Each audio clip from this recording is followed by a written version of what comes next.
Afternoon, wherever you're watching around the world. PUBG Global Invitation. My name's Toppies. I am joined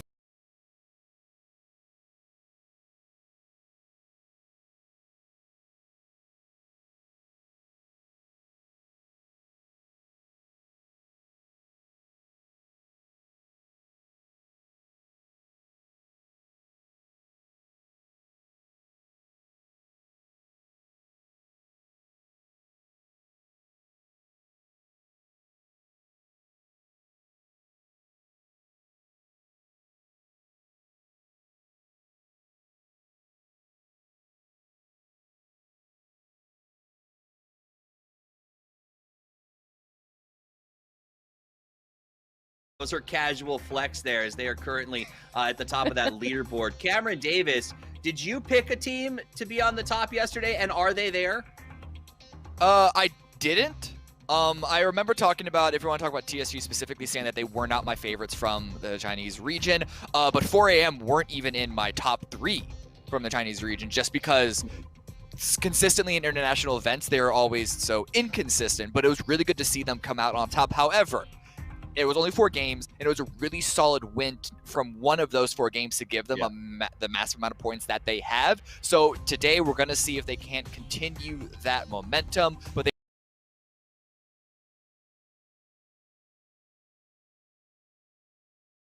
they are facing up against the winner of the other lobby, which is Damwon Gaming Kia. Should be a lot of fun, and before we get into breaking that down, we do want to remind you guys that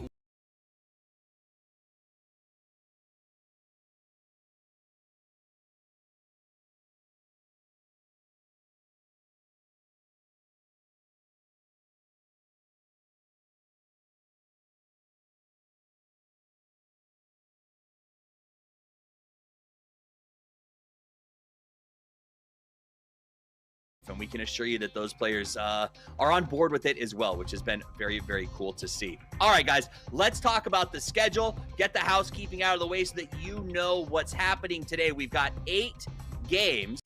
Both rounds will be starting on Miramar first. Let's take a look at when those games are going to be played. So this is A, D going up against each other. You're going to see 4 games, 2 Miramar, followed by 2 Orangel, starting at 6 a.m.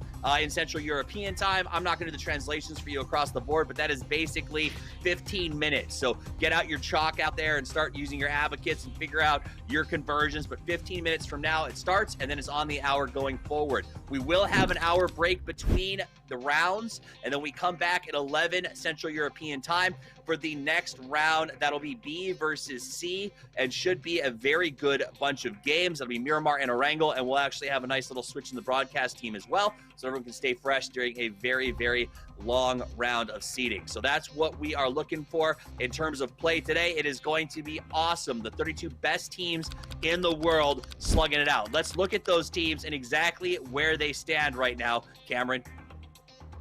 Yeah, as I mentioned earlier, Damwon and For Angry Men, both teams that won their respective lobbies, are both coming in, but of course, they're not going to be alone with this one. Here is the entire leaderboard standings. TSG in 3rd, Tianba in 4th. A lot of China at the top of the leaderboard. Now, Clover, Triumphant Saw Gaming, 3rd place. I know that you love this team. A lot of people had a little bit of skepticism about them coming in. What was it about this team that made you go, watch them, I believe in them, and they're going to perform well coming out of the gate? I just think that their late game strategies were looking really kind of on point during scrims, right? Watching a lot of the scrims, the first chance that many of these teams have all been together in the same lobbies prior to the start of PGI.S. And this was a team that was just so exciting to watch. They're really creative, but they've got the consistency. Tianba, I kind of feel very similar in that same note. So I think that with the China region, obviously, a lot of the other regions kind of came into this knowing, hey, this is going to be that wild card that we've really got to prepare and adjust our style of play for. But that said, it looks like China is still coming out strong, at least after day 1. But It's going to be interesting to see how they perform today. Let's keep going down that road. Talk about another team from the region. I gave them a little bit of a hard time yesterday and said 4 angry men are turning into the 4 grumpy old men after their performance throughout the year. That was wrong. They coming in today 2nd place, Cameron. They were a question mark for me, but with the loss of ZGG01, with the recent birth of God V's little one, and I can tell you, I've had 2 kids. It's a game changer, but they don't seem to be losing a step. They are on fire. In fact, God V, who's just returning, had over 1,000 damage. Only 3 kills, but 1,000 damage. Everyone on the team broke 1,000 yesterday. Yeah, it was really, really good team fighting for them overall for a lot of the games that they played. And that was one of the things that I was the most worried about for Angry Men coming into this event. I like their splits. I like their rotations for the most part. It was the team fighting that I felt they were lacking. But at least, especially on that final game where they were able to get those 15 kills, their team fighting was on point. They had to fight through multiple different teams before they were even able to put themselves in that 2-2 setup that allowed them to win the very end of that game. Whether they could be able to continue and push that in these next 4 games, obviously we're going to have to see, but they are looking a lot better than I was giving them credit for.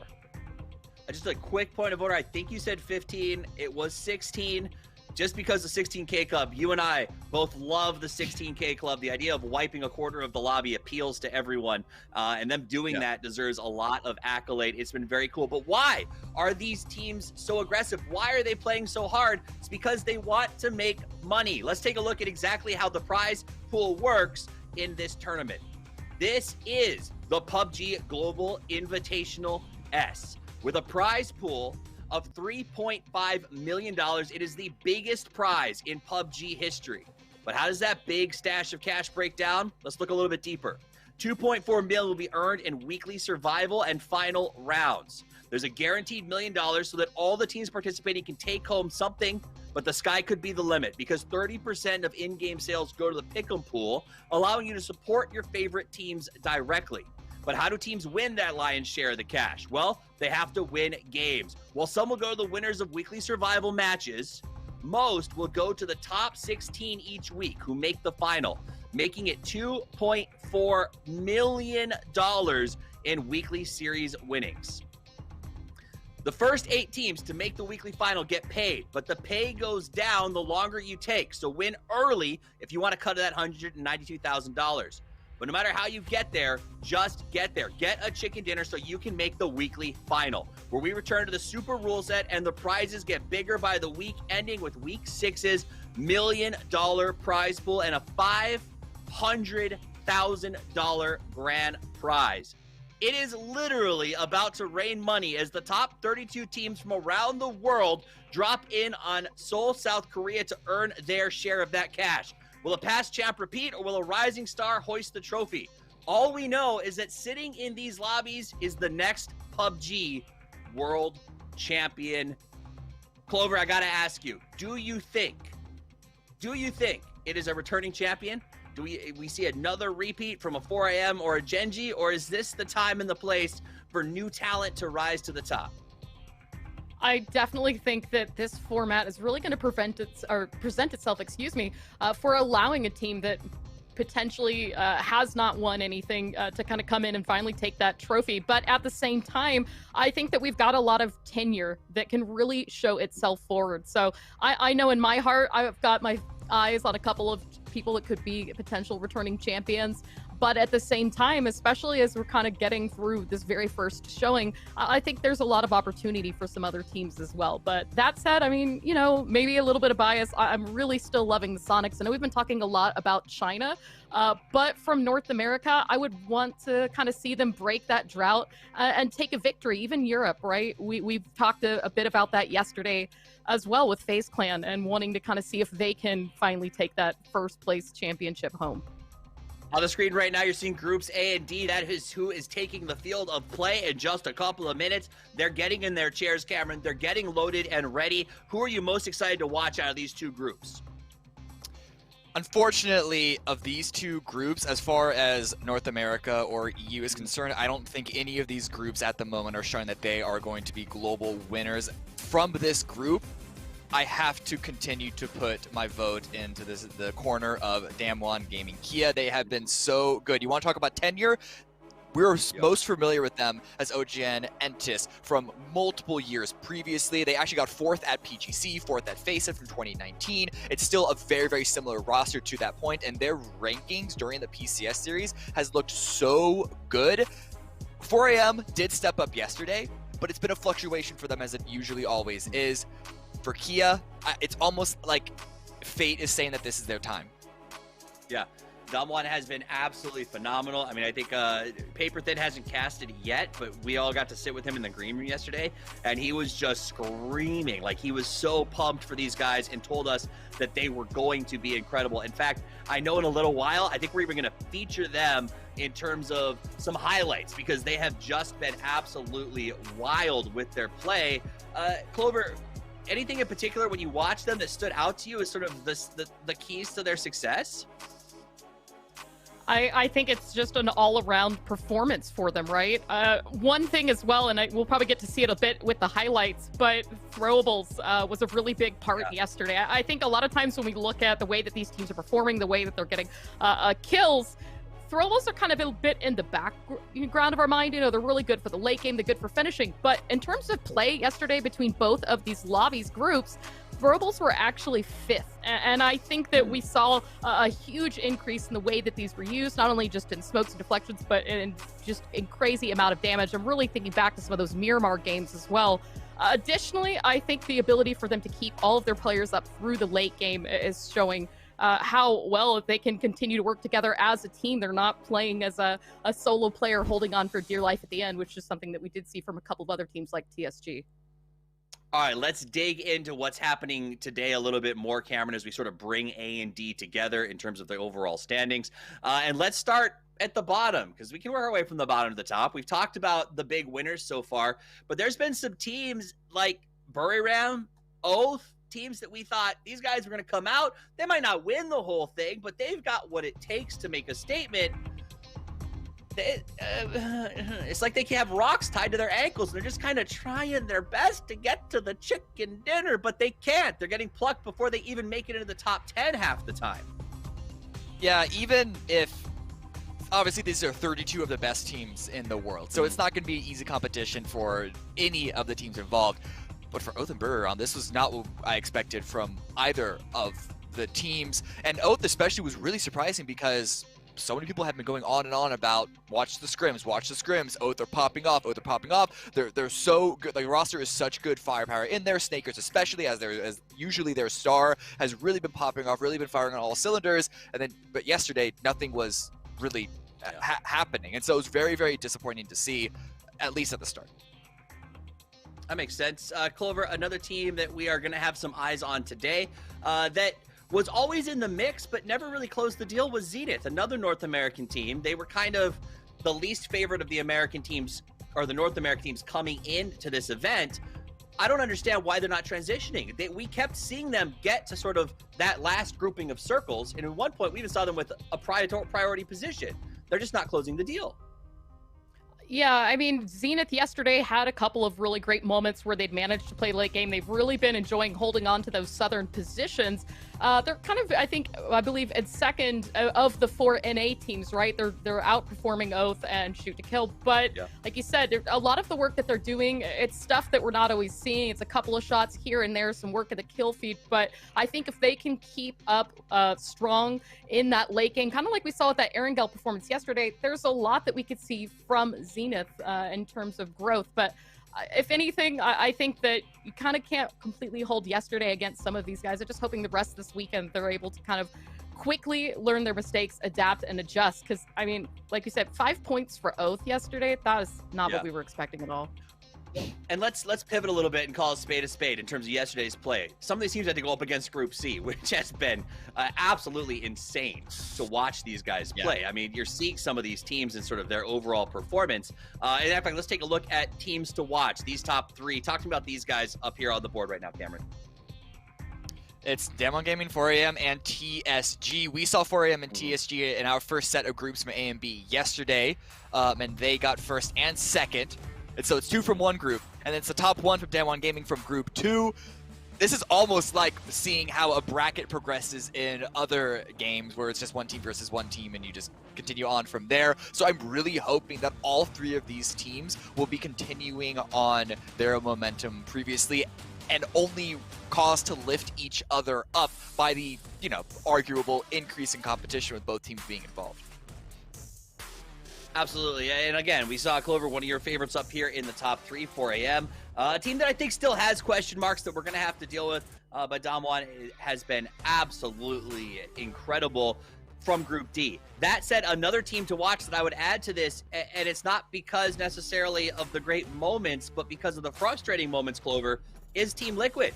2 16th place finishes in a row, back-to-back on Miramar. Can we chalk that up for them having to go up against Group C yesterday, or is that just a slow start for Team Lobby? I mean, they had 3 games where they didn't get a single placement point yesterday, and it was absolutely heartbreaking. That 4th game felt like a little bit of kind of a change, right? We saw them make it all the way up to 2nd place. They were playing smart, playing great. And I don't know as well if it has anything to do with just the fact that they were caught out in some really weird rotations and some very northern circles. What exactly happened? I think you could really argue a lot of reasons, but whatever it was, if you're Team Liquid, you've got to shake it off and try not to let it get to you. Obviously, Lobby C was a powerhouse. We're not playing against either of these two right now. Lobby C is going to be later in the day. But at the same time, when you look at who came out on top for those games yesterday between C and D, it was actually Lobby D that really performed well. So I don't necessarily think that Team Liquid has a ton of excuses in that department if we were just kind of take a look at Lobby C. Let's pivot, Cameron, because we got to point this out right now. Iroh with 3.4k damage and 11 kills. That is bananas. It's the same kill count as his closest competitor, but significantly more damage. Significantly more damage, partly because the rest of his team are not meeting his level. Wookie got 6 kills on his own as well, so it's not that Iroh is out here just trying to 1v63. But with Tianba and TSG, it's not exactly fair because the rest of their teammates are also chiming in a lot more even of a fashion. We've talked about TSM previously, though, yesterday about how they are dealing with a substitute situation, which is one that I think a lot of Western teams, compared to the Eastern teams, aren't as familiar, aren't as comfortable with. And so I think it's going to be a little bit before we see TSM fire on all cylinders, to reuse an analogy once again. But it is still good that at the very least they have a couple of their players performing very, very well, so they're not just sinking with a pile of rocks in their shoes right out of the gate. Let's take a look at some highlights from yesterday. We'll turn it over to you, Clover, to kick us off with Kia. I mean, there you go. The Dom1 Kia right here. Under had a great. In fact, this was a fantastic game for them. Double-digit points, as we talked about the amount of kills and damage they were able to put down. Dom1 actually had the top damage out of all the lobbies yesterday with over 5,000. And they were second in kills to Tiamba, so it just kind of goes to show that performance. But, you know, flipping back over again to Lobby A, these matches that we had all out in Airgill, big open spaces, 4 Angry Man played this wonderfully, also getting so many great kills. And I think kind of, you know, the expectation as well, wondering, can you get that chicken dinner and come out on kills and play it well, get yourself a good positioning for it. That was a big thing that we were looking out for yesterday. TSG on that COP map. In fact, we actually had both Dom1 and TSG take wins in this exact spot. Both lobbies had final moments in this area. 2, 3 ducks. Nom nom, says Triumphant Song Gaming, as they absolutely lambasted their competitors there. And that really was their day, it felt like. They were doing a good job of making these cleanup plays. And I don't know, was that the tenor that you picked up on, Cameron, that it seemed like the teams that were cleaning up the fastest, or more importantly, just being aggressive? Like, I was blown away at how fast, especially these Eastern teams, closed on opponents the second they smelled blood. So Eastern teams in general, compared to the West, and especially China, are generally more aggressive than what we are used to in EU especially, but even NA. They have so much more experience just going for plays, finding opportunities, and executing on them immediately. And so they obviously have that experience level there. But then this is the top 32 teams in the world. I'll state again, the level of mechanical ability across the board means that fights more or less are going to be done with that much quicker, because more bullets are going to be landed, more shots are going to be hit, more damage is going to be dealt in a lot faster period of time than what we're used to even at the top level of our own individual regions. Absolutely. As we look a little bit at the stadium, we see our players getting ready. Guys, you're probably watching the clock as well, and know time to start is coming very close. I do want to talk about a few other things real quick before we get rolling. We'll jump over to you right now, Clover. Let's talk about Divine. They're 5th coming in today. They have had a, to be honest, weakish 2020. And I think a lot of people from a certain region think that teams like Fury may have even needed to be invited over them.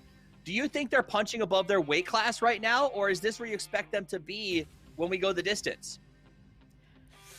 Oh no, I'm not good at it is tough. I'm not very good at being toxic, but at the same time, I don't necessarily think entirely above their fight class. I think really what it is they're just showing right out the gate not only their ability to adapt to some of these styles of play, but I think that they're showing, hey, you know, we understand the reasons why we're here, and we're going to make the most of it. This is the first time that we've seen other teams, you know, kind of come in a situation where somebody's like, why are they there? Maybe, if anything, it's going to probably show LG Divine that they've got to play even harder for that. But that said, right now, I'm really enjoying what I'm seeing out of them. Yesterday, you know, they took on MCG, and they did beautifully. And NCG, again, another team that we were really talking about, expecting to be very scary. So if you're coming in and you can take on a powerhouse like that, I don't necessarily think that there's a conversation that needs to be made against them, because if anything, LG Divine yesterday really showed that they do deserve to be here. Cameron, today is the day that we have the most European teams in one sort of lobby mix. I believe it's 5. They'll be going up against each other in these 16. Do you think that affects the way that this lobby plays in any way when so many people coming from one meta are sort of slushed together? I'm a little bit of two minds on that front, because EU is, I think it's fair to say, one of the slower, more methodical major regions coming into this. But they all know, I'm assuming more or less, that coming into this global event, they cannot expect that everyone in their lobby is going to be playing as slow. You got aggression from APAC, you got aggression from Asia, you even have aggression from NA compared to EU's meta. And there are a number of teams that have expressed that they're not even going to try and go for the splits that they used to be able to get away with in their own EU regions. They expect they're going to get punished for that here. And so more EU teams in the lobby might tempt them to go a little, try and stretch out a little more, maybe lean a little back into that EU meta, but that's still 10 other teams that are not going to be playing by those rules. And when you see what 4AM and Dam1 Gaming were doing, especially even TSG and all these non-EU teams were doing yesterday, I really think that the EU teams should just forget that the EU meta and the EU region as a conglomerate exists. Interesting. So let's juxtapose that a little bit, Clover. On the opposite side, we've got 4 of the teams from Southeast Asia playing here in the same groups. When you've done your research and sort of looked at West versus East and the way they've approached the game leading up to PGI.S, have you seen major differences, or are they playing a similar game in a lot of ways? I mean, I do kind of agree with what you and Cam said in regards to that EU, right? The slow and methodical. I think Southeast Asia, China, Korea, it's a little bit fast and chaotic, right? We're seeing drive-bys, we're seeing really aggressive pushes, quick rotations, teams that are playing on their feet. And that is kind of the thing that I think some of these other regions are probably having a harder time keeping up with or preparing for, right? It's not that same state of chivalry that's sometimes expected from some of these regions. And that said, I really think that Southeast Asia has kind of showed their ability to adapt as well to Korea and China as well. So I'm kind of curious to see how today is going to go, like you said, with a bit of a shakeup in terms of region presence for this lobby. It should be very interesting to watch. And I think something we saw yesterday, and we'll touch on SDK, they're not playing just yet, but I think it was relevant, as we watched them do a very good push uphill yesterday, just a massive, phenomenal use of utility. And I think it was Tianba who got 1 knock on them. And I remember I was sitting in the green room commenting, Cameron, on the speed at which they ended that fight. Like, there was no discussion when we watched NAPCS. There would have been some sort of chatter about, like, we got a knock. Should we go? Like, is this safe? Is there somebody watching us from the other side? It seems like when that knock happens, like, teams like Tianba are just going over the top so insanely fast that they're back in their spot before we even knew what happened. It's like, I feel like we're sort of spinning on wheels here about the aggression for China is going to be catching a lot of people off guard. And that's one of the big reasons. And so I think SDK, if they weren't prepared, or really any other team weren't prepared for that, they better be by the end of this weekend. We should also point out, though, that aggression does backfire sometimes. The same team that can win a game, the very next one can go out in 14th, 15th place just because of, I don't want to say how inconsistent, but more like how unreliable that aggression is. However, when it pays off, you can get a really solid position that in the more methodical regions, it would be more like a chess match. And I'm going to move this way. Let's see where they move and where does the rest of the lobby move. And things aren't necessarily directly in your control as it is where you get a knock and you immediately push no matter what stage of the game we're at. So let's pivot a little bit away from the digital home field to the actual home field advantage. Clover, teams from China, Japan, and Chinese Taipei are actually playing from their home countries. They were unable to travel for whatever restrictions and issues going on, obviously, with COVID-19. Do you think that that has an impact? Does the potential extra ping or other aspects cause them a bit harder or better for them, do you think? I mean, on one hand, obviously you're not traveling. That could be potentially seen as something that's better. But I think that if you were to all be present in this, in this building, you're going to actually see the teams. You're going to lock eyes with them. That's just going to only further drive that competition and that motivation. And I think that for the teams that unfortunately couldn't be there, that's an aspect of this that they're missing out on. That said, I mean, we've kind of seen vastly different performances so far from each and every one of these regions. So far, it doesn't seem like across the board there's a true answer. But, again, just I think that we're going to probably be talking quite a bit about China today. So. Fair enough. Cameron, you've been interviewing players for a very long time. I think you've had some time with them personally. You've been telling them to leave the stage in the past. Do you think talking to them first person and being on site is impactful for them? Will this make these teams stronger? It's impactful for the veteran teams that are used to it, where the stage becomes their home. But for a lot of the younger teams, being in their literal home is only going to make them more comfortable. Well, you mentioned veteran teams. We have a veteran team who is at home on Miramar as they are anywhere else. They've got the call today. They're bringing us the action. It is Matchup and Porosaurus who will be doing all of that, and I'm excited to hear what they have to say. Also, shout out to Toomey, Zowie, Carrier, and Intel for making this thing possible. Without them, you wouldn't even be able to hear the casters. Good luck, guys. Thank you, Toffees, and a big shout out and thank you to Intel. All of PGI.S is presented to you by Intel and the power that they bring. It's where all the gaming happens. Hey. Let's get started up and What's set up? into Miramar.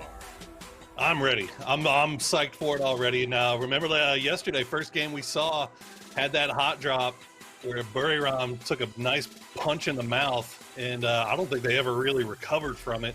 We'll see if that happens again here today. It looks like we've got a little bit of action going on in Impala with Tiamba. Okay, it looks like they're just going to be stealing vehicles away from Divine. Got to give props to Divine, man. That's one of the few SEA teams that have come out here swinging. It's not been a great run for the SEA boys so far. Man. I mean, We've seen them at so many international events, and they're always a pleasure to watch. They're one of those teams that's kind of live by the sword, die by the sword. No fear coming out from them at all. There you go. Circle is going to be back down towards the southwest. We saw this one yesterday, and once again, we're going to have to make that 50-50 judgment. Do you think it's going to go north of Los Leones, or is it going to cut south? Now, yesterday, it cut south, and that led to a lot of fighting, a lot of early game interactions going on the north side and on those cliffs just to the east, rather, of Los Leones. So we'll see how that goes today. Here's Tiamba. See all of their results. Obviously, one of the best teams in Asia. I mean, if you go through your whole 2020 and never finish lower than 5th in all of our quote-unquote S-tier events, that's pretty good.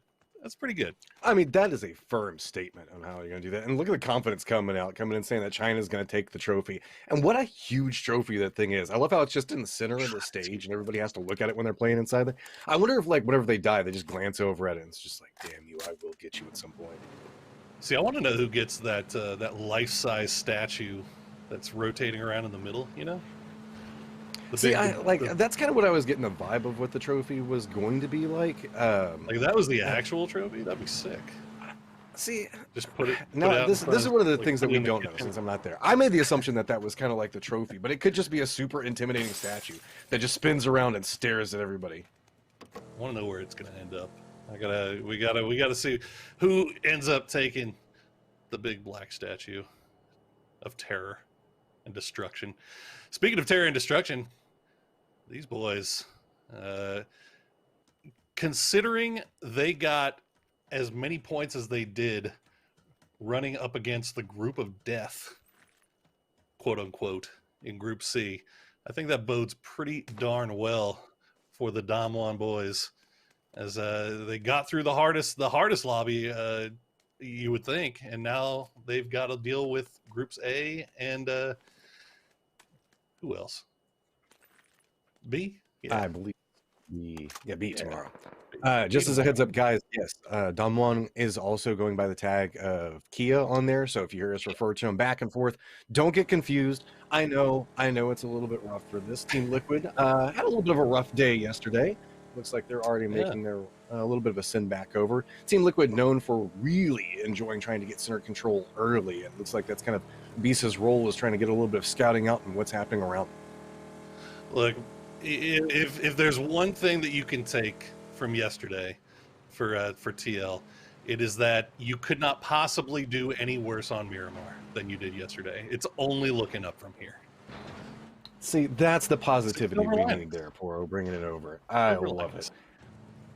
I mean, they had a little bit of woes back over there, but I mean, Team Liquid is a team that's known for bouncing back. So if you're a Team Liquid fan, don't be too upset just quite yet.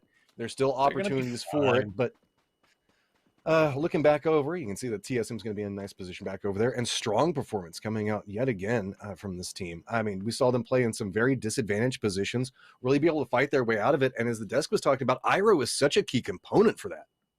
Oh, yeah, absolutely. TSM looked fantastic yesterday, and Iroh in particular looks like he came here ready to frag out. Now, his damage numbers were, I think, a little bit lower than we may have showed, but he's still up there. He's still in second place overall. I think Forever currently holding the #1 spot. Uh-oh, Wookie gonna get popped off by June here. Looks like he should be resable, I think, unless Divine. I mean, LG Divine might decide to push on this, but okay, they're gonna see all the rest of the boys showing up. Probably just take the long range shots. Let's see if June can get a little bit lucky here.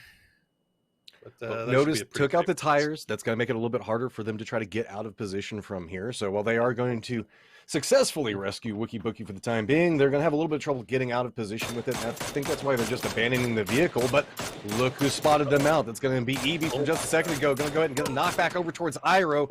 Again, a big component coming out from TSM. Looking back around for this, Evie's trying to spot out what's going on. It's going to be Vard on the other angle. And this is such a long-range skirmish, Poro. He's okay with that. He just wanted to make sure that he got that flush, got that point. He landed enough shots to make sure that he bled out, and he's going to be taken off from there. So good start here from Liquid. And now TSM going to be down one early. See where Liquid decides to go. You can see on your mini map there, they're just nice and spread out a little bit here. Trying to see if they can figure out where everybody is around them. Yeah, And a that's lot of kind of the information nature of the beast, specifically where Liquid is playing at right now, is just trying to gather as much information as possible. Harassment, I know we were talking about that a lot yesterday, but that is a big component on how you play around this section of the map. T1 also had themselves a pretty decent day yesterday. You can see people come out from this, and Zenith just rolling right back over towards attack all around. Good spray is going to come out from Roth to go ahead and get the down onto that, and this should be a pretty easy flush coming out from them. Going to go ahead and pick up an early kill for it. Already 2 people down quite early inside this game. Attack all around. Their woes are continuing. For the time being, looks like JS should get out of this. But they had a little bit of a rough day yesterday, a little bit of a rough start to things. Currently sitting down at 29th with only 10 points, but see if they can get things turned around here. Virtus Pro, I gotta say, they looked really good yesterday, especially in that win that they had in the final game of the day, beating out Liquid and STK over there on the hills of Stalber. I'm really disappointed, though, that Lou changed his name. I loved him a lot more when he was the Deep. It was it was part of this game that I play where it's where I just throw out names, right? And I'm like, okay, is this a European PUBG player or mid-2000s Screamo band? And it's really hard, like, could it be the Deep? Or She Created. Well, I was going to make a joke about how many superheroes we already have inside of here. We got so many superhero and superhero-esque names inside this lobby. I mean, that's a little bit of an extension back over towards it. It's like that's like a barber's name, you know? Like, come on, man. Could do way better. Oh no, I was making a reference back over towards the boys. Isn't that the get some distance away from that? The Deep was that character inside there. I don't think anybody wants to be related back over with him. DXG making their rotation, though, back over towards the southern area. You can see hanging out in the blue, but it's an early stage. Nothing too much to worry about. Again, we're going to see a little bit of later rotations in the earlier stages of these rounds. People are going to try to get a feel for what's going on. Zenith kind of opting into a little bit of a different strategy with this. These guys are kind of on the hunt for early game kills, and I think that that's a play style that could suit them quite well, especially in this lobby. Making their way through Pachinki. A little bit late there, taking their time, scouting out in front of them, seeing what they can spot. Lockslock. I'm not sure who popped him down. It might have been Clib. That's your closest culprit. As TL is just doing this wide split, all from the it's damn near from the north of Los Leones all the way to La Bendita Crater is this Liquid split. This is really aggressive stuff coming from them. It's working out so far. We'll see if they stick with it, how long they stick with it once the circle pops. Got about 30 more seconds before that circle does present itself and where we're going to be going. Do note that everybody is playing all outside of Los Leones right now, and that's where we're seeing a lot of these long-range fights, specifically coming up from where we see TSM while they're holding down the angles, where we're seeing T1. These guys are trying to get massive amounts of information on how they could potentially have to rotate through this. New circle is going to pop here in just a second. Question comes into play is a couple of these teams are still playing out on the edge, and we didn't see that in the earlier rounds yesterday. With this, that means it might be a little bit more fighting that could happen at these stages, especially when you see circles pop like this one. That means that Los Leones, while all the teams do not want to go there, might have to start making some difficult decisions of making push back that direction. And it's not completely outside of the realm of possibility that this cuts into Los Leones late. I mean, we've seen some urban endings a lot more often recently, but right now nobody opting to go into the city. Not too surprising, obviously. As you said, nobody really wants to do the full commit to that, because if you have to leave, it's just a giant pain in the butt. But Right now, I see a lot of pretty much majority of your teams are already in this next circle. There's a little bit of repositioning coming out, and this might be the start of something here as VP is going to get pushed on by K7. Well, they seem to kind of be pushing back over towards each other. It was a quick roll-up coming up from Spear up at the top of this one. So now you can see everybody from K7 instantly jumping out. They want control over this territory. This is usually a very contested compound just in general. Lou on the outside of this one trying to get a little bit of vision. And you can see Virtus Pro doesn't want to overcommit to this because they're probably afraid of the potential of a third party. Playing along the outside of this hill could be extremely problematic. And let's not forget that we also have Team Liquid that does have that high ground advantage looking back over towards this. So instead, I wouldn't be surprised if VP says, too risky. Instead, let's just kind of approach back down. We don't want to go into Los Leones yet, but we'll kind of hang out right on the edge of it instead. Good comms, fast decision-making there for VP. They had Spiro pull out of that location right as K7 was pulling in, and VP obviously electing to just reposition rather than take that fight, although it looked like they were a little bit interested at first. I think maybe a few shots from the Team Liquid boys over the type might have been enough to pull them away. As we take a look at June getting that knock on Wookie. Some pretty dirty SKS shots right there. LG Divine currently in 5th place. I don't know a lot of people that would have had LG Divine in 5th place, but one thing that you can do is take that promo code right there on the left-hand side of your screen. Go enter that into your game client and go get you some EP. Go get you some presents. We'll be showing that code every single game here today. Make sure you get that in and get everything, all the E-points that you want, baby. And remember, guys, you can input that code in-game over in the coupon sections where you go back into redeem. So saw a couple of people asking where to even put that at. So it's going to be inside the PUBG client itself. So make sure you have the game open and ready so that way you can pop it in need be. So with this, you can see that Damwon back over in the position where they're playing at is over towards the eastern area. I believe that they're running a 2-2 split or maybe a 2-1 split with another one off and holding down the position. So with this Liquid still just trying to vie for a little bit more control back over towards these high ground advantages, keeping oversight on Los Leones positionings, as well as getting themselves a nice little bit of a crate to work with.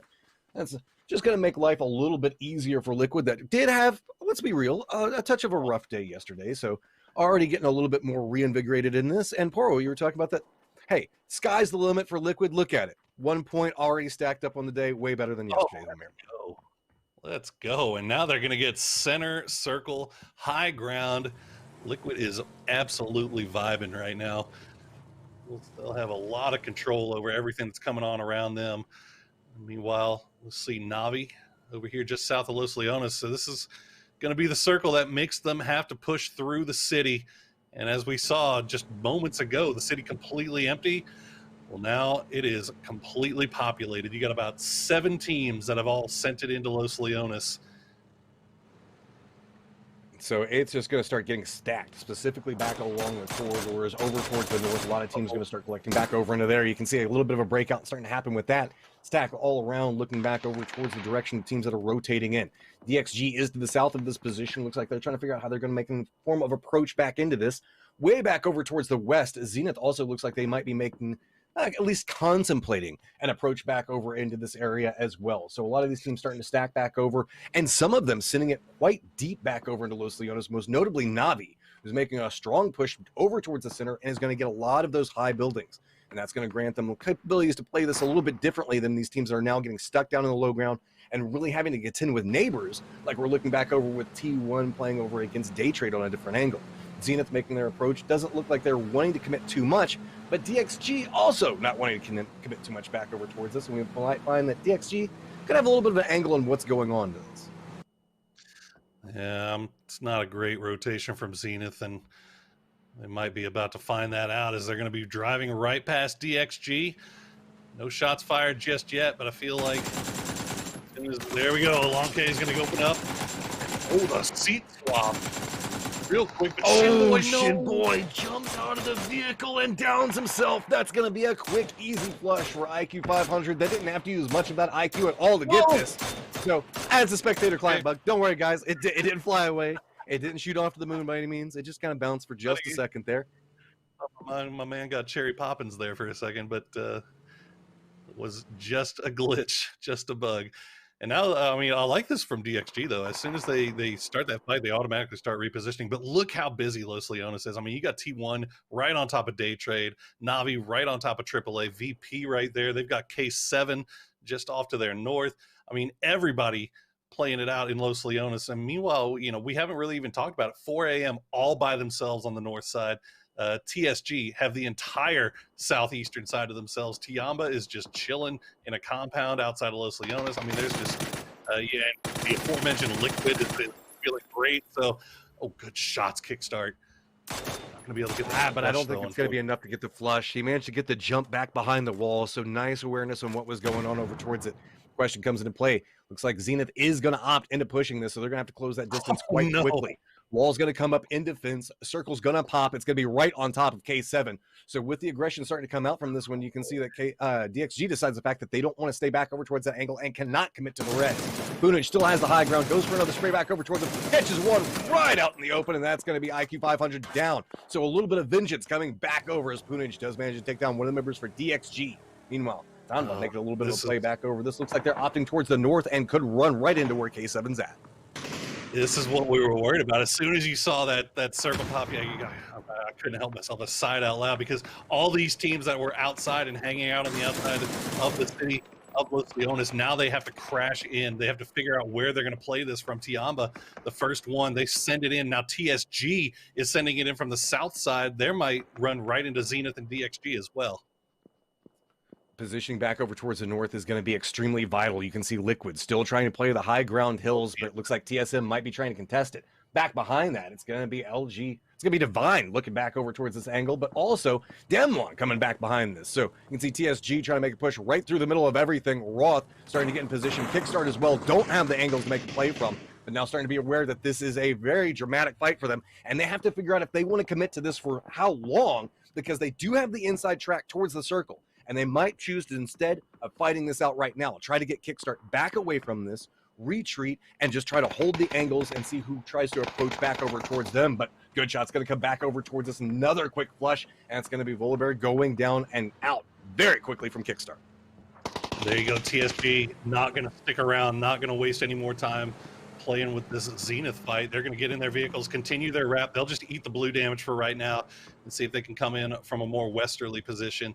But Zenith doing a hell of a job holding down the line, doing a little gatekeeping on that southern side. They did not manage to take out all of DXG, but they've managed to get a couple of kills here and there and managed to keep most of their squad up. And now Puna is going to find a knock on Senya. So the northeastern area of Los Leones is where a lot of our teams are clustered at. It means that Centric control is very contested at the time. So if we do see the circle start to shift away from Los Leones, most notably, if it moves towards the northwest, all of these teams are just going to have to be stacked up fighting against each other and lose all the cover. And we all know, whenever we look at these urban endings, they get messy real fast. And that's exactly what Team Liquid is hoping for. They hope that people start having to make a pushback over here and they can find the angles to work with on it and just really decimate every single team that has to try to leave their present positioning. The problem with it is, if it does stay in Los Leones and we do see 100% of an urban ending, Liquid's going to have to leave that high ground, which is extremely dangerous, and is going to find themselves just absolute sitting ducks trying to leave that position. Let's see what the circle decides to do here.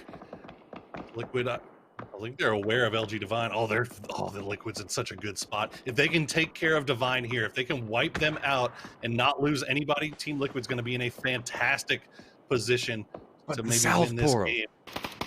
South. Look at how many teams are about to have to move. They got to be getting like 2 frames per second right now. This is awful. I can't imagine this is good. Still 16 teams alive. Still 54 up. The smokes in the middle of the city. This is going to be rough sledding for all these teams deciding to fight it out through Los Leones. Day Trade has a great position. They're trying their best to exploit it right now. 4 a.m. also getting the shots back over and gets the flush towards Kickstart. Last member up for Zenith right now is going to be Roth, trying to make a play back over towards us. Is inside the safe zone. It looks like he's just trying to find himself a little cubby to play from and hope that these teams start to destroy each other on the outside. Maybe finds himself a remnant that he can go after. Team Liquid back over towards the north, starting to get that trap set up as they do have Divine making their play up onto this. Bisa playing this one patiently, goes for a spray back over towards it, gets a little bit of damage, but not enough to get the knock onto it. Having to hold down multiple angles now, does connect back over towards one. And see Clip playing back over towards the top of this, trying to make sure that he gets protection back over towards his boy Abisa. Leaves trying to find an angle to play back over towards but Clip's starting to make a play. Slowly and steadily playing along this hillside, and Abisa is still just continuing to harass up in that high ground position, holding back the remnants back over from Divine, trying to make the play. Molotov's going to come back out, and narrowly that grenade goes right back behind him. EB somehow staying alive inside this, but you can see that Divine is contemplating maybe going for this res. Does Liquid decide to opt into playing away from this one, move out of this position that they have defended up to try to go for it, or do they just continue to hold? The way that the safe zone is set up, you can see that it's going to be on Divine to make the play. So it's everybody on Liquid just to try to find a new terrain piece to play, slightly reposition. You can see Abisa down below this, trying to find a way to exploit these different angles. Contemplating maybe making the outside play. You can see moving around that low ground position. Are they going to overextend for this one? It looks like maybe not. Instead, just be content to wait. But with that, Divine is going to find themselves a little bit of a high ground push point and going to be able to make it inside the safe zone. Yeah, Divine can get out of this fairly easily by wrapping around that mountain down to the south on the eastern side. It looks like that's what they're going to do here is Ents now trying to make their way in. They've got Kia just off to their north, and they've got Tiama right there. Oh, no, Seljong is going to run right into him. Now the rest of Kia's pulling up, and they've got LG Divine right on top of them as well. They're going to have to fight their way out of this with Divine has an angle to play from, and don't forget about Liquid trying to press back over towards the top of this one. Jin goes for a spray back over towards it, gets a little bit of damage, but has to be extremely cautious. They'll get a lot of damage back over towards Damwon. Does manage to get in to go down. Quick flush coming out from this one as well. You can see that this is just a peek shot back and forth through every single piece of cover that you got, but no! It's going to be Kia going down. They're going to be killed in action very early in this game. Now the mighty have fallen. That's going to be a rough late game push. Now, obviously, that has a lot to do with the circle that we're having to fight against here. Yeah, try to make the decision of not coming into Lucio until late. They end up paying the price there. Where is the circle going to take us now? How rough is this going to be? Oh, no. Oh, the South is about to be an absolute bloodbath, Matchroom. Yeah, there's not a lot of buildings. Everybody's just kind of clustered around. We already have 3 to 4 teams already stacked on top of each other back towards the south. You can see Ints trying to make a little bit of a play around towards the eastern corridor, thinking maybe they can make a path for this one, but not a lot of options. It's going to be those high ground boys holding down a lot of damage. Liquid has already sent 2 of their members back down into position, looking like they're trying to get control of the crates back over towards the north of this new safe zone, thinking maybe they can get a little bit of control. See Tiamba looking back over towards Ants, gets another beautiful spray back over towards this one, just shooting into the smokes. Got to be able to get that one as well. So Ants having a lot of trouble just making it a couple of meters towards the safe zone, and they're still not even in it yet. You can see Tiamba already getting set up, trying to see if maybe they can get something set up to go ahead and finish this one out. I like what Liquid's doing here, leaving Jeems on the high ground, keeping an eye on Divine, make sure that they don't wrap back around on him, doing his best to just hold the line right there. He does have to play his life a little bit. You don't want to go down. You know, if you go down, you're pretty much done here. As we check back in the city as VP down, fight against Day Trade, down to just 1 here. Pushil is going to be the one to finish him off. That is Virtus Pro going down. Can they get these reses off, though? As we've got just everybody right on top of each other here. D1 is not going for the play just quite yet, but DXG could have to make an approach back over towards us. The problem with it is there is fight upon fight on the outside of the safe zone. See TSM trying to get into a position, take a couple of shots back over towards Inns as they just cannot find any form of approach inside the safe zone. Back over towards the north, you can see that Divine does have the high ground play from Bard, managing to get a beautiful spray back over towards us and does a ton of damage back over towards Inns, leaving just Rustamar, the last one up for his team. Tiamba, here's what's going on, is aware of the kill feed and repositioning to try to catch a new area of control inside this, and nobody's down inside the crates. They're moving pretty free right now, Poro. Everything is just about the bloodbath towards the south as DXG is starting to make their approach back over towards Day Trade. 4 a.m. did get the distance back over towards the west, and just look at the mini-map right now, Poro. It is just a cluster of colors. Complete violence right now. Is Vard going to try to push in, maybe third party on this? He's all by himself. Day Trade is holding down inside the warehouse. Nice shots from Vard. He's going to get the flush onto Neil and find the down onto Flash, but Day Trade, 6 kills already. They're just holding the line. We'll see if Vard can pull off solo magic. Beautiful spray back over towards it. Vard is just holding down the line. TSM has 5 kills, and they're all on him. Tries to go for smoke bounce, but finally does get spotted out. Meanwhile, Divine just makes the play back down through this, but it's going to be Tienba just going for the spray back into it, trying to find somewhere to go. And there's not going to be a lot of options. Crates are firmly in control of Tienba at this point. Nothing Divine could do. They still have June alive. You can see him on the high ground there. And now the circle is going to favor K7, going to favor Tiamba. Looks like Tiamba is actually going to be able to get that res as well. Let's see what Liquid can just pull off to try to get inside this next zone. And as it is, we still have a lot of action going off to the south here. 4 a.m. still managing to keep 4 up and working their way in from the southwest. You can see them just off in the distance there. Roth from Zenith still alive as well. A number of solos still playing this one out, but you got to expect that in a Los Leones finish. You got to feel kind of bad for Roth right now. He's the only thing keeping 4 a.m. from the safe zone, and they still got all 4 members up. Navi back on the other side of this, looking kind of get a feel for what's going on based off of positioning, but this is going to be a rough run for him as well. Roth's found himself a nice little dumpster to hide in at the time, and it looks like I don't think anybody from 4 a.m. is probably going to check this one out yet. Just got to be sneaky. Hide in here. Don't make a sound. Don't draw any attention your way.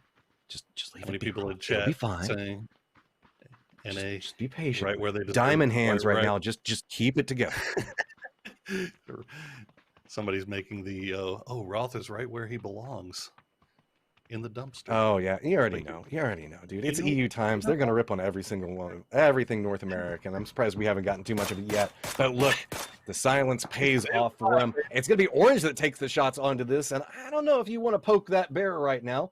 Going to try to make a play back over. Does get inside the safe zone. The last member up for Divine, trying to find a creep back over towards this. And looks like he's managed to find a little sneaky angle of his own to make the approach with. So 4 a.m. starting to make a little bit of an extension back over towards the crates position. Does get control over this warehouse. And Orange does get spotted out. Goes down to a Molotov. So with this, almost everybody is inside the safe zone. Roth is going to have to move here in just a little while. But you can see it's going to be TSG kind of hanging back down pretty close to a good position right now. But it's just dumpsters galore. Everybody's just kind of hiding out, living their best life. I gotta tell you, man, Liquid's got to be just counting their lucky stars, trying to figure out how they got such good luck playing from that north side, and then they end up finding a wide open warehouse with nobody in it that they are able to just rotate to and hold down for the time being. See if they get a little bit, and not even a warehouse actually. It's just the hard building. Nobody was playing this. Found it all to themselves. Well, I think it comes down to how Liquid, and we saw Tiemba playing this. Nobody could make an easy approach, and 4AM just kind of snuck in and got this for free. Very true. It's they're going to be forced out of it a little bit here by this circle, and this is the biggest thing. The thing that's in all of these teams' mind, especially if you've got 4 up and you're getting to this point of the game and you're thinking, okay, we've got a really good chance at winning this. The one thing that we have to worry about is snakes. You know that there's going to be a million snakes around, especially when you're seeing 22 alive at this point in the game. You do not want to lose somebody to some random snake that came out of nowhere. So everybody's heads on swivels, all hands on deck. Got to be looking for that one random player. T1, they're going to find Pushels. I mean, he's got himself a nice little bit of a dip to play from, but it is terrifying. And look at T1 just rolls right up the hillside. Pretty decent cost on it. Has to retreat back away from it. Dang Che does manage to get the spray back on it, but has to go back to cover quite quickly. Team Liquid tried to make an approach back over on this angle as well, and it's not going to go too well for them. 4AM starting to get in a little bit more of a groove. We talked about the fact that this is a momentum-based team, and they love to run and gun. This is the perfect position for them to be playing from. Back over towards the north, it's starting to get a little bit more messy as everybody's starting to find all these little solos and catching them out in different positions. There goes another one as Divine's going to go ahead and get taken down very quickly, dropping down from 22 to 15 people alive, just 6 teams up and active, and it's going to be a very active 4 a.m. on the hunt now, starting to try to get more vision, more control, and get an idea on what's going on inside the crates. Well, you got to keep an eye on 4 a.m., obviously. They still got 4 up. They've got a couple of solos right around them. I think they're well aware of Mixie. but they don't know about Shandian. Shandian hiding out in that dumpster. You got K7 that's still holding down the compound, and then Tiamba, which is just spread out amongst the crates. And we have 15 alive, and we've managed to hit our final circle. K7 probably about the closest to center right now. And that's what it's going to be all about. One more second, and everything's going to start condensing down to this position. K7 having that great position you were talking about beforehand. Teams that are back over towards the edge, trying to make a play for it. You can see Liquid is going to get spotted out. Drops us down to our last 4 teams. 4 AM, K7, Tiamba, all 4 strong at this time. It's just TSG trying to hide this one out, seeing if maybe they can squeak by with a couple of more points to play from. Do note the fact that it's going to be 4 AM right up next to where we see TSG's last member at. Everybody right now is just going from window to window, trying to find every little bit of vision that they can. Smoke starting to come out from 4 AM, starting to make the approach. You often see the fact that the first team to move is going to be the one that gets the most attention drawn back over towards them. But 4 AM is doing such a good job of sneaking through this. But notice TSG's last member. Here's what's happening, trying to find a little way to sneak their way out of this one. K7 has the high ground, looking back down towards the crates. Do have one of their members go down, but this should be an easy res. It's all starting to stack up so fast for them.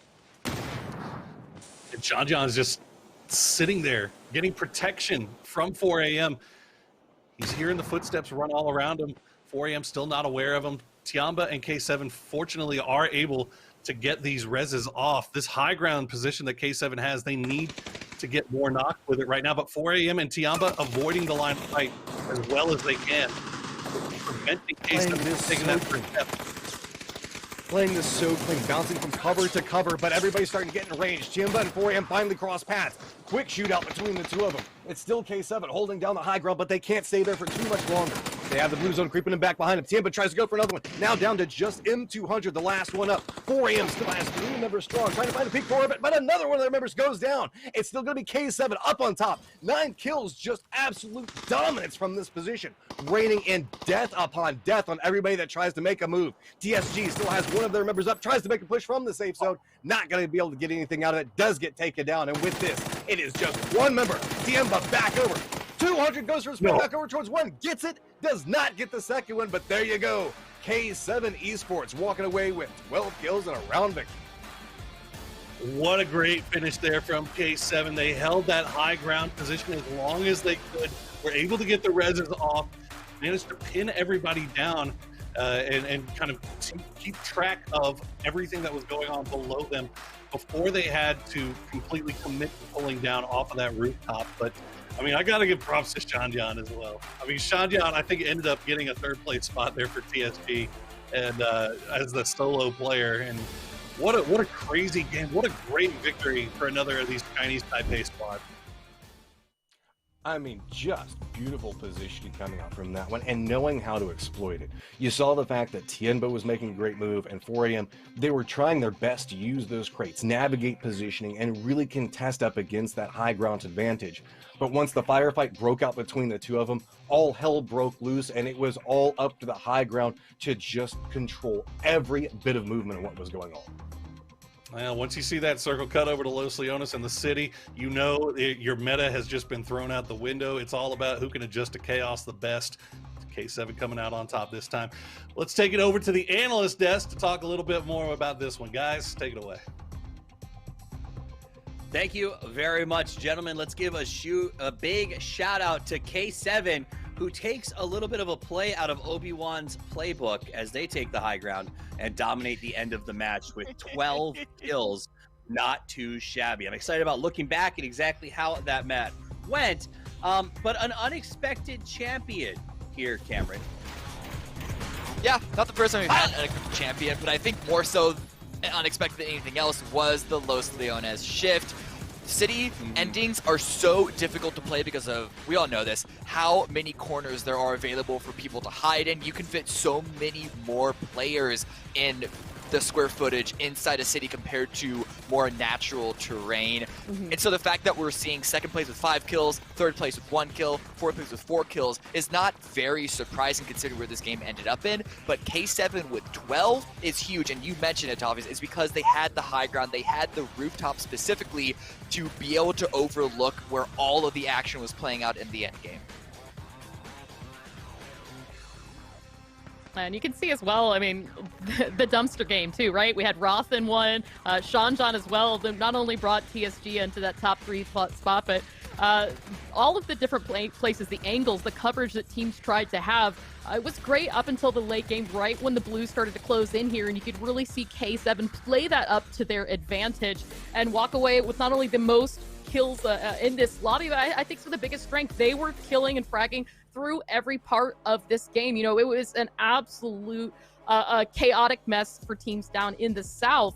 And that was something that we really saw K7 play to their advantage. You know, they worked on Na'Vi, they worked on TSM, and that really alluded itself to getting those 12 kills and getting them that chicken dinner, which, Toffees, correct me if I'm wrong, that's their first chicken dinner. They did not get any during the PCS.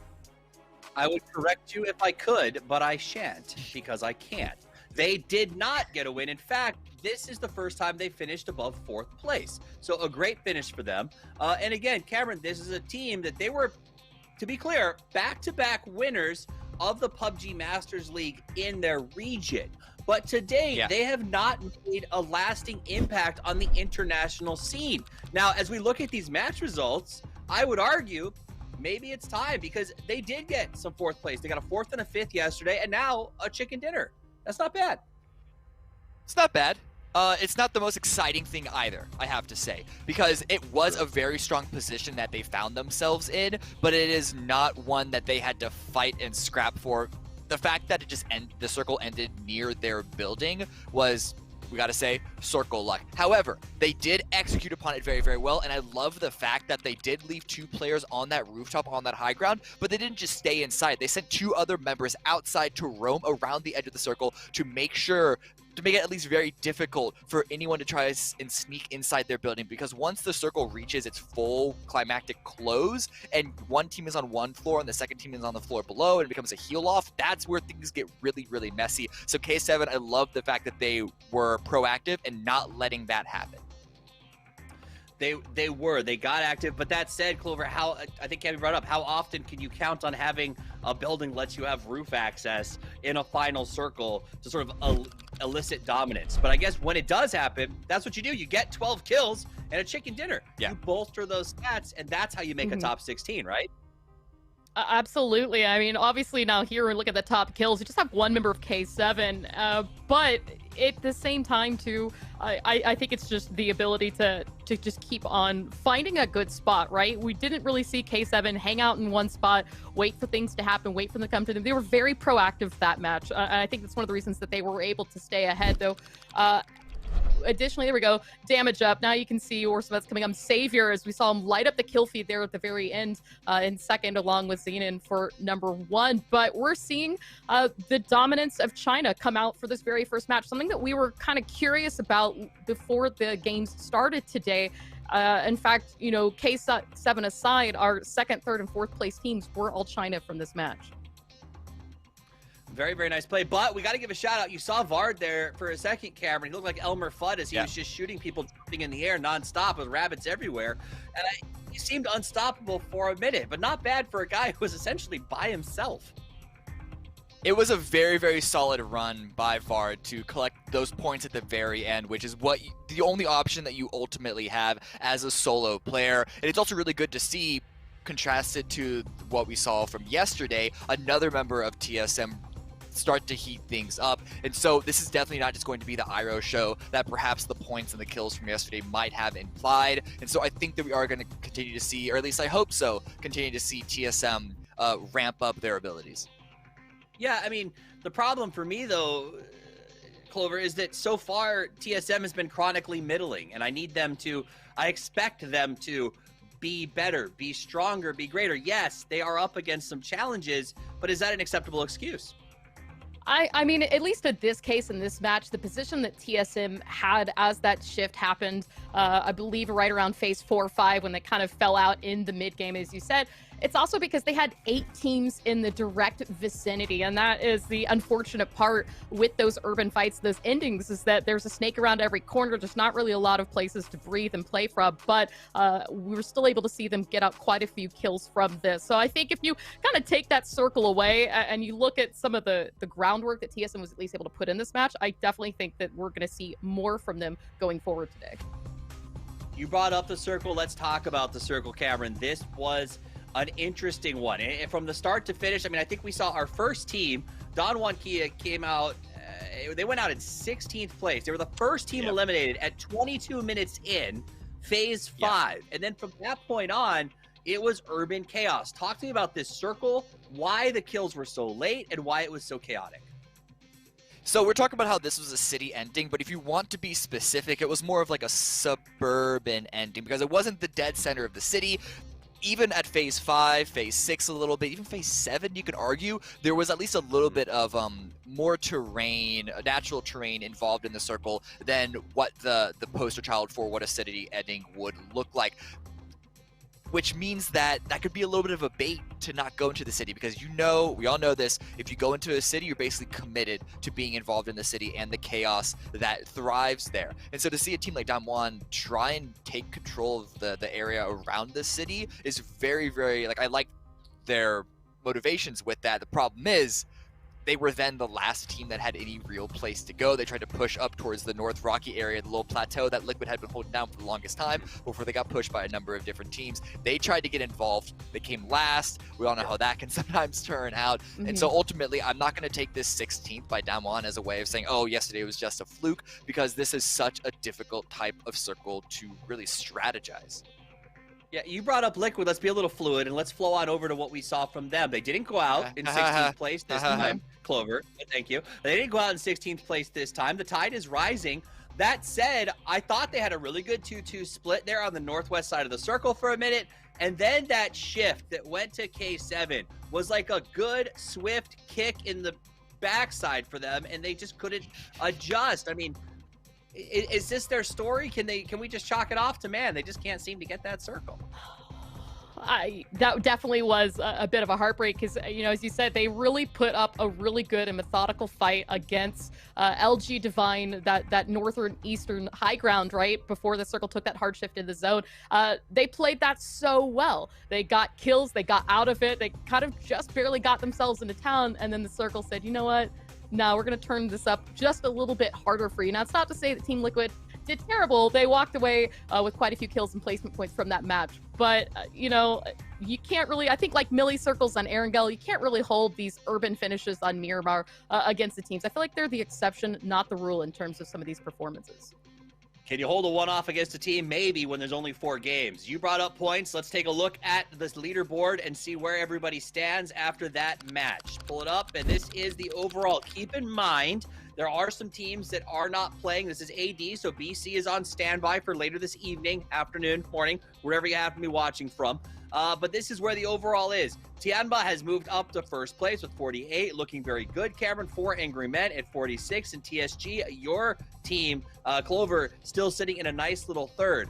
Give me your hot take on this leaderboard, Cameron. It is still very, very tight at the top. Both the lobbies from yesterday, A, B, and C, D, the top 3, 4, sometimes 5 teams were still relatively close, and we're continuing to see that. The problem is it seems to be the same teams every time. Tianba, TSG, 4 Angry Men, and Don Juan Gaming. So all the other teams that are trying to make their way towards the top leaderboard at the end of the day, they're really going to have to struggle against what seem to be fairly consistent teams, sitting endings not counting. What is lucky, though, is that as far as these teams are all concerned, top 16 is all that matters. This is a ranking decision. As far as, maybe I am wrong, maybe there is something I'm completely forgetting at the moment, but as long as you're in the top 16, you are all equal as far as any advantage going in towards weekly survival. Let's take a look. You still up here? Talk to me about that right side of the leaderboard, Clover. Maybe some teams that you've seen some signs of, or that you're hoping that in the next couple of games are going to really step up and perform. We'll bring it back up to Liquid, right? Yesterday was so cringe for them. Yesterday was heartbreaking. I know that the fans were really rough on them in chat as well. We were kind of upset by some of the performances. I think that, a little bit of a climb here. We're still in the 20s. But given the fact that most teams above them right now aren't playing right now, they won't play till later today. If you're Team Liquid, you've got to be thinking not only do you need to climb over to the left-hand side, but you want to give yourself a little bit of room so that when the rest of those teams play later, you can still kind of maintain that position. On the flip side of it, though, Na'Vi, only putting down 1 point in that match, Yeah. still looking a little bit low. That's kind of the big surprise for me still. But again, I mean, Na'Vi was kind of part of that southern cluster of just chaotic mess. It was really hard for them to pull out anything for the cards they were dealt with that urban finish. It was. Let's talk about Na'Vi for a second, Cameron. This is a team that they have a storied past, right? They're always sort of in the conversation. But for me, the reality is they've had great group stages. And if I had to describe their finals throughout 2020, it would be meh. So for context, for anyone who isn't aware of their scores in the EU PCSs, on PCS2, they ended group stage in 2nd place. They got 7th in the grand final. In PCS3, they ended group stage in 1st place, and they got 6th in the grand final. And when you look at their style, they're a big fan of these sort of what I like to call box spreads when they're on the edge. They spread out, they try and take a lot of area, and they try and fight from there, which, I'll be honest, is a really easy way of capitalizing on weaker teams. But when you go to the finals of PCSs and when you go to PGI.S, you're not going to be given that same sort of hand of easy targets to shoot at. So maybe that is an issue that they're coming across at this moment. I've never really felt that they've been really good at taking map control for themselves. They're just really good at executing on map control that comes their way, which is obviously very, very unreliable way of playing the game. Yeah, and it's one of those things, Clover, when you talk about they are kind of coming in from their region as maybe, I don't want to say the total bottom, but the bottom of that sort of group of European teams. And we're sort of seeing this trend start to establish itself. North America, the same instance. Zenith came in as sort of the bottom of the North American team groups. I mean, they're still some of the best in NA, but like in that game, Roth literally was getting dumpstered. Just a bit, but at the same time too, at least yesterday, Zenith did look a little bit stronger in terms of the North American region teams. But I think, we've got 1 day in the books. We've got 1 match in the books for today for these rosters. It was a very chaotic one. If anything, if you're these teams and all the things we're saying, you can't let it get to your head, right? You can't start thinking, oh my God, am I in the bottom? I need to show them, I need to do this. You just got to start focusing on getting those points, climb the leaderboard, really hone in and focus, and don't let it get under your skin. Because the second that you let it get under your skin is when things are going to start to fall apart. And it's that growth right now that we need to see, especially from those teams that fell behind yesterday, like Na'Vi, like Team Liquid. All right, I can't wait to see how it plays out as we get ready for our second match of the day in just a little while. We are going to take a very quick break, and when we come back, it'll be with game number 2 on Miramar, so don't go anywhere. There's more action on the way.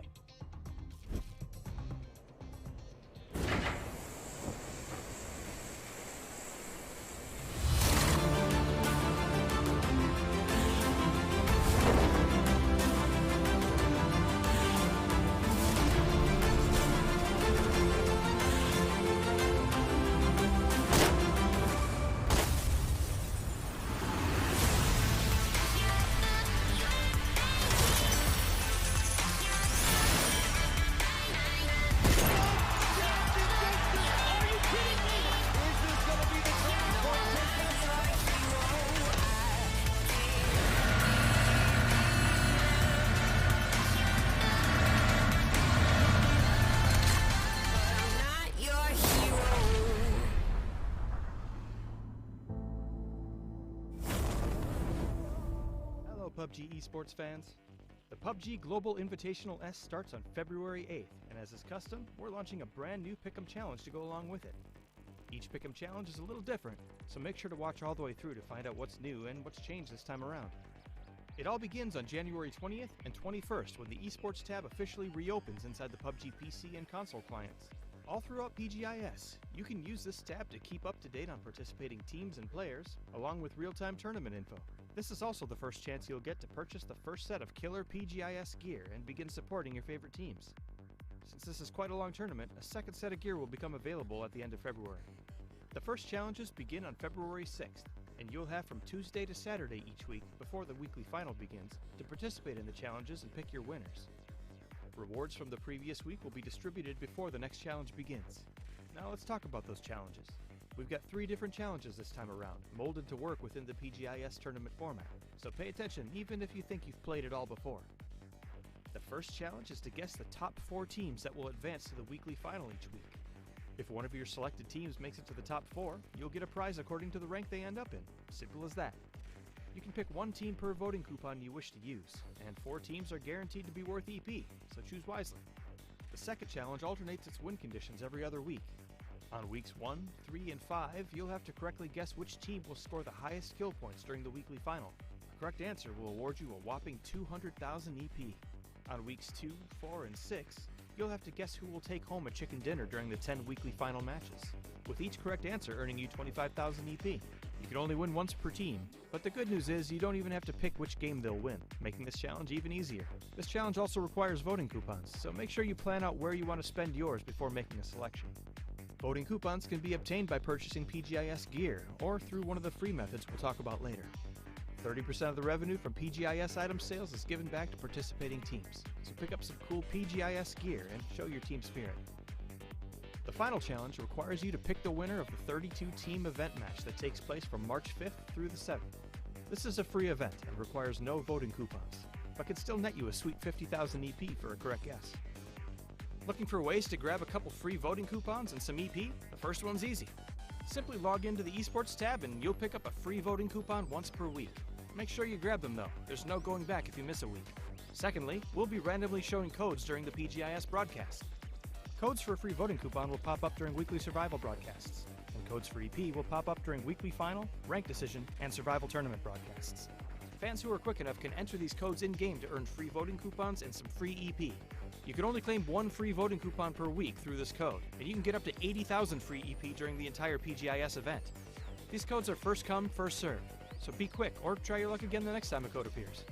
Once you've racked up a nice pool of EP, make a trip to the esports store and choose from all the sweet new PGI.S gear available. You'll have until April 14th to spend your EP, so stop in early to plan out what you'd like and pick it up as soon as you earn that required EP. That about does it for this overview of the PGI.S Pick'em Challenge. Now it's your turn. Log into the esports tab, research your teams, plan your strategy, and get picking. PGI.S is our biggest tournament yet, and we want you to win big alongside your favorite PUBG teams. PUBG, PGI.S, and the Pick'em Challenge. Your time to win starts now.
Southwest Z0. Get the shots back over towards him, right?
Hello, PUBG esports fans. The PUBG Global Invitational S, our biggest tournament yet, begins in February. With a tournament this big, there's a lot to take in. So let's take a look at the format and rules of PGI.S 2021. PGI.S's main event, the weekly series, will be held for a total of 6 weeks starting from February 8th. It is divided into the weekly survival taking place on weekdays and the weekly final held over the weekend. Unlike the previous global tournaments, points are not accumulated week over week, giving every team the same fighting chance each week. Weekly survival features 16 matches held across 3 weekdays. The goal for teams is simple: win a single chicken dinner. Once you win, you stop playing and move on to the weekly final. The next team on the waitlist takes your place and a new match begins. This list is determined by ranked decision matches to decide the order our 32 teams participate. These 24 deciding matches take place over 3 days starting from February 5th and will divide our teams into 4 different groups. The top 16 teams from these groups face off in the weekly survival matches first. The weekly final is more like the PUBG esports you're used to. 10 matches are held across 2 days, and points the teams earn are added up to decide their final ranking for the week. The 16 teams that played in the weekly final get the first shot at next week's weekly survival, and the remaining 16 teams decide their placement on the waitlist during a bottom 16 match held every Saturday, before the weekly final. From there, the cycle continues throughout the tournament. One of the big differences with PGI.S is that instead of receiving prize money based on your final rank is determined by how much prize money you've won. We're awarding prize money every week, and the team who has collected the most at the end will be crowned our PGI.S champion. Here's how it breaks down. The first 8 teams to win a weekly survival match each week take home an automatic cash prize, earning more the sooner they win. From there, the winners of the weekly finals tournament get an even bigger cash prize. The first place prize being $25,000 on week 1, and growing to an astounding $500,000 by week 6, giving teams lots of opportunity to catch up and claim the title. Winning isn't the only way teams are earning cash, though. 30% of the total profit made from PGI.S item sales goes back to participating teams. This money will be distributed based on the percentage of money each team won in the tournament, with bigger rewards for the higher performing teams. So, not only do you get cool skins and voting coupons to earn even more cool skins, but you're also helping your favorite teams bring home more well-deserved prize money.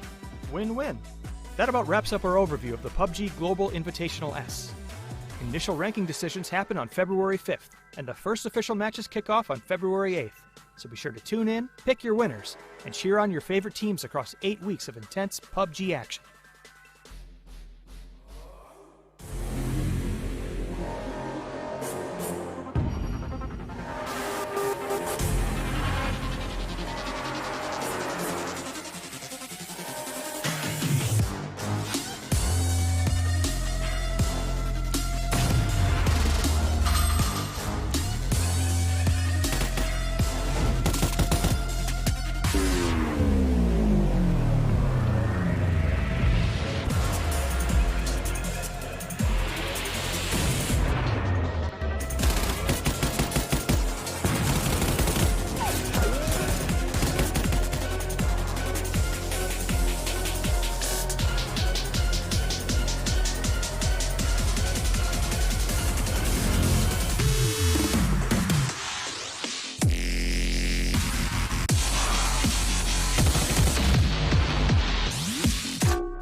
Hello, PUBG esports fans.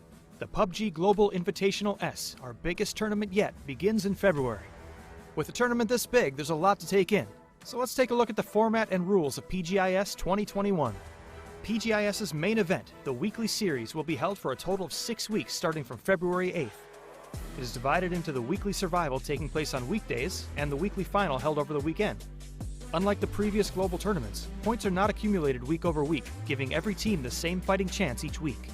Weekly survival features 16 matches held across 3 weekdays. The goal for teams is simple: win a single chicken dinner. Once you win, you stop playing and move on to the weekly final. The next team on the waitlist takes your place and a new match begins. This list is determined by ranked decision matches to decide the order our 32 teams participate. These 24 deciding matches take place over 3 days starting from February 5th and will divide our teams into 4 different groups. The top 16 teams from these groups face off in the weekly survival matches first. The weekly final is more like the PUBG esports you're used to. 10 matches are held across 2 days, and points the teams earn are added up to decide their final ranking for the week. The 16 teams that played in the weekly final get the first shot at next week's weekly survival, and the remaining 16 teams decide their placement on the waitlist during a bottom 16 match held every Saturday, before the weekly final. From there, the cycle continues throughout the tournament. One of the big differences with PGI.S is that instead of receiving prize money based on your final rank is determined by how much prize money you've won. We're awarding prize money every week, and the team who has collected the most at the end will be crowned our PGI.S champion. Here's how it breaks down. The first 8 teams to win a weekly survival match each week take home an automatic cash prize, earning more the sooner they win. From there, the winners of the weekly finals tournament get an even bigger cash prize. The first place prize being $25,000 on week 1, and growing to an astounding $500,000 by week 6, giving teams lots of opportunity to catch up and claim the title. Winning isn't the only way teams are earning cash, though. 30% of the total profit made from PGI.S item sales goes back to participating teams. This money will be distributed based on the percentage of money each team won in the tournament, with bigger rewards for the higher performing teams. So, not only do you get cool skins and voting coupons to earn even more cool skins, but you're also helping your favorite teams bring home more well-deserved prize money. Win-win! That about wraps up our overview of the PUBG Global Invitational S. Initial ranking decisions happen on February 5th, and the first official matches kick off on February 8th. So be sure to tune in, pick your winners, and cheer on your favorite teams across 8 weeks of intense PUBG action.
Southwest Z0.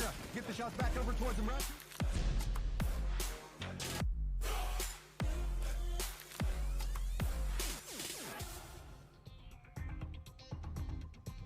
Welcome back. I apologize for interrupting the Chill Hop tourism stream.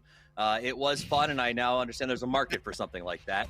But in all honesty, we want to start by saying that we sincerely apologize. The issue was due to packet loss on the event server. The PUBG team has been running around, fixing it, getting things up and running. And as you can see, we are back in place. So the players are getting in the lobby. Game 2 is about to get underway. And I, again, just want to say from all of us, we're sorry and we appreciate you still being here. Y'all are crazy. just like us, and I love you for it. Okay, let's talk about games. As a refresher, since it has been a little while, Game 9 theoretically just ended. K7 got a win with 12 kills, but it was a very unique game, Clover. This idea that it was city-based, 70% at almost all times was based around Los Leones. Teams like Liquid just kind of got forced into really awkward positions. Give me a quick recap, I guess, or quick take on sort of what we saw and what that means as we go forward. Yeah, I mean, as you said, right, we had that circle shift to Los Leones. Phase 4 popped, and it was very apparent that that's where it was going to go. And we still had pretty much everybody alive up until that point, you know, sans a few players here and there. And immediately we saw a full send for most of those teams that had been playing the edge and said, all right, well, we know it's going urban now. We need to kind of rethink the strategy. Oftentimes when we get those city finish games, teams are a little bit, you know, they want to stay away from the towns because they're notoriously hard to leave if the circle pulls back away. As you said, you know, Team Liquid was fighting for a dominant position on the high ground against LG Divine. Ultimately did survive, pulled back away. Additionally, we had a lot of our Chinese teams kind of playing the center, great positioning from 4AM and Tianba, but it was the fast footwork of K7 that not only allotted them to 12 kills from various teams out from the south of Leonis as the circle continued to shift slightly to the northern part of town, but ultimately getting 2 up on the roof that gave them a great vantage point to clear house and take that chicken dinner. Excellent. Cameron, anything you want to add to that, or should we move on to the next topic? I mean, that was pretty in-depth. That was... I thought it was. Like, I that's thought a it full was. Wikipedia page, yeah. All right, so let's talk about some teams. I want to make sure that we talk about everybody. This is obviously Group A and D, for those of you who are just joining us. I know a lot of our European viewers are probably waking up thinking that it's going to be Kylaris's face. It's still me. Sucks to be you. Let's talk about T1. This is a team that has had kind of a slow start to 2020. Been curious to see them. They had some good fights yesterday. We know players like Starlord have been around for a very long time, and they got 5th in that last match. So talk to me about your take on T1, Cameron. Again, it's still very, very questionable. Yes, they had a really solid game yesterday where they got 2nd place with 10 kills. They also got a 6th place with 5 kills, but outside of that, it wasn't really anything to write home about. And then a follow-up T1, 5th place with 4 kills, sure, but it's a city ending, and so who really knows but what exactly all that means? And so even after that great game, even after with the roster that they have of known players, especially Starlord, who made a really big name for himself in 2019, if I'm not mistaken, I still personally feel very uncomfortable putting them in the same bracket as even other brethren of theirs from Korea or China, which are generally the 2 regions that you have to favor coming into this competition. Now, here's my question for you regarding that, Clover. This is a team that is sort of a tourniquet team, right? They put Starlord and Deng Che together with Adder and Aqua 5 to sort of create a team of inarguably excellent players, all-stars in their own right. Will they get stronger as the tournament goes on, or do you think this sort of mixing 2s is just too late? You know, do they have the time to sync up? I think they do, right? This tournament format really favors itself to some growth for some of those teams, especially since it's kind of a week by week. If you do something this week and it doesn't quite work out, try again next, try on that next survival series and make it happen. And there's definitely a lot of chances and opportunities for T1 to do that here. Let's take a quick look at the stadium. The players have had a good look at it over the last hour or so.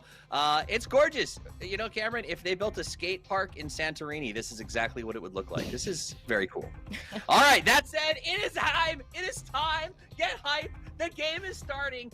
It is going in. Now the plane is in the air. Let's go over to Porosaurus and Matchroom for our 2nd mirror match of the day. Thank you. Thank you so much, Toffees, and thanks to everybody that put in all the effort to get everything set up.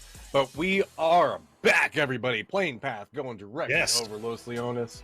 And here we go, Poro. I'm awake. I'm good. Let's go. It's only we only had a little bit of time to watch the entire Lord of the Rings extended edition.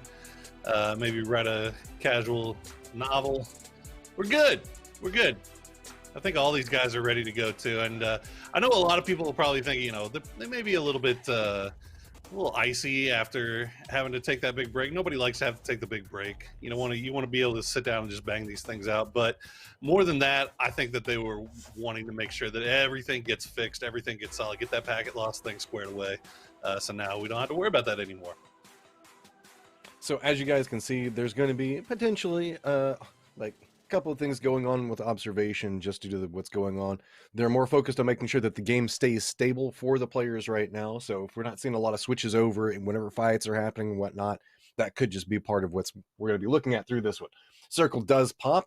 Going to make its way back over towards El Azahar. So with this, naturally, we're going to see AAA in a good position, as well as Damwon going to be in a good spot, as well as 4 a.m.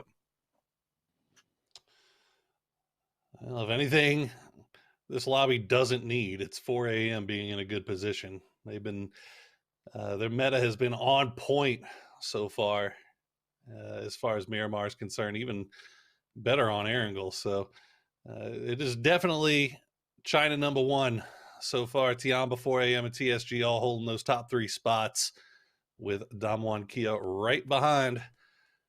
And after finishing 16th in game 1, I think Damwon definitely would love to come in here and prove that that was just a fluke, a little bit of an anomaly. I think that's what we're looking at for a couple of these teams.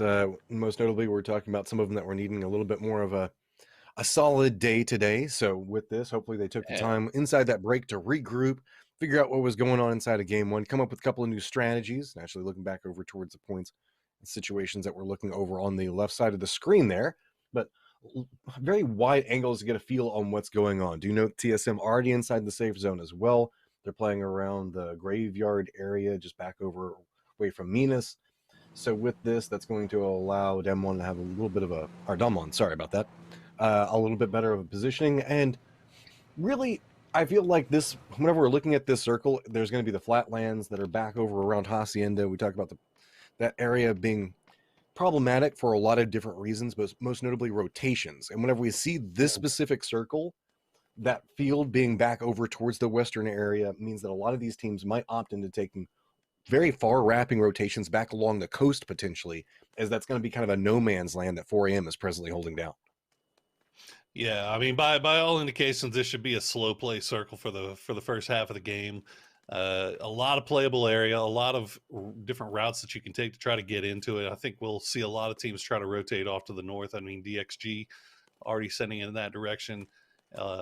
Divine also looking in that area as well. So AAA, while they're holding the north, it looks like they've already sent Svit down towards the center.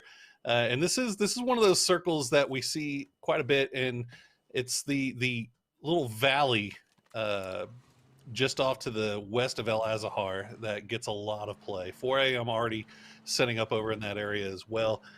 We can see T1 Team Liquid already. Yeah, Liquid's on the move, and I'm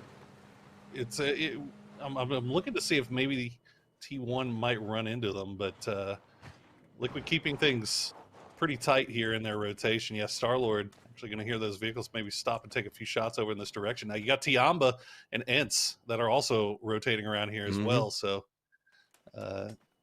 Star-Lord might want to be a little bit careful. Yeah, no shot's going to come out there. Just do a little bit of scouting, waiting for the rest of the boys.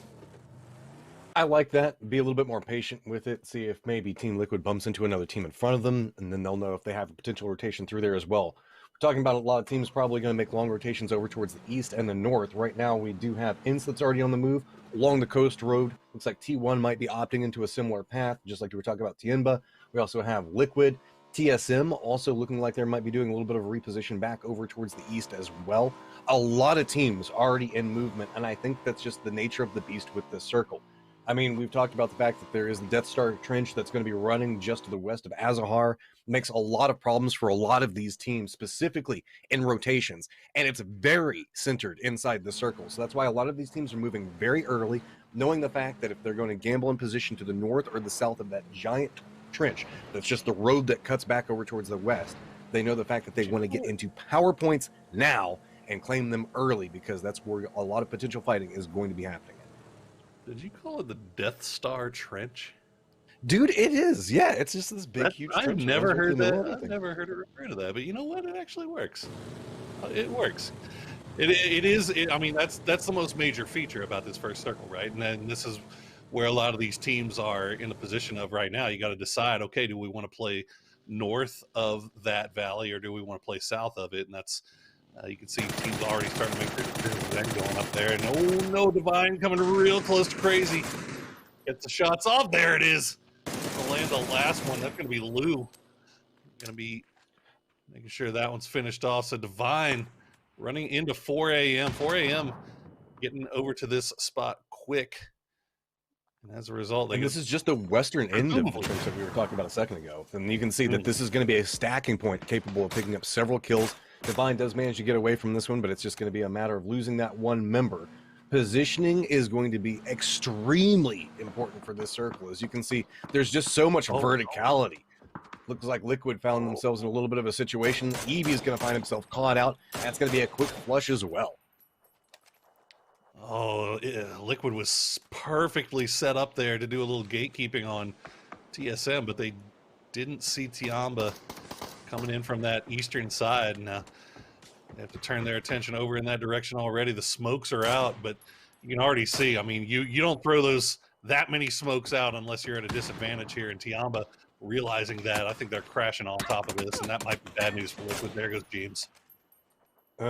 2 down already, and remember that there is just team upon team that's starting to just find angles back over towards this position. So that means that Team Liquid knows the fact that they're going to have to make some type of break out of this.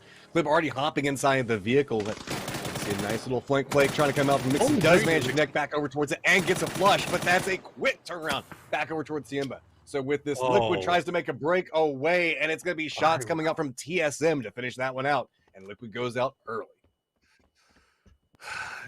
That's, I think, 3. Yep, that's the feel right there. Just 3 16th place finishes in 4 games on Miramar for Liquid.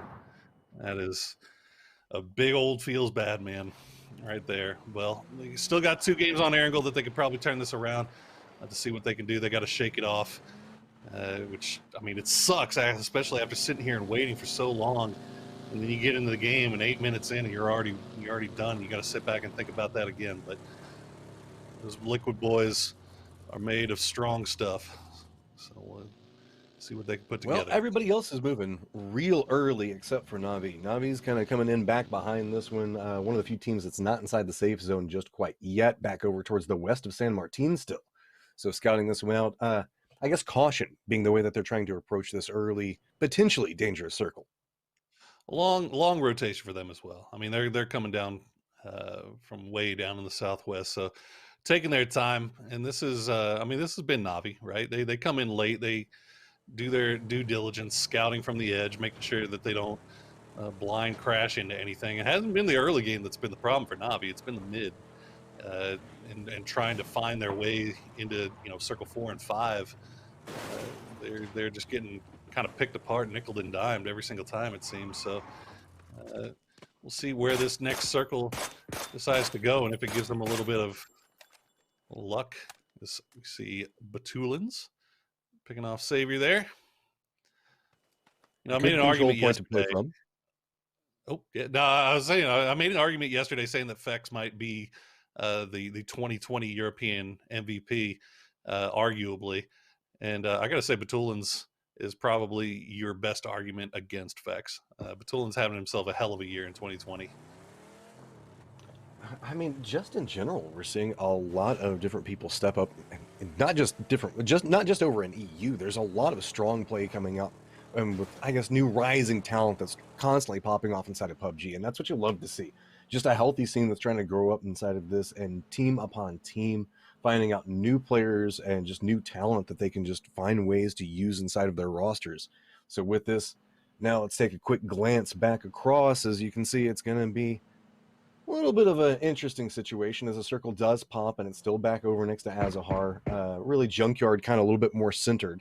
So that means that those hills back over towards the south are going to be favoring the locations that a couple of these teams did move into normally really favor too far into the north. So that means the fact that everybody's starting to get in touching distance of each other. 4 a.m. gets vision back over towards Zenith, gets the spray back over towards him, and doesn't manage to take out Roth just quite yet. Roth looks like he's going to be a little bit of a decoy back over for his team. Lou does find a little bit of an angle to catch back over towards Kickstart, though.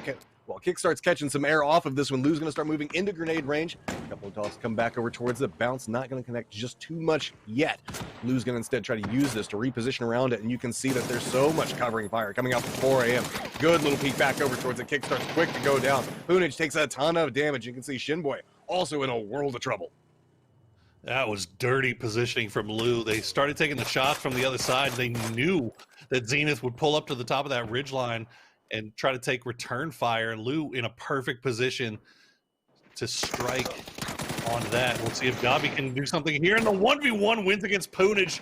It's all down to Shinboy now, as Roth is nowhere near this. He's still pinned down at the gas station. Shinboy gets taken down by Crazy. And once again, Roth finding himself the last player alive for Zenith.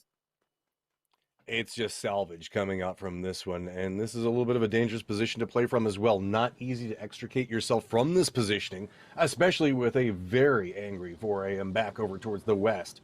Meanwhile, you can see K7 having a little bit of woes of their own. They've got Ints on one side and T1 on the other, still trying to make their rotation through this one. TSM still trying to find the angle back over towards it. I think that K7 has found themselves a nice little dip that gives them a little bit of safety, but I mean, Ints might still have a firing line back over towards it. That is absolutely disgusting. Roth, Iro, man. Absolutely nuts. Well, guys, I know you've been sticking around for a long time waiting for these games to start. Well, here's your prize. It's going to be the promo code down there over in the left. Make sure you type that into your PUBG browser and get all your E-points. As we see Navi, we've been talking about them and how slow they've been taking it and methodically they've been taking to try to get into these circles. Looks like they spotted out LG Divine, and now they're just outside of the circle on the western side. They're sending Besto down to the south and try to figure out where the best point of entry is, and it's probably going to be that southern part where Besto is founding. See, I don't know. That's got its own woes and potential struggle that they're going to deal with. As 4AM is going to have a couple of firing lines that they can work from that angle. Looks like they might be able to find a little sneaky way to make the approach. Yeah. So they're going to just lean into the high ground, but I'm more concerned about how we might see Navi make that cross through this. New circle is about to pop. Do note that whenever we look through this, there's a widespread back over towards the north where we can see AAA holding down positioning. Circle is going to continue to stay with Azahar Junkyard. So that means that our edge team is going to have to creep in just a bit more, and the teams that are already playing right along the edge could find themselves in a good position to pick up a couple of easy kill points. Yeah, it's a nice little high-low 2-2 split coming out from Ints. They've got everything covered around them. Unfortunately for them, nobody really coming anywhere near them just yet. As we see 4 a.m. going to try to push back in, and Roth just waiting for the inevitable here. Forever already knows he's in there. Tries to hold the line back over to it. Does manage to take down Crazy, but it's not going to matter. That's just, he's going to get the damage back over towards it. Gets a little bit of armor damage most likely, but Reza should be able to come out from this one. And 4AM get themselves a nice control point down inside the trench. You can see AAA was thinking about doing a little bit of overwatch onto the position. Doesn't find an angle to get enough work into it. Meanwhile, the edge starting to get a little bit more interesting, as it looks like DXG might find themselves back over next to TSG. And back over towards the south, Day Trading is going to have to make a little bit of a play of their own to move inside the safe zone. This is unfortunate for Navi. They were probably looking at moving into this area, but they get caught up in a long-range fight here with VP outside of circle, and LG Divine is able to slide in right underneath them and take their compound away. Now, there's still plenty of hills really to work around here, but this long-range fight between Navi and Virtus Pro doesn't seem like it's doing in either team any favors really here, so I would like to see him pull off of this and start trying to figure out how to post up in this next circle. It feels like everybody is a little bit concerned about all the little, I guess, paths that you can take through here. There's all the little dips. There's all the little like nooks and crannies that players can hide behind. So that's leading a couple of these teams to make a lot more of a methodical approach inside the zone. Specifically, that's what we're seeing coming out from DXG. That's, I wouldn't say hesitation, just wanting to make sure that they scout out as much as possible. Meanwhile, K7 tries to get some shots back over towards Dunlaw, but it does not work out in their favor. Good play coming out from Sung Zhang. Going to go ahead and get the knockback over towards us, and this should be a quick flush over towards it as well. K7 looks like they're trying to find the angle to work with and are trying to defend this one up, but do not have clean sight lines to play from at the time. Yeah, Kia just going to go ahead and let them get this res off. That's not a push that you want to make. If you're in their position, it's a little bit too risky. So the res will probably come through, and Damwon will just hold down their compound for the time being. Meanwhile, Virtus Pro, like they've decided to push into Navi on this one. The tab is ready for it, though. Nice little flanking position. Oh, does he get spotted? This is going to be a Oh, Tab does not get the down off of that one. Gets damaged, but that's one you know he's desperately going to want back. Now starting to make a play back over towards the safe zone. Is pretty close to it as it pops. Orange does manage to connect back over towards Lou. With Navi still holding down this high ground positioning, they might be able to find some type of angle play from at the time. Repositioning is coming back over on the other side. Virtus Pro trying to make a play back over towards it, but that's another member down, and it's going to be a good shot coming out from T1's Aqua 5 on the other angle. Xenia looks back down, tries to go for the flush, and spots out another one. Potential res coming through back off of that, instantly denied, and that's going to be a ton of trouble coming out for Virtus Pro as they are eliminated. Unfortunate for Virtus Pros. They get third party there by Day Trade and T1. And now look at this. Divine. Here's the shots. They're going to come up over the top. Unfortunately for them, nobody on Navi really got taken out or taken a whole lot of damage from it. The shots coming through from June. Not going to find the down onto Senya. But Navi still has a lot of position really to play around here. Divine just going to work the top of that ridge line here. But look at Besto. He's right there. He could strike at any moment.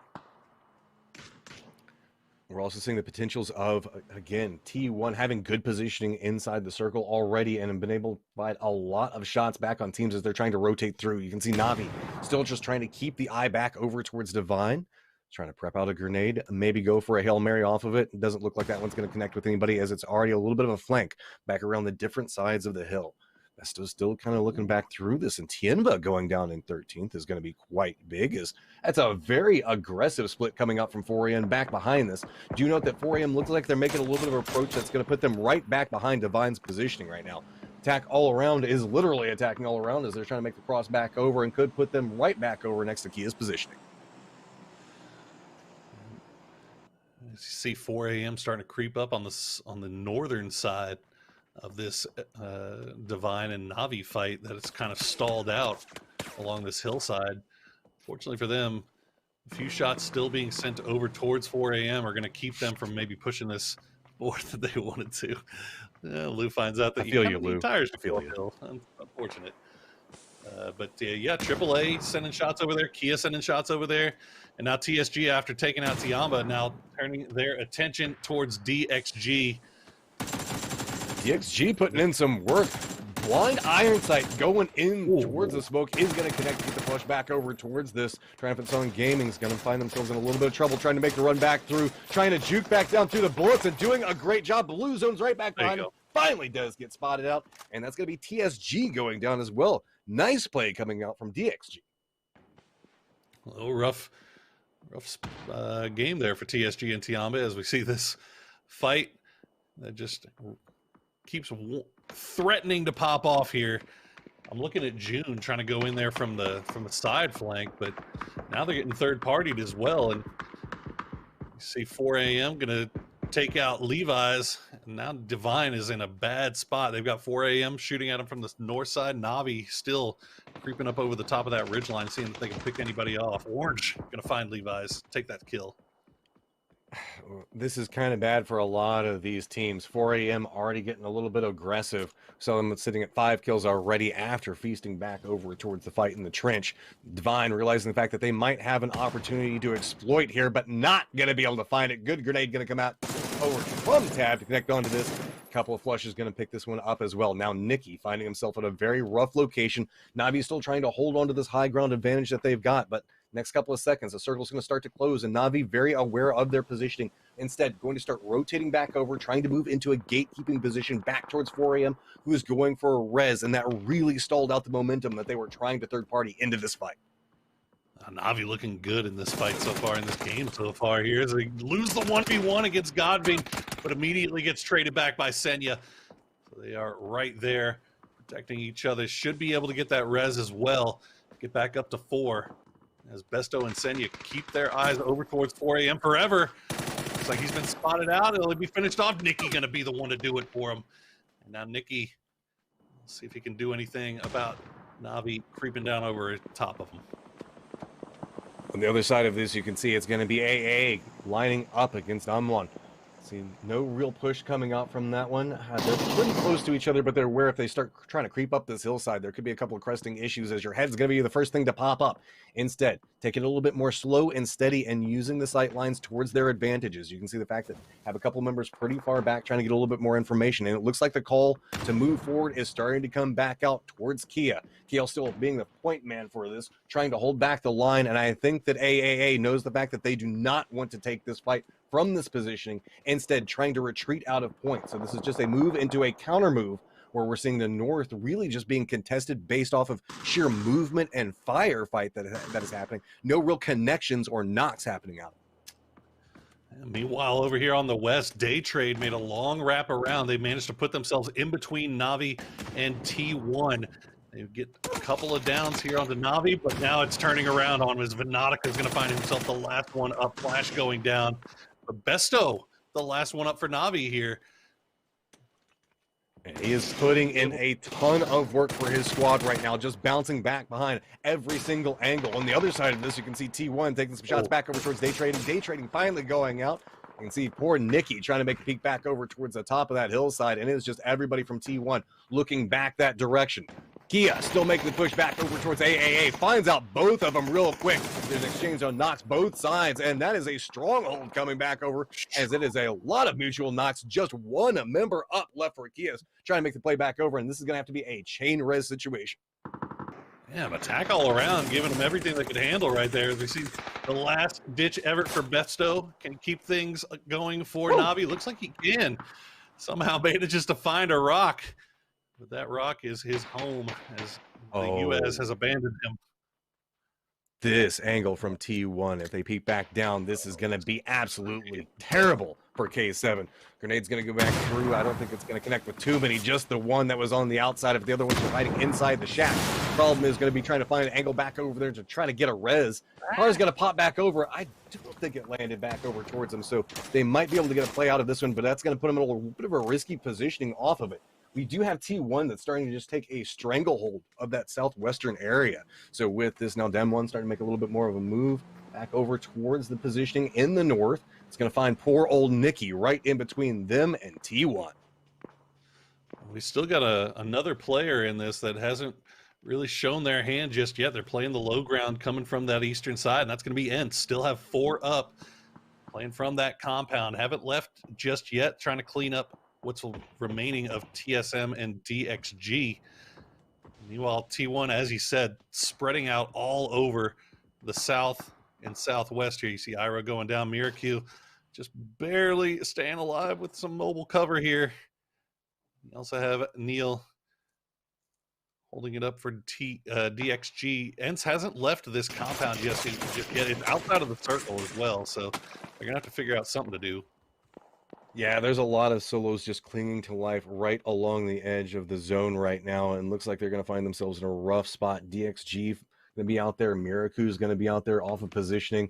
Nikki is right along the point of the new safe zone, so got himself a little bit of control, but you can see T1 is really wanting to try to take this one away from him. Every single time Nikki goes for a shot off of it, I don't think that he's going to be aware of the fact that Dom1 is coming up right back behind him. Going to be able to find a nice angle on this grenade. It's going to pop over right next to him. Does about half damage. Still trying to peek back over. Nikki's wanting to try to take this one on, but there's not a lot of different places he can try to find for safety, and it's going to be T1 that finally does get the connecting shots back over towards him. You can see Neil and Miracu both going down to blue, so that's going to leave Ents all alone there on the eastern side, and they've got a dirty ridge line that they can play for about as long as this next circle will allow them to T1 Star-Lord will get knocked, but it looks like he should be rezzed as Kia, oh, he's got that big boy gun too. Look at that, under looking for a line here as Besto just going to stay alive as long as he can. But now look at it, it's starting to spread out along that ridge. Trying to get more information, trying to get a feel for where everybody is playing from. Besto's still alive over towards the east, and it's just going to be Damwon just holding down so much of this northern area. Really, it's just them and T1 that have so much control over the circle. Sure, K7 is inside of it, but they don't have a lot of real good options. They're just kind of hiding inside of a shack, and they're kind of being dictated on everything that's happening around them. Insto looks like they might have found their opportunity very quickly, regrouping. Everybody's hopping inside the vehicles, and it looks like it might be the southern rotation shift back over towards T1's positioning. The problem with it is Adder is not making a play towards the safe zone and could find himself with a couple of shots and a good firing line back towards this, but Ince plays this so well, instead navigating right down through the trenches, trying to find themselves a good approach onto it, and now K7 is going to find themselves trying to defend this one out. You can see grenades getting prepped and readied. Good toss going to land back over towards him, but not going to get the knock onto it. Meanwhile, it's going to be Kia that finds the shot back over towards K7. One member down and two more playing back behind it. You can notice one trying to go for the res. That means just one member trying to hold this one through, and it is just coming apart at the seams. That's why you hold on to your utility as much as you can until the late game ends. Gonna clear up K7 with a little bit of help from under and his arm.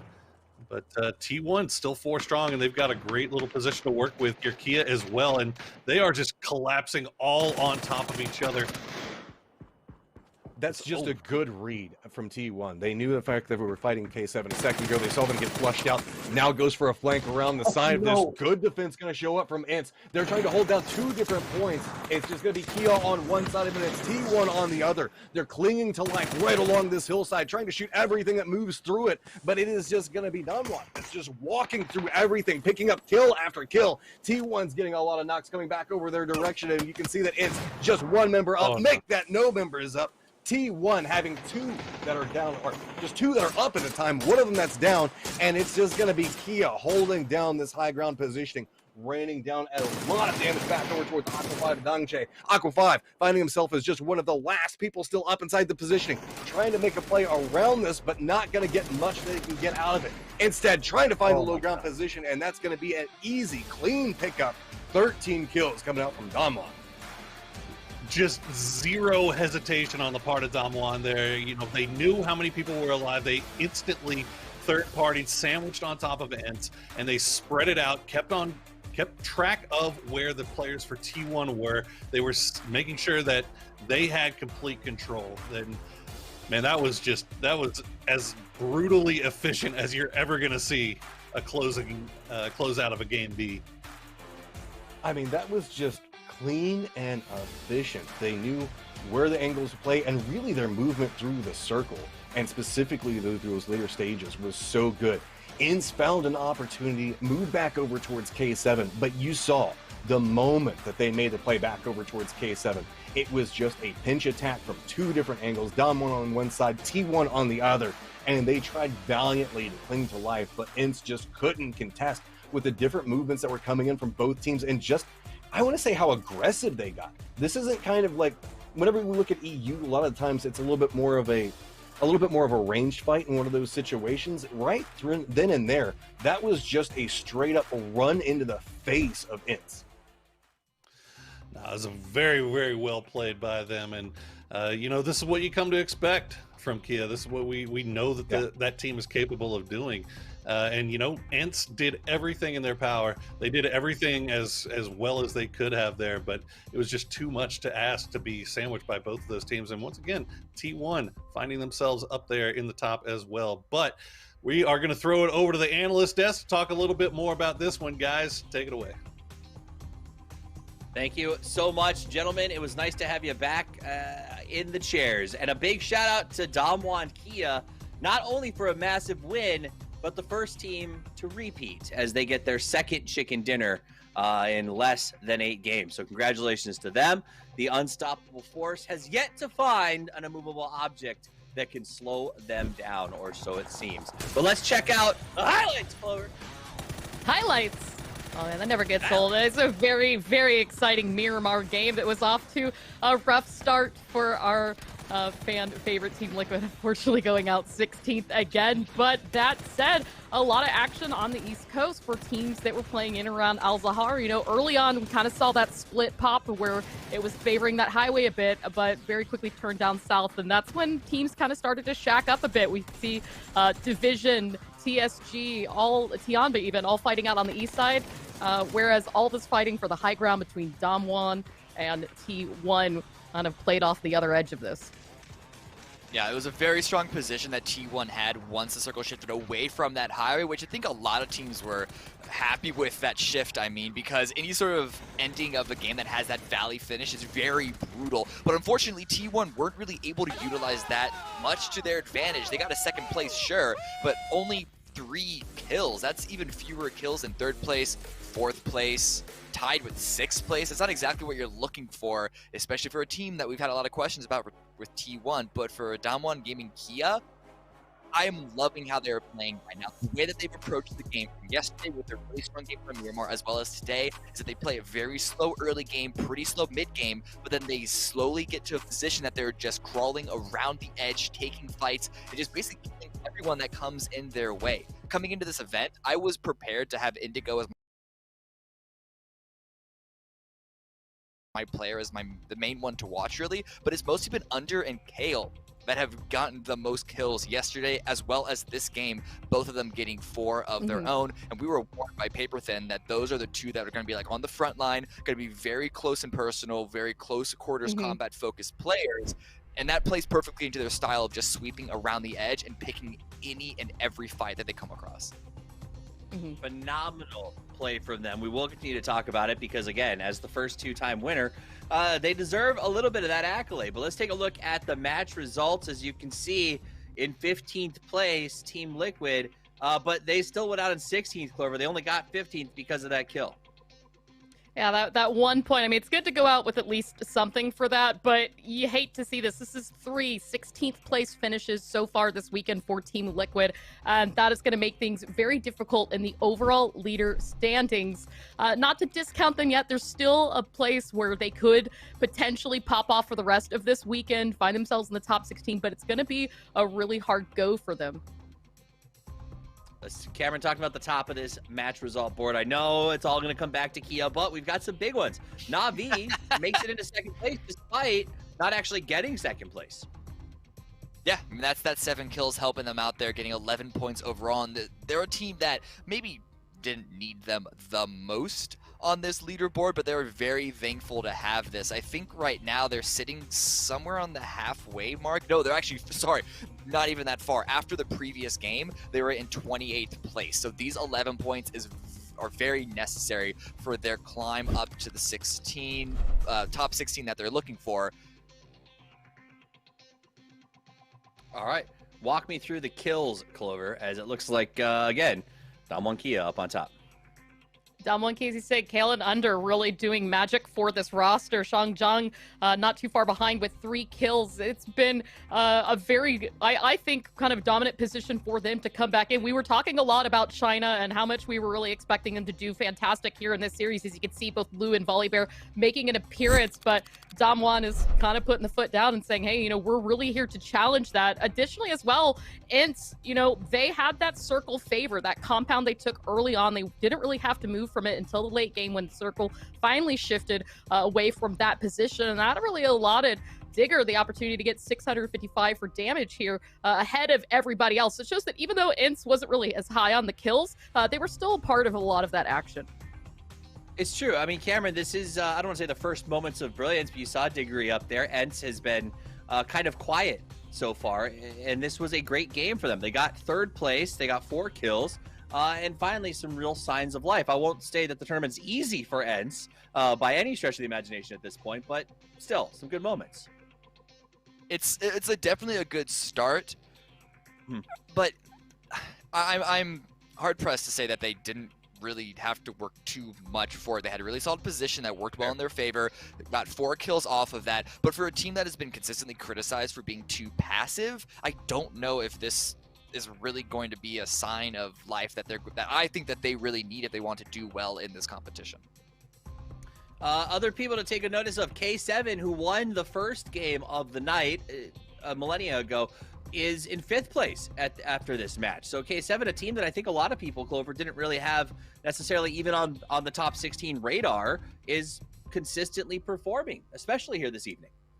Yeah, I mean, they once again showing us that they're really able to not only play the circles well, but kind of keep that awareness up through the late game, and once again awarding them quite a bit here. So they've been slowly climbing on the leaderboard, and that's going to be a huge help for them as well moving forward through this. But, you know, Miramar's strengths, one thing, you've kind of got to up that performance just a little bit more on Erangel going forward today.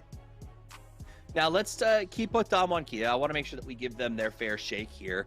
I do have a question. If my memory serves me correctly, they have not faced up against the Sonics yet. That should be tomorrow evening. Cameron, will there be a unique challenge for them, as that's probably their highest level of contesting in terms of early game rotations from those two teams? Yeah, I'm actually really excited to see how that plays out. I'm not entirely sure what the results of their scrimming have been, if one side is going to concede to the other. It's been a couple of weeks of these teams sort of testing each other out. Some teams like Liquid and SCK, but my understanding, have bailed from their drop positions almost immediately because they realized that there wasn't really much value in trying for it. But that's working out for them, right, Cameron? That's working out real well. It's working out really good for Liquid, I have to say. But back to Sonics and Kia real quick. I'm curious to see if they are going to go for that fight, because on one hand, Kia are performing so well that they don't want to go in unnecessary fights against Sonics, but they're also performing so well that they're, shall we say, almost secured into the top 16. So 100%. Why not take this moment to put pressure on an opposing team throughout the rest of PGI.S? I mean, that's the reality. Literally, tomorrow, those teams, like, all you need right now is top 16, Clover. There is a very good chance that we get to the games tomorrow, and it turns into Venice Beach out there. We got a bunch of guys who are qualified, looking thick, very big, flexing on everyone else, saying, this is my spot. This is where I'm putting the iron down. Get out of here. Do you think that's a big game? Like, tomorrow, we're going to see a lot of these top teams maybe just earning their space. Yeah, I mean, you know, why stop today? Go for the goal, go for the glory. Obviously, you know, as you said, top 16, but it is kind of send a message to everybody else in the lobby, let them know, hey, this is what I'm about, this is where we're landing, this is what we're playing, and you guys just need to be ready for it, because this is our PUBG. It is our PUBG, and I'm going to do something right now that some of you are going to go a little wild about, but I don't want to promise, but we're going to be back very shortly. It is a very quick break, and we'll be back with game number 3 as we get ready to transfer over to Erangel for the last 2 matches of these groups. Don't go anywhere. We'll be back, I believe.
I love that intro video. Just like I love all of you. Thank you for being here. And I love Cameron, and I love Clover, and I love my kids. That was just weird, but hey, we went there. Let's do this thing. Back from the break. No wife. I didn't hear a wife, but she knows that. I love my wife. Yeah, Don't I worry. have Don't, platonic come on. love for you both. Don't make as me get sentimental. I'm already sentimental enough that we came back, okay? It means a lot. That said, guys, we are back. We're getting ready for the transition into the second half of these groups as they fight it out. And we're going to give you the standings in just a minute, but let's get right into some deep conversation. I have bad news for everyone in the lobby, Cameron. That is the top team right now, Damwon Kia, is about to move to Erangel. When you look back at their play within their leagues, everything else this year, on Miramar, they averaged 5.7 games a match. On Erangel, they averaged 7.95. That means they are almost, not really almost, but like let's just say almost twice as good on that map. Is there any team on this leaderboard or in these groups that can catch them, Cameron? it's honestly really hard to say. I have been turned into a huge Damwon fan even just after the past 2 days. Loving their playstyle, and even though their games on Erangel yesterday weren't as spectacular as their amazing games on Miramar, last game, game 1 not included, I still don't think that they're approaching Erangel incorrectly. We've only seen 2 games, so the sample size is very, very low. However, within that sample size, there are a couple of teams in this lobby that have performed reasonably well on Erangel consistently, which is going to be K7, Virtus Pro, TSM, and I thought there was a 4th, but Divine. So those 4 teams, I think, are teams that if you had to pick one to look out for, are going to be in the mix. But remember, 4AM also won a game yesterday, as well as Divine won a game and Virtus Pro. So those 3 teams all won games on Erangel. Your thoughts, Clover, who catches them? Ooh, I mean, definitely like 4AM, as Cam said, they did have that win yesterday. They're looking a little bit good. I think they've had a series of unfortunate events in terms of the way the circles have shifted in their favors and how they've unfortunately been pinched just a bit today. But that said, yesterday, they did have the highest number of kills and one of the highest damages on Erangel. So I'm really excited to see if that was just kind of a fluke day for 4AM or if that consistency is starting to show itself for that roster and the team. So another team that I'm also kind of curious about, as Cam said as well, LG Divine. They're kind of, I don't want to say they've been disappointing on Miramar, but they've kind of had some weird moments in the mid game that they just haven't really been able to grow past. So I'm hoping that Erangel might be the place that we can see them continuing pushing forward, making it to the late game, picking up those double-digit kills and getting that climb. Awesome. I'll tell you what, I think the cameraman tried to give us an answer that maybe Tianba is one of those teams. In the last match, they didn't do great. They had a bit of a liquid round with only 3 kills and sort of a below 10th finish. But on the first game of the day, they got 2nd place. They put up 5 kills there, and they are still sitting relatively high on the leaderboard. So this does seem like a team that might be able to close that gap. That said, though, it really is becoming a bit of a chase.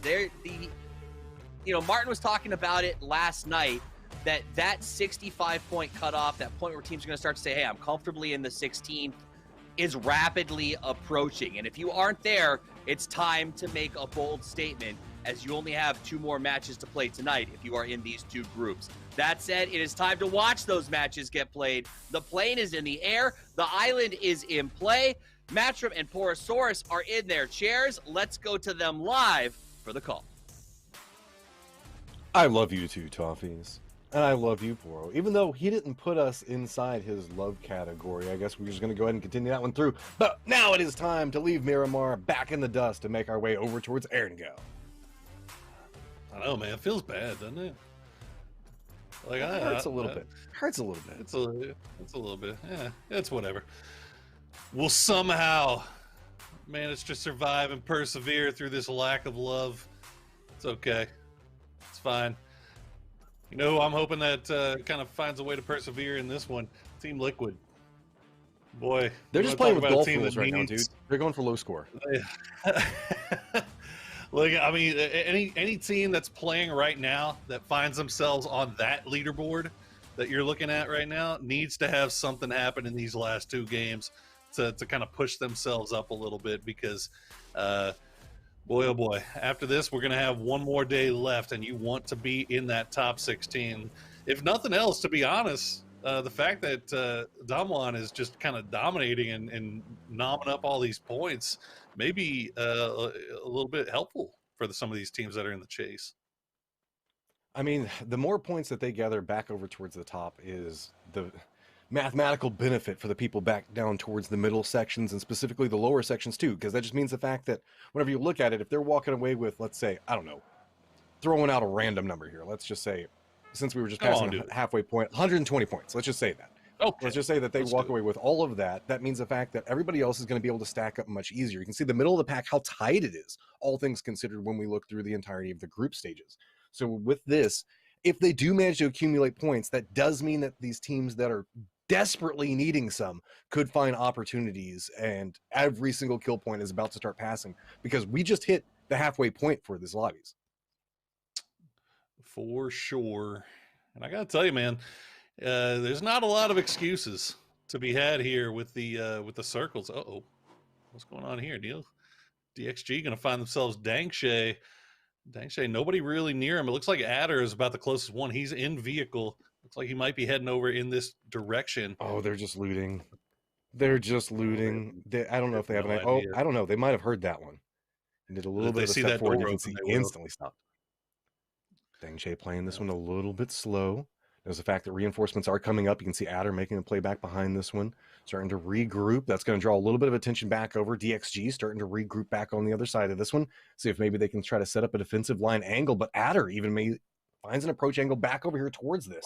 Are we going to see DXG try to regroup off of this because everybody from T1 is starting to make a play? I think that DXG was starting to take a look back over towards Georgia Pool, but instead now starting to make a full push back over here to try to commit back over onto this angle. Star-Lord playing on the outside of this one might get vision back over towards Fergus, but doesn't manage to spot him out. And Dangshay is just playing this one so slow. DXG wants to try to get out of this, running up the hillside. Star-Lord's got the angle on one, gets two. That's going to be problematic. Are we going to see the rest of DXG trying to make a play for this? No. They're just going to cut it back down south and call their losses good. That's so well played by T1. That's what you like to see. They collapsed immediately upon their solo player, Dangshay, keeping him alive, picking up 2 points about as easy as you like. Now, Long K and IQ 500 got to play this one out. And actually, Long K might be in trouble here, as it looks like the rest of T1 starting to make their way down to another location, and Long K already there. So this might not be over actually yet T1 for DXG. Just left where they're at, and TSM is making an approach in that similar area. That could be a problem for them. Yeah, see, Long K just went down. Well, there you go. Every breath you take is mercy from us. That's not how the song goes. But that's still savage. I respect it. That is pretty sad. You know, I gotta respect the hardcore. Oh, you know what I just saw in the background there, Matt? What's that? The ferry is running. Oh, he is. Obviously, we won't see him play this, but the ferry is running. But not military base, so not impact for this one. I mean, it might assist based off of different movements leaving, because we do have a couple of teams that are playing back over towards military base at the time. I mean, this is a do-up Gatka circle right now, so we're seeing a lot of teams try to make a little bit of positions, most notably over towards the Chopsticks area. That you can see that often gets a lot of contention, as well as Everest being a key component inside this one. DXG is just kind of all over the map right now. Tries to go for the shots back over towards us, but doesn't manage to take down one of the members of Tiemba. So now defensive line starting to get set. Finally does manage to get the shot back over towards that one. Are we going to see an IQ 500 peek around that corner? Nope, we're not. So Ming's just going to go ahead and chase this one around. And look, Tiemba is pissed by this. They're just swarming back through this. Everybody just runs back into position. DXG now might have bitten off a little bit more they can chew. Grenades now starting to come up into the second floor, and there is nowhere to go. What? Excuse me? Okay. There we go. All right. Second time. First one, I feel like probably should have got him there. The second one, going to go ahead and do it for him. But yep, there goes DXG. Unfortunate for them, but we are already down to 15 teams, 60 alive. Tiamba continuing their reign of terror over at the Invisibles. Looks like T1 going to regroup around Gatka And as you said, TSM just off to the east right now. Got Kia. Both every time they were trying to escape, and T1 just not having it, not letting escape be an option. I mean, T1 has a nice position right now that they're playing from. They're kind of spread all the way down from Everest, just right through the middle of the fields. And so if anybody tries to make any form of movement around them, they're going to have a ton of vision. And really, the way that they're set up, they can support each other so easily. Yeah, I mean they're taking up 2 in Gatka proper. They got Star-Lord hanging out in the god awful red brick. Dangshay looks like he might be leaving. Yeah, they were hanging out still in the compound that they got rushed at. But yep, T1 looking good. Ents, for their part, coming down from the north, making their way through Georgia Pool. Nobody really near them at all. Closest being Kia hanging up on top of Everest. You see Divine making their way through Pachinki. 4 a.m. doing another one of those wide splits. They may run into Crazy and Lou if Divine's not careful. So pretty much everybody finding some space, finding some good area to work from here in the early game. I really like the read from Divine on that, running right through the middle of Pachinki. Everybody knows the fact that Pachinki teams, whenever they drop there, tend to leave quite early, 4 a.m., kind of running a 2-2 split to the west of the position that they were playing from a little while ago means the fact that Divine can kind of just come in, take this one for free, and knows the fact that nobody's really going to lean into it right now. So buys them a little bit of time inside the circle. And if it does pop over this direction, they could find themselves in a good position to pick up a couple of kills. Situation is, if it's not inside of Pachinki, that's still going to put them back over towards the edge and make it a little bit more complicated, as they're going to have to run by this 2-2 split that 4 a.m. has already set up.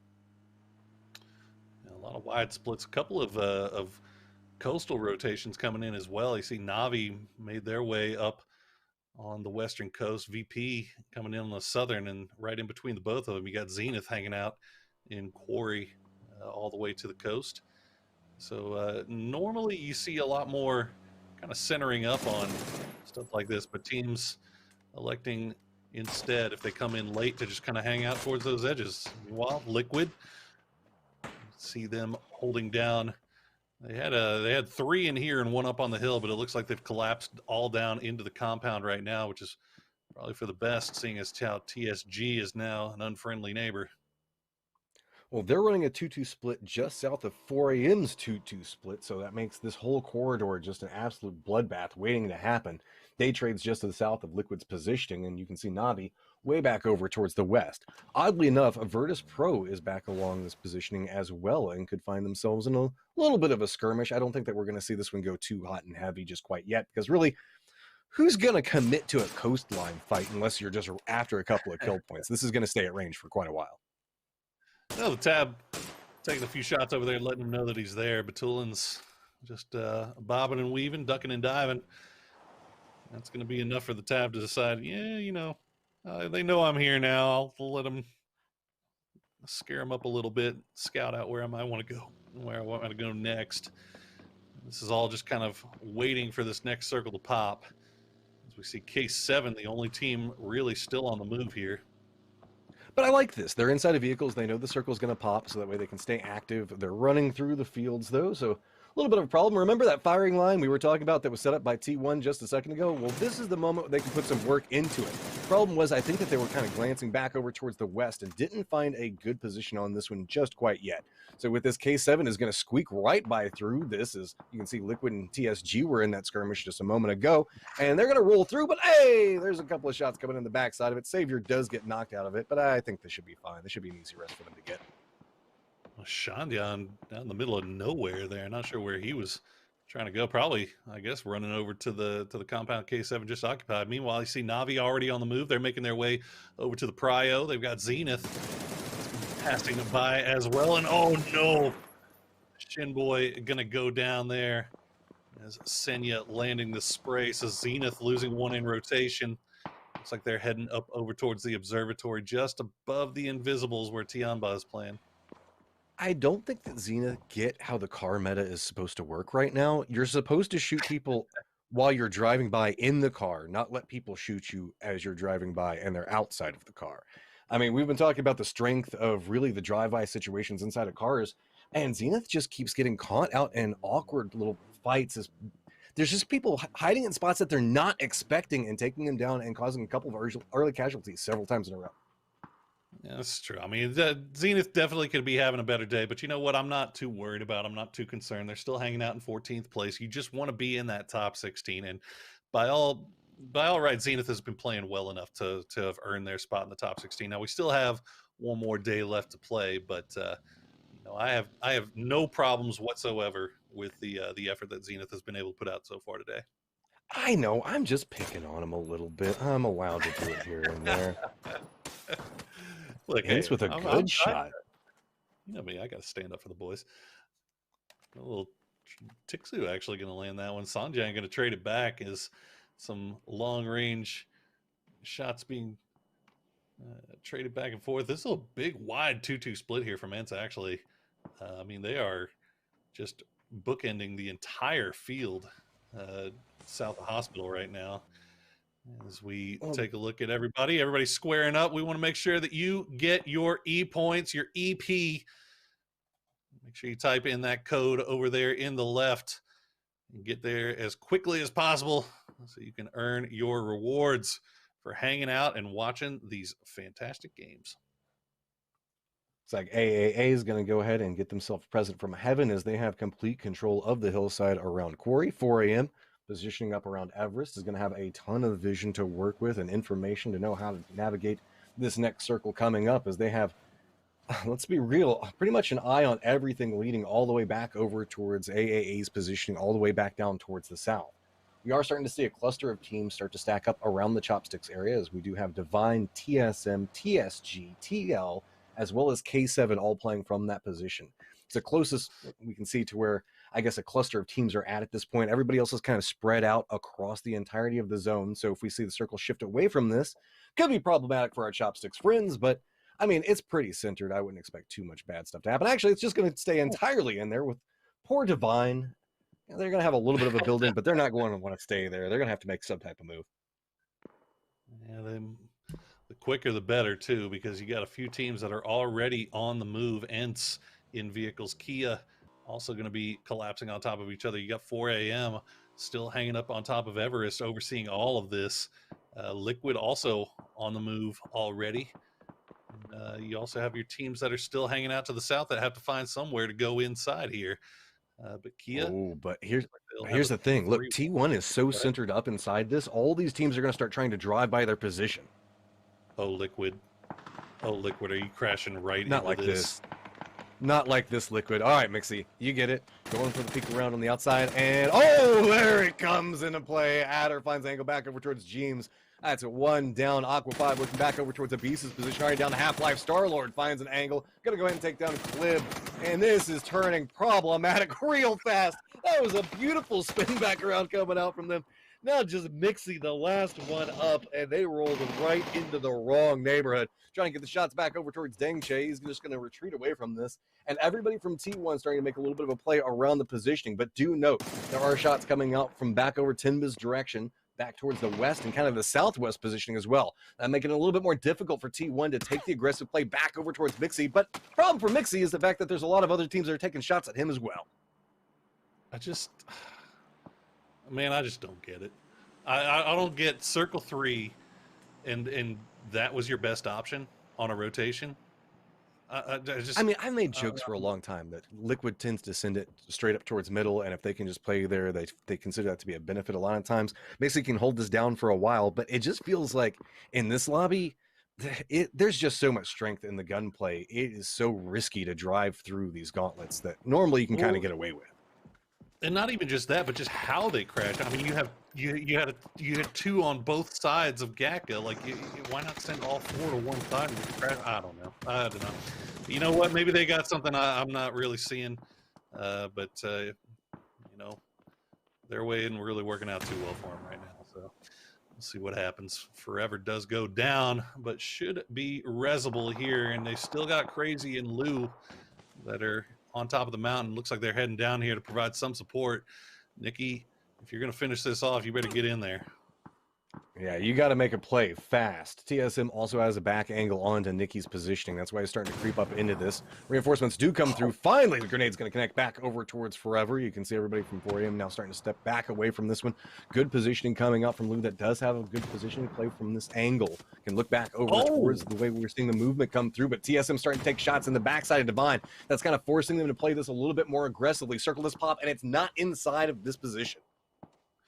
Like Nicky had no utility. He had to wait there, but fortunately Levi's gets there just in time, holding on to a few grenades, a few Molotov cocktails. They're going to find the knock and the flush onto Forever, and they'll also get Gavi. Lou and Crazy trying to see if they can do something from the other side of the street. But as you said, hey, this is all still going on outside of the circle. They've got to find somewhere to go next. And you can see on your mini map, Kia still taking shots over in this direction as well. So 4 Angry Men looks like they're just gonna hop in vehicles and maybe. Are they sending it? They're driving right straight at Divine's position. Oh, the grenade is prepped. They're throwing it out. It rolls right underneath of their car, jumps out of this, tries to go for the shots in the style. It's not gonna work. June has the positioning back over towards that one and take it down. But you know, 4AM, I like the swagger you're trying to bring there. Yeah, like it just reminded me of when I was a kid, and I was like, "Hey, you guys, you want to see something cool?" And I'm like dribbling a basketball. I try to do a crossover between my legs, and I trip myself and fall flat on my face. Kind of what happened there. Lou gonna try to send it through. Looks like he's gonna survive for now. Manages to get through the tough part of the gauntlet. But where do you go? He's got some rocks to hang out with. Yeah, he's fine. Yeah, I was gonna say we didn't get a chance to really talk about this circle because it's just Gatka fields with a touch of chopsticks. This is pretty flat, and let's be real, there's 48 people alive. This is about to be a hay bale game. Everybody's about to drop down, and it's about to turn into a snake fest. It is definitely not great. Meanwhile, you can see VP kind of trading back and forth with Zenith right now through the smoke clouds. Roth kickstart trying to see if they can find anything. The Molotov's coming through. Poonage looking for some kind of angle, but the smoke doing its job.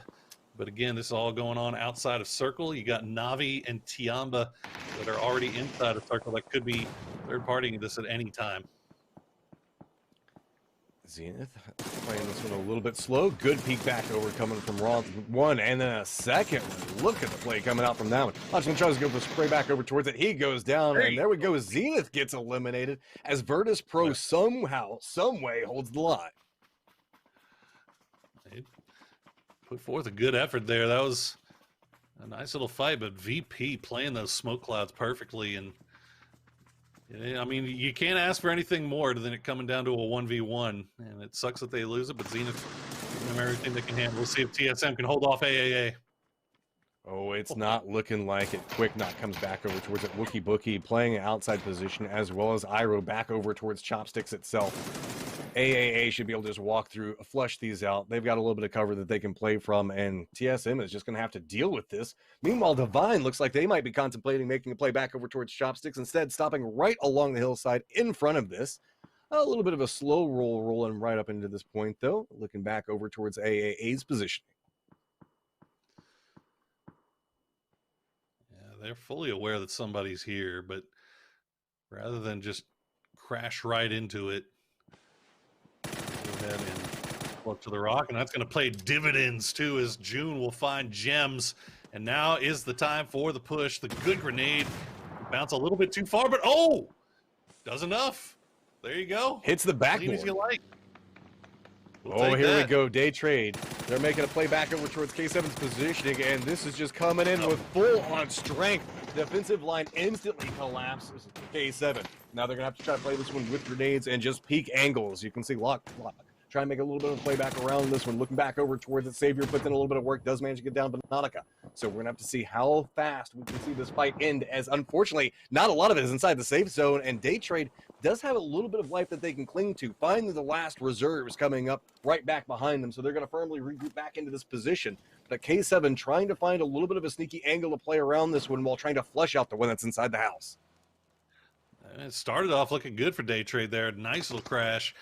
Full commitment, and then they immediately had to hit the brakes as Lock will stay alive. Oh, I like this position for Nurens here.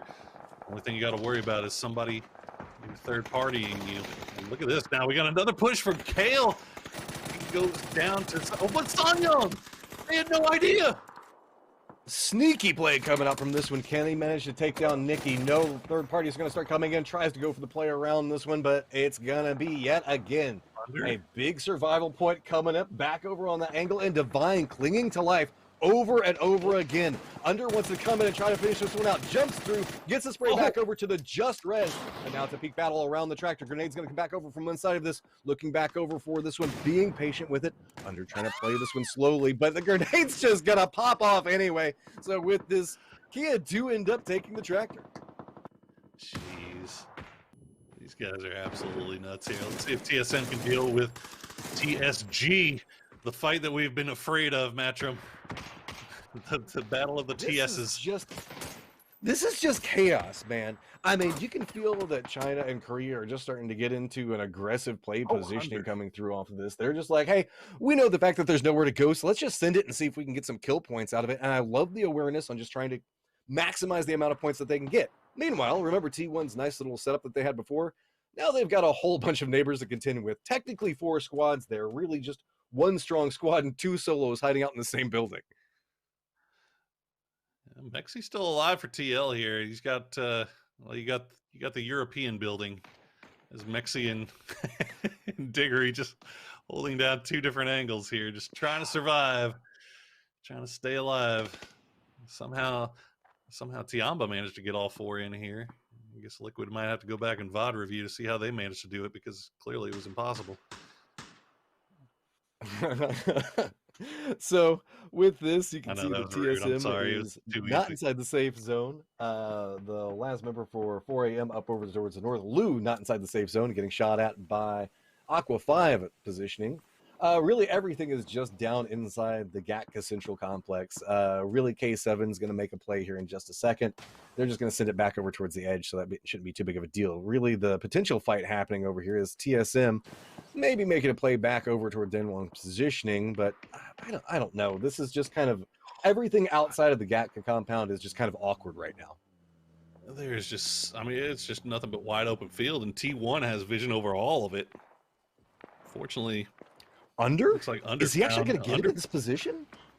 I mean, he found the perfect line of sight there. Dangshay will find Booyah, who Savior should be able to get this res, I believe.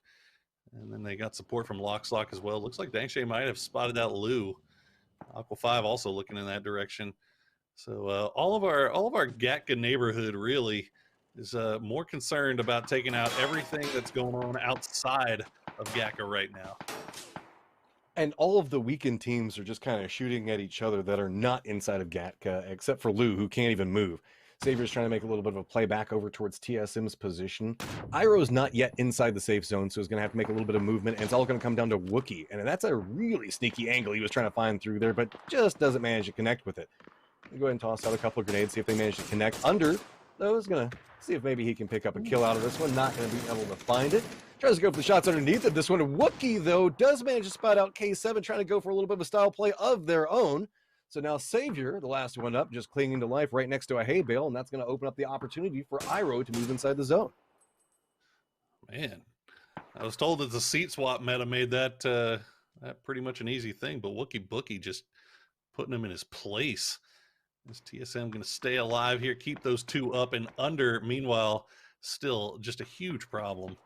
He's got himself a little bit of a car for it here. Mings will get spotted out by I thought you Aqua couldn't 5. fight in this neighborhood. I thought that there was just like everybody had just made an agreement and there was a treaty that they were just going to shoot everything outside. But finally, we're starting to see a little bit of a skirmish happening inside these houses. There was some rules set in place by the HOA.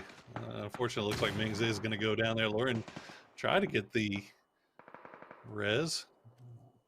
But unfortunately for him, T1 still holding on to just all the utility in the world. Meanwhile, Under still 4 frag grenades and 2 smokes, and he gets the circle. So let's go. You have no idea how badly I want to see Under get a kill looking underneath of the vehicle, just for the poetic nature of that happening. TSM going to have to make a move. K7 going to have to make a move as well. T1, the only one in this neighborhood right now that's actually going to have buildings that are inside the safe zone. And Starlord looks like he's starting to make a little bit of a play back over this direction and might start being a little bit more aggressive towards it. You can see he's kind of bouncing from building to building, moving more towards the position that we can see Tiemba playing from. Meanwhile, Tiemba starting to make their own start. I wouldn't call it aggressive just quite yet. Looks like they're just kind of firming up their defensives. They know the fact that they're going to have to make the play back over towards this. But T1 has all the control. And look at that, just rolls right through. And Tiemba instantly drops to T1. Now sitting at 13 kills. My God, T1 is so strong right now. They're balling right now. Meanwhile, you still got Diggory and Mexi. Oh, well, there goes Mexi.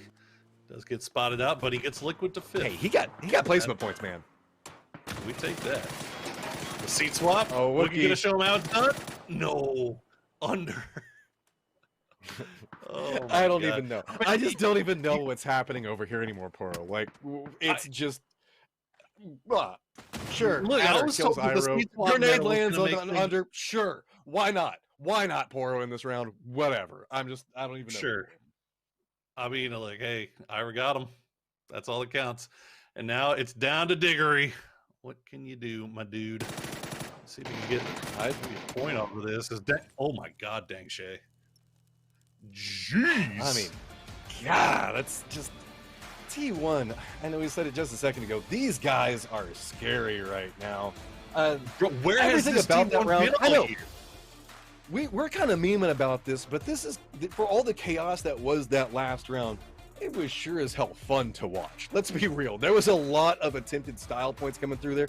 People trying to make drive-bys. Whenever you get a situation like this where you know that there's nowhere safe to go, that's what you want to do. And every single one of these teams tried to execute off. Some were just a little bit more successful than others. This is really, really good stuff here for T1. I mean, they're operating on all cylinders. Their communication looks fantastic, and that's been the issue for them with these past rosters. And now the addition of Dangshay, the addition of Aqua 5 seems to have been working wonders.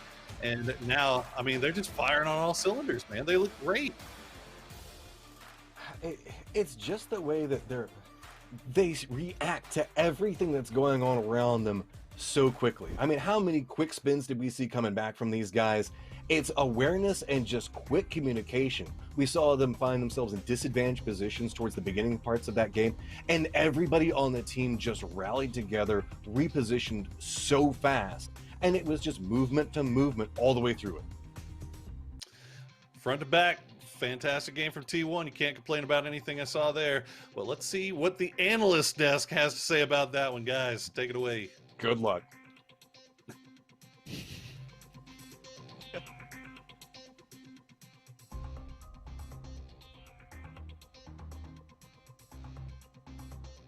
I just wanted to say, I wanted you guys to have a little bit of a guesswork, insert your own verbiage there.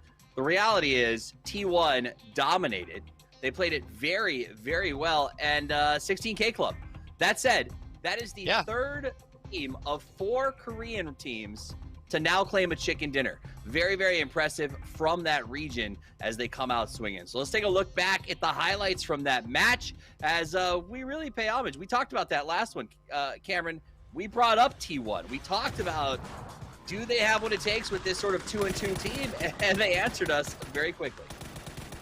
Listen, they got circle shifts. They took Gatka early, and they were favored for a lot of that game. You could argue the entire game, considering that it ended in their city, but they still got 16 kills. They still executed upon the hand that was dealt with them in a very, very solid way. So I'm going to echo what Poro has said. Where has this T1 been this entire year? I mean, granted, it has been a totally different T1. They have half a changed roster from January, and even though it was a little bit of a slow start for them yesterday, they are coming into their own, and they are looking very, very strong, very, very powerful. It is not easy to hold off a push from Ents and Tianba in your town, in your city, whatever you want to call it, Gatka, while also farming kills of everyone else in the fields outside.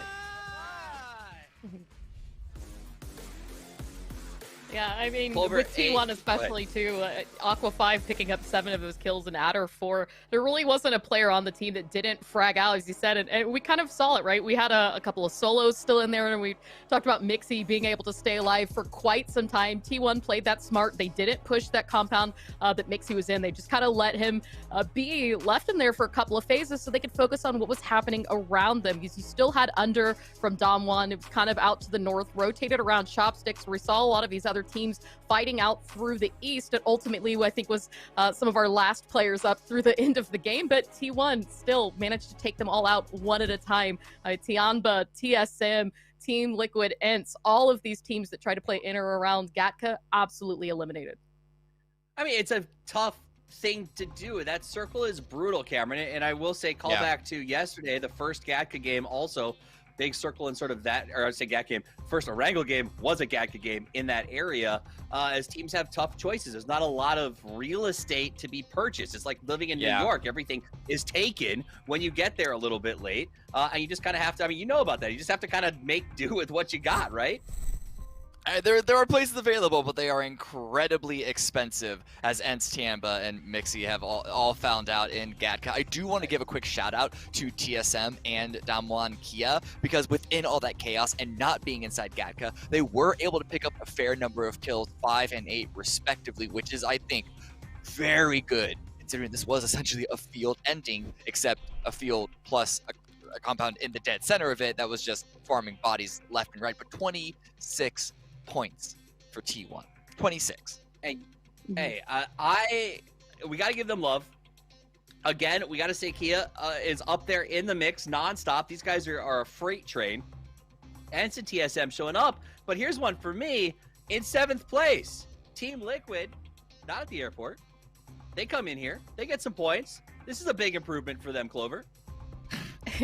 I was really worried when there was the potential that they would have gone out in 15th, as everybody but Mixie kind of fell early, but you know, he sent it carefully. He actually took a little bit of damage from Dom1 as he came into that compound into Gatka, but he kept the dream alive. And you know, additionally, I think as well, he kind of had with TSM, they were getting pushed out in Chopsticks, right, from multiple different teams. You had TSG, you had you know, Attack All Around, all these teams that were trying to find one of the very few places that they could play from that eastern edge, because between there and Gatka, it's all open field. And that's going to be something that really helped Iroh there with damage and kills. But again, as we can see from both the kills and damage, it is just T1 that absolutely came on top for here. T1 absolutely destroyed them. Came out on top, as you bring up there. But again, how much of that, Cameron, has to do with location. I mean, Adder was literally sitting in the flat top building facing the field and just raining hell on everyone who tried to get inside. The only exception was Tianba, who made a very smart rotation. They pushed around Mixie's building, slipped into Gatka, but ultimately fell because everyone else had to come in the same way because of the bristleback that was T1. Yeah, you have to acknowledge the fact that that positioning was a huge part of not just their win, but the fact that they got 16 kills with that win. However, you also want to give credit where credit is due. They handled Mixie in their compound, which I hit up just a second later because I think they'd actually added to their benefit. ENCE tried to approach them. Tianba tried to approach them to handle all of these different things and did not allow any threat get lost in the shuffle is a really big skill to have in order to milk out every single point that you can from a game that does, at the end of the day, give you a solid benefit like this one did. But also, I just want to point out, though, Mixie being a solo player in that northwest side, I think helped T1 out a lot, because Gatka is a pretty large area to hold by yourself as one team, especially when you hit the late game. And so knowing that there was a solo player who was very unlikely going to be pushing your full squad of 4, to have a little bit of backup for when ENCE pushed and Tianba pushed, even as a little bit of a distraction. If you hear him get into a fight, then you know something's happening and that can clue you in. It gave almost like, not a full player on T1's side, but almost made them 4.5 members holding down Gatka. Yeah, it's like having a security guard. If you're going to hire security, Mixie is a hell of a security guard to sort of have on patrol. If I had to pick someone, that's him for sure. Clover, another big shout out. K7 Esports comes in 7th place. And yet another game where they are performing well. 5th in the last one, 1st in the first one. K7 came to play. They did, and you know what? They picked up 6 kills along the way for it, and we've talked about just this slow climb that, or really, I guess, steady climb. It's not even really slow at this point that they've had on the leaderboard. It just kind of shows that the work that they're able to put on in the early to mid games, especially, and just finding opportunities to make those plays and to do something with it. But, you know, that said, I would like to see another really big show for them in the late game, and I think that, especially with what we saw this match, there's a big opportunity for it in this next Erangel game.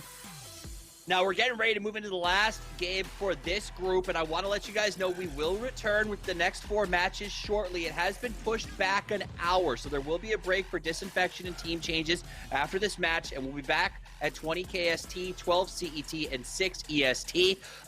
So don't go anywhere. We're going to be around right after this one to get you all settled in for that. A big shout out to Intel for making this possible. They brought the power to the game. And it's going to be a good one. But that said, let's go to our last cast for this group for the night. The dynamic duo, the kings of casting, Matchroom and the Porosaurus with the call. Thank you, Toffees. Yeah. Well, after everything we saw inside that last game, give me your deep analysis on what we should be looking forward to in this round. Man, take a compound in the center of the circle and then just kill everybody who tries to come and take it from you. Easy peasy. I mean, let's be real. So many eyes are going to be drawn back over towards 4 a.m. T1 right now. That was just so ridiculous. I loved everything about what was happening inside that round. It was just, I don't know, like just the fact that so many players were just opted in and saying, hey, look, that's it. Let's just get what we can get out of it, and let's see how stylishly we can do it. It was just beautiful to watch. That's sort of an interesting circle. We haven't been seeing the brutal, crazy circles as much so far in the last 2 days. No real, like, you know, disgusting hard shifts. No military circles yet. No, nothing too wheels off. So it's been a blessing for these guys so far. We'll see what this game brings for us here as we check in with 4 a.m. You know, we talked a lot about T1 and that last game and that win for obvious reasons, for great reasons. But you got to also remember 13 points going over to Damwon Kia in that as well, even though they were down to under, just hiding out in the middle of the field. So, you know, Kia just keeps managing to pile onto their lead as we go through these Erangel games here. Well, also it should be noted, Liquid did manage to cling in and get some points out of that game. So it's always good to see them managing to right the ship just a little bit inside of that. We should be looking back over towards 4 a.m.'s position. They've got TSM just to the north where they're playing from. Center is going to be right along Death Road, running just to the north of where Farm is going to be at. TSG playing back over into that. And you can see Team Liquid do get Pachinki to work from, and they've got it all to their lonesome right now. They do have TSM's 2-2 split that's going to be just to the north of where they're at right now, but this should be pretty clean to be able to get loot and just kind of go wherever they want out of this position. Form is temporary, class is permanent. I like it. I know it's a fashionable thing to do in chat, to rip on Liquid whenever things don't necessarily go their way, but you know what? They've been having not the best games for sure. I mean, I'm sure they definitely would have preferred better, but they're still finding ways to get points, still finding ways to maintain relevance in the leaderboard. Look at this. Is this the Mad Max medal? I guess so. They really are after this point right now, and gonna go ahead and hop out of this. So help me if he gets knocked back over towards Lock. No, okay, there we go. They're gonna get the down and the flush onto that one, and then just continue on their merry way. I almost wonder if Luren was trying to do the okie doke there and jump out of the vehicle while the vehicle was still moving, go prone, and try to trick them into thinking that his vehicle was still going away, and try to pop up and maybe get the knock there. It was a valiant effort if that was the case, but didn't end up coming through. As you see the rest of the K7 boys go up to the north to continue their looting. They will have to make their way down there eventually, and I don't know. They just took out one of Tiamba. And, Tiamba doesn't seem like a team that is so willing to forget. Although Tiamba's got a weird split going on. They got 2 in Severny, and they've got Mings all the way down almost center circle right now. Yeah, I mean, we're seeing some peculiar positioning just in general around what we're looking at. Very wide controlling. You can't even really call them splits. They're more lines that we're seeing set up from a couple of these teams. Also, very early rotations coming out. As you can see, Divine's going to go ahead and separate their way back down towards the south. Wiki Bookie's just kind of chilling in position right now. But rest of TSM looks like they're going to be coming back over and might be trying to regroup back over into that point. Same time, Divine kind of looking back over towards this positioning as well. See if maybe Wiki Bookie can manage to hold down the ground for long enough for the rest of the team to come in, formally reinforce this position, but he's going to have to make sure he gets the shots back over, almost gets run over, goes the spray back over towards him, doesn't manage to get the knock, but does manage to survive for now. So with this, Divine's going to have an idea on positioning, but it's going to be just in time for the rest of the TSM to come in and reinforce position. TSM fans are having PT.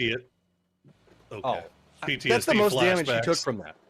I know. Like he manages to avoid the motorcycle, and then TSM just comes in and rolls own teammate. What's going on with that? Well, just maybe a little PTSD seeing TSM running around with umps early game.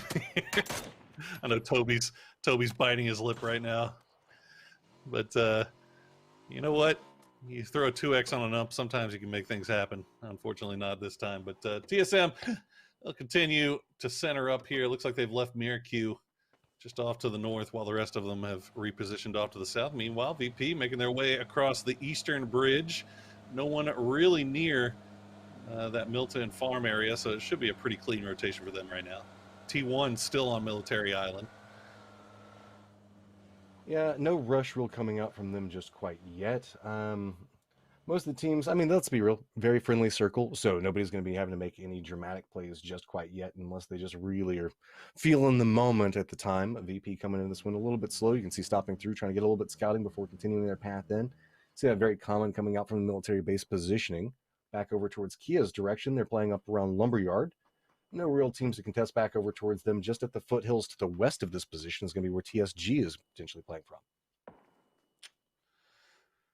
A lot of teams going for the center. There's still a lot of real estate available off to the north, northwest and northeast, which is good for K7, DXG, and ENTS, as they still have yet to make their way into the circle, but their way in is looking clear.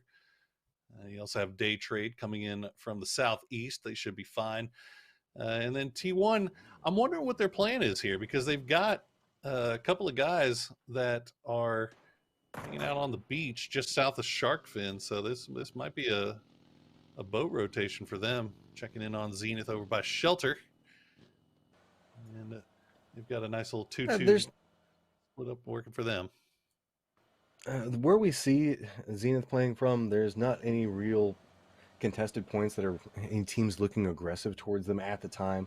TSM is playing back over towards the north. We do see them still holding back over in the dip and a little bit of a split of their own. Really, the name of the game right now is just scattered 2-2 splits, 3-1 splits, and really just teams scattered off across different firing lines and different angles that they're trying to control from, most notably along the road leading north out of Milta. That's where we see a lot of our teams kind of stacked back over, and really all the way up towards Yasnaya along that path.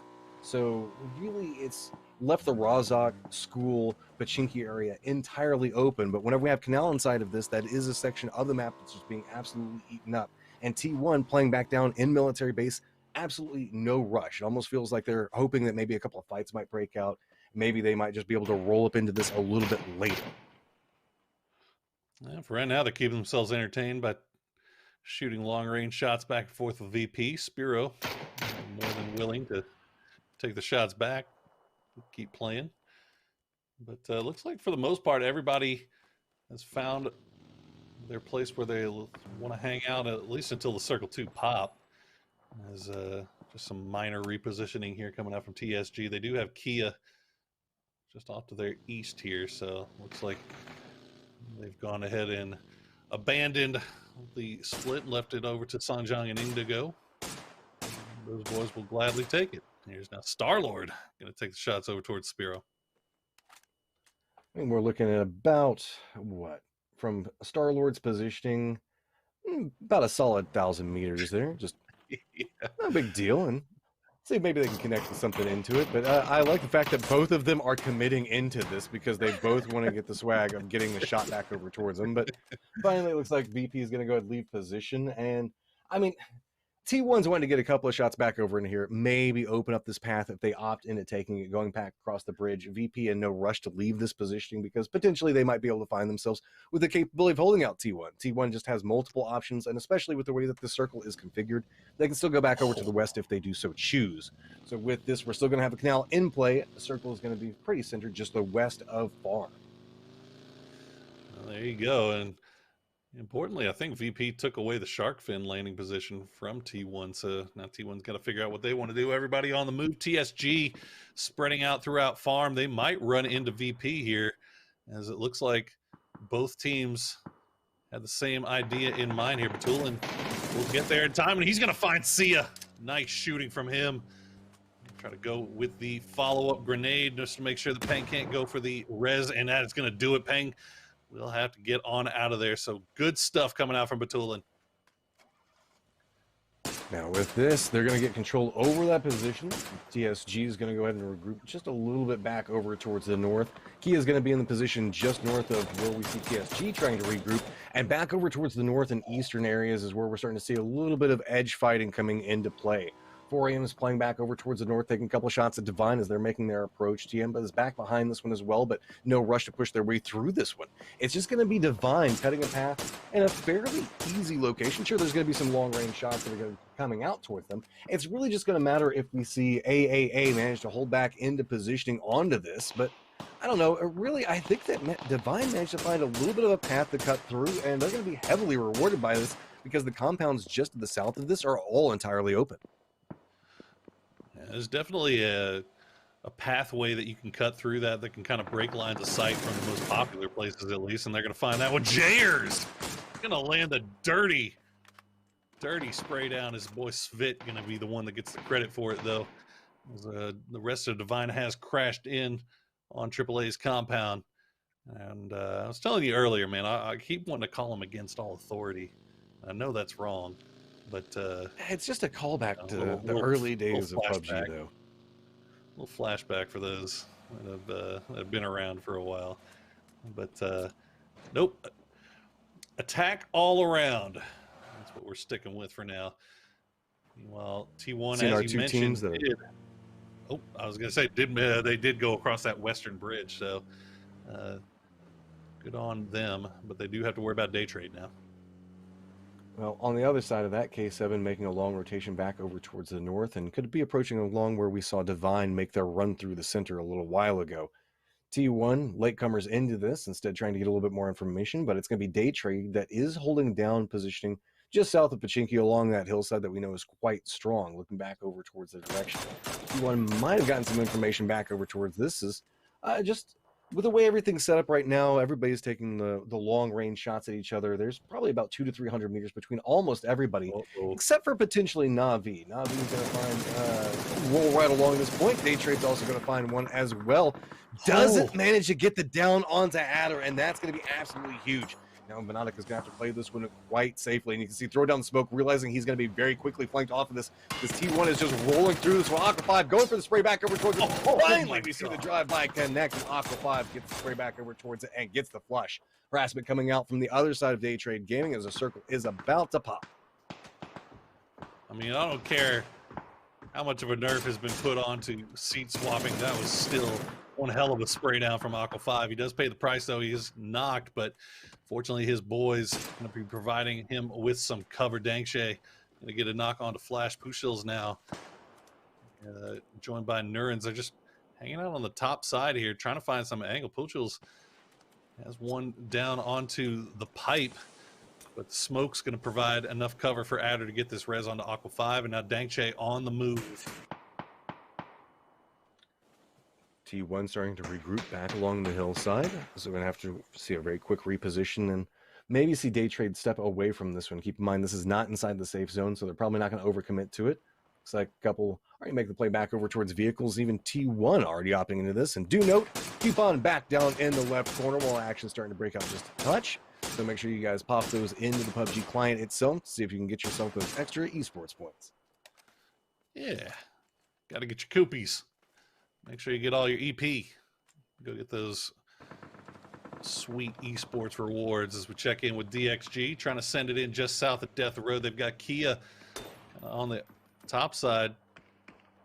Not finding a line onto this just yet. Shanyan looking over in that direction as well. It looks like TSG has pretty much set themselves up, and fortunately for DXG, they managed to make a nice little clean rotation without too much pressure being put onto them. Usually we've talked about the fact that Death Road can be problematic to navigate, but really the fortifications are back on different ends of it. We do still have DMB that's back over there, DXG, Kia, and TSM way back over towards the east. So with this now on the western front of it, you can see it's going to be Team Liquid that's got themselves a little bit of an angle to play from. Ints just going to go ahead and start sending their way back over towards the center. Going to roll right by VP back over towards their east. They're going to have Navi as well as Divine back over towards their west. TSG is going to have a couple members scattered up in front of them. Rustamar does finally get dropped out. Here comes the continuing rush through this as it looks like everybody's starting to try to go for the flushes on it. Squeaky trying to find an angle of approach around this positioning, but it's going to be Triumphant Song Gaming still playing back around the shack and somehow still managing to cut a path, but this hillside is going to be a little bit more problematic as they're going to start bumping into team upon team that is just stacked up in this location. Just a big blind rotation coming out from Ents. There's no way they could have scouted this out. They're going to find themselves right on top of Long K. Long going to get some support from his teammate. He's got to do some work from here as well. He's going to find the knock on a Diggery. That grenade not going to find its way inside of his shack. Long K going to stay alive for right now, but Tiamba also looking down on top. But Mexi going to provide Long K with a little bit of a reprieve. As M200 will have to pull back away. New circle about to pop in just a second, and that's going to dictate a lot of our action and movement depending on how everything's set up. Looks like everything's going to stay around Death Road, so these teams that are already fortified up on the top of this hillside are going to have a ton of vision to work with on both sides of this hill and the way it's configured. You can see a couple of regroups coming out from our split teams back down both sides of this hill. So now the teams that are out on the outside of this, such as Team Liquid, T1, 4AM, and K7 are all going to have to make the move. K7 already under fire here from 4AM. 4AM, though, I don't think they realize that they've got T1 creeping in from their western side, coming in from the back. No lines to be found just yet. Meanwhile, TSM trying to come in from the eastern side of Death Road. They've got Kia hanging out on the top and on the bottom. Indigo and under with that low flank, and Songjong going to find Iroh. That's going to be the first opening down and flush of this fight. Under's just still got an angle back over towards this, and you can see Indigo creeping back along this positioning, waiting for somebody, TSM, to make a little bit of a peek back towards this.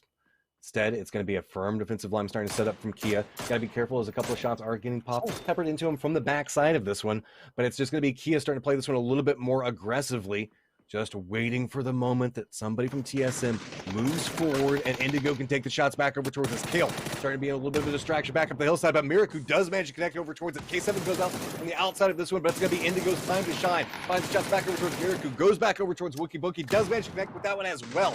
So it is just Bard holding the line back over towards the top of it. Trying to drop back down. Knows the fact that he's got the grenades to work with. It's all a matter of how DWG wants to play this one. They've got the numbers advantage, and they know Bard is in a very weakened position. Finally spots him out, and there you go. The entirety of the East is now opened up for Damwon. So clean there from Damwon. TSM gave him everything they could handle. Got the 2 knocks. Unfortunately, we're not able to get the flushes to go along with them, so no points to be found there. Kia will get those reses up, while Zenith is trying to make their way in from the north side. Doesn't look like they're going to stretch far enough south to be a problem for Kia just yet, though. Meanwhile, T1 still has not opened up, and that's going to change now. And there comes the knock onto Godv. Should get the flush as well, as T1 hanging out just on the outside of the circle here on the northwest. I love the fact that we can see T1 not overplaying their hand. They've got a ton of positionals that they can work with, getting a lot of information on how they're trying to move through this one. Remember, this is one of the later teams that came through all the way back down from military base. So in no rush to overcommit to any play until they know exactly what they're walking into. Team Liquid is going to be playing back down towards the south of where we see this, but they're kind of caught up looking back in with what's going on with day trade. T1 is instead just going to kind of send it back along this path, hopping inside of vehicles and kind of leapfrog around positionings. Day trade finally gets spotted out, and that's going to be a couple of kills going back over towards Team Liquid. As you can see, T1 just forcing their way into this one, find themselves a little bit of a shack, and really cuts a path right by 4 a.m. Liquid looking good right now, coming in from the west. They have the low side of Death Road here, sending Ibby and Jeems up there first. You know, M200 still hanging out in that shack. I doubt that Liquid is going to pass right by it. They're looking to see if they can find any angle on a T1 right now. The smokes are out, and shots are being sent in there, and Jeems going to find Adder. Meanwhile, Xiaolu just ready to strike at any point here. The grenade landing right in the middle of everybody, but it's going to be enough time for him to pop up and find the quick flush. Oh, but look at this. Liquid's trying to step into this one as well. They want a third-party. Grenade's going to land right over next to Star-Lord's. Going to take down Adder. Good connection back over towards this one. Still creeping back along the hillside, trying to get some more out of this one. That's going to be a quick flush back over towards the side of it. Keep in mind, while we're seeing the push up the hillside, Liquid's trying to be the one to capitalize off of this, but has to play it very, very carefully. They still have Timba that's kind of caught up in a position right in between them. So Jeems kind of caught it back, looking in that direction. T1 knows the fact that they're in a ton of trouble. Just Star-Lord is last one up for his squad. Liquid wants this one, but doesn't want to run into the shack and lose one of their members. Clib goes down on the outside of it. Finally does manage to get the step around back over towards T1, and they do go down in 11th position. That's the one thing they didn't want to give up Clib there, but they'll take that fight. They'll keep 3 up now as we check back on the south side of the circle. Navi trading back and forth with Divine. Orange is already out. The tab going to go down now to good shots from Levi's. Senya, you can see, still holding down that wall position. See if he can spot out Levi's. Levi's on the move, spots out Besto, but nicely done by Senya. Quickly taken care of, and they should be able to get that res and move on. I love the modifications that we see Ints making every single round. They're learning how every one of their teams moves around them, and they're learning how to anticipate what's happening in the positionals and getting a pretty good read on how that they're going to be playing this one through and where people could potentially be hiding around them. So that's where they're finding a lot of their capitalization inside of points on this. So really the only team that's going to be around them now is just going to be AAA back over towards the north of them, playing in, sometimes you hear it called Hotel. There's a lot of different things around it. It's just a red 2 stack that's right along the curve in the road there. DWG is starting to make a play back over here to try to get the res. Smokes are down, but not inside the safe zone. VP is going to be in position to be able to hold them out. And Zenith, who's been kind of quiet back over towards the north, could find themselves capable of moving into a position to third party this, depending on how the angles for the fight break out. Yeah, hadn't really been a whole lot for Zenith to do just yet, playing from that northern side. Everything's been happening to the south, so they've really find themselves with some good position on the high ground here. We'll see if they can spot out either Kia, Liquid, or DXG first. Looks like a few shots going to be trading back there from Poonage. Roth scanning the horizon, see what he can see. They see all these smokes. Now they're just trying to see if they can find some heads. Yeah, then making the peek back around through this is going to be very difficult. You can see Kia's doing a great job of playing through the smokes. Finally, Zenith find angles back over towards one member from Kia and one member from DXG as well. Kia's trying to play back around through the smokes, but it's probably going to be a little bit more difficult. Look at the commitment to trying to go for the res inside the smokes, knowing the fact that they might have enough defensive line to really buy them the time and enough distraction to try to go for the play around this. It's still just a leapfrog, slowly and steadily back over towards the shack and trying to find some type of cover. Kickstart does manage to find under and not going to be able to get the flush due to the tree, but Kale still pushing forward onto this, thinks that maybe he can find a little bit of a line and a peak angle back over towards Zenith's positioning. It's looking good from Zenith right now. They're giving Kia everything they can handle. Now Kale, though, has managed to creep his way up, got himself a closer anchor position playing from the rock. He spots out 2, doesn't like it. He's going to have to pull out, and it looks like he does so just in the nick of time. Good Molotov to come through from Zenith to take that position away from Kale. Kale cannot go down here. If Kale gets dropped, that means the entirety of what we see Kia trying to plan is just going to come apart at the seams. Kia is doing a great job of being a distraction, staying alive in a very difficult position, and really drawing a lot of the attention from Zenith. So that means the fact that DXG can try to make a little bit more of a reposition as well. But Kia looks like they're firmly cementing up back along the road itself and maybe trying to go for a little bit of an attack back over towards DXG's position. While all that was going on, we saw Navi try to make a push onto AAA's compound, and they get taken care of and taken down. Meanwhile, on the western side of this, Liquid with their 3 starting to spread out, take a lot of good lines of sight here, a lot of control being picked up, but Kia still going back and forth here with Zenith.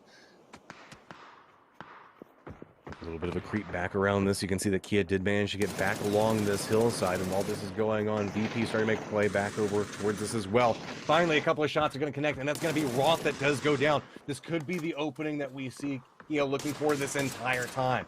Punich back along this, trying to make sure he provides enough defense, but here comes VP walking up right back behind Kia. Kia now has to execute. They know that they have to make a push back over towards this, and the peek around the tree is not going to find either one of these teams. Kale playing it a little bit slower and a little bit more patiently, but wide out and in the open. Kick starts trying to find some type of play to work with off of this, but it's just going to be Zenith stepping up through the smokes, starting to get a little bit more damage back over towards Kia as 2 of them do go down. Really well supported there by Shinboy. As we now check with Indigo, they've got to deal with Virtus Pro on their south side here. They can't completely focus on the Zenith. You can see, I mean, things are going badly for Kia here, but they already got 7 kills, still 2 up, and they're managing to pull them out. Oh man, VP just got absolutely ripped to shreds there on that rotation. Zenith trying to see if they can come up here and maybe third party onto Kia, but Sunyoung's just waiting and ready, sending a few shots over in their direction to keep the push from happening. New circle popped. DXG's a solo member still alive inside the safe zone. Team Liquid could find themselves in a prime position back over towards the west as well. Zenith realizing the read of what's going on, instead leaving this fight, repositioning back over towards the north as AAA is still creeping up back behind Kia's positioning, and it's really just about how AAA wants to approach this circle. If they opt into going towards the north, that's going to force them to fight up against Kia's positioning, but they could potentially play along the hillside. If they do that, Team Liquid might have vision back over towards how they're making their approach. So now everything's going to hinge based off of how AAA opts into making a push into the zone. And see Gems starting to make his way down to the south, looking over off to the west to see if he can spot out any of the Liquid boys here, but Indigo is the big problem that they need to worry about. He has got a great position. Here's these footsteps coming. Songjang not going to be giving him any support. He's playing from the north side of the road here, so it's all on to Indigo to hold the entirety of this team at bay. He's going to try to, but Jankyu will spot him out on the tree and pick his pocket. Songjang will try to come up over here and provide some support, but Punich will find him. He's going to go down to Long K, though. Somehow Long K manages to get that kill out of it, surviving in the thick of everybody being firmly surrounded based off of positioning right now. AAA still looking back up this hillside, does have a little bit of cover that they can play from.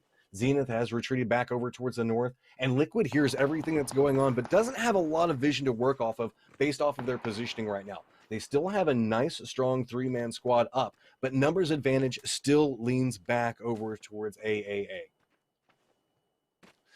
Both Liquid and Zenith would both love to get this win. That could completely turn their day around here. AAA as well. They need all the points they can possibly get. So all of these teams are going to be a little bit trepidatious to try to take any too overly aggressive push. So mostly just going to hold their positions I want for to now. see that from Liquid. I want to see Liquid Well, go for a they little don't bit more of a necessarily need firefight to do over it here. just yet, though. They can wait. I for know that this they don't next need circle. to. They will need to wait for the circle and everything else like that. But I feel that where they're positioned at right now, sure, they can hear what's happening, but they really can't third party onto anything just quite yet. So with the new circle Oh, that's popping, beautiful. it's just a little bit of reposition for everybody, except for Long K. He still gets to hold down, live next to his rock, live his best life based over there. Attack all around. Now going to have to make a little bit of a movement to the west. I would say probably about another 20 or 30 meters over. Liquid using this opportunity is going to creep in, but still playing in one of the lower areas of this hillside. Yeah, they don't want to overexpose themselves to AAA here, but they still want to try to get a few shots over in that direction. You can see Zenith still has that high ground position. I mean, look, Liquid's sitting on 6 kills, all right? If they can get the win here, they'll be happy. They don't need to be greedy with this. As you see, Abisa going to find Punich. It's not greedy. It's information gathering is what concerns me. Oh my god. Oh, Long Cave gets the spray back over towards one, looks back over towards another member of AA, gets enough damage, and finally gets another knock onto him. Could he single-handedly take down AAA from this positioning? No, he's not going to be able to get that one, but you can see that while this is going on, Zenith hears this, starting to make a play back over here, running along. It's going to be Kickstart and Shinboy. Absolutely ringing the dinner bell there. As you see, Zenith's going to collapse right on top of that. Exactly what they should do. Zhankyu going to try to hold the push off. Svit does get res here. You see Liquid coming in as well from the low side. AAA is the center of the sandwich here. As Shinboy gets a little bit too close, and AAA will hold off the push from Zenith. But can they do the same here against Liquid? Jayer's still down. He's going to be the one that feeds the information over to the remaining players for AAA that are still up. Good utility still in hand for Liquid here.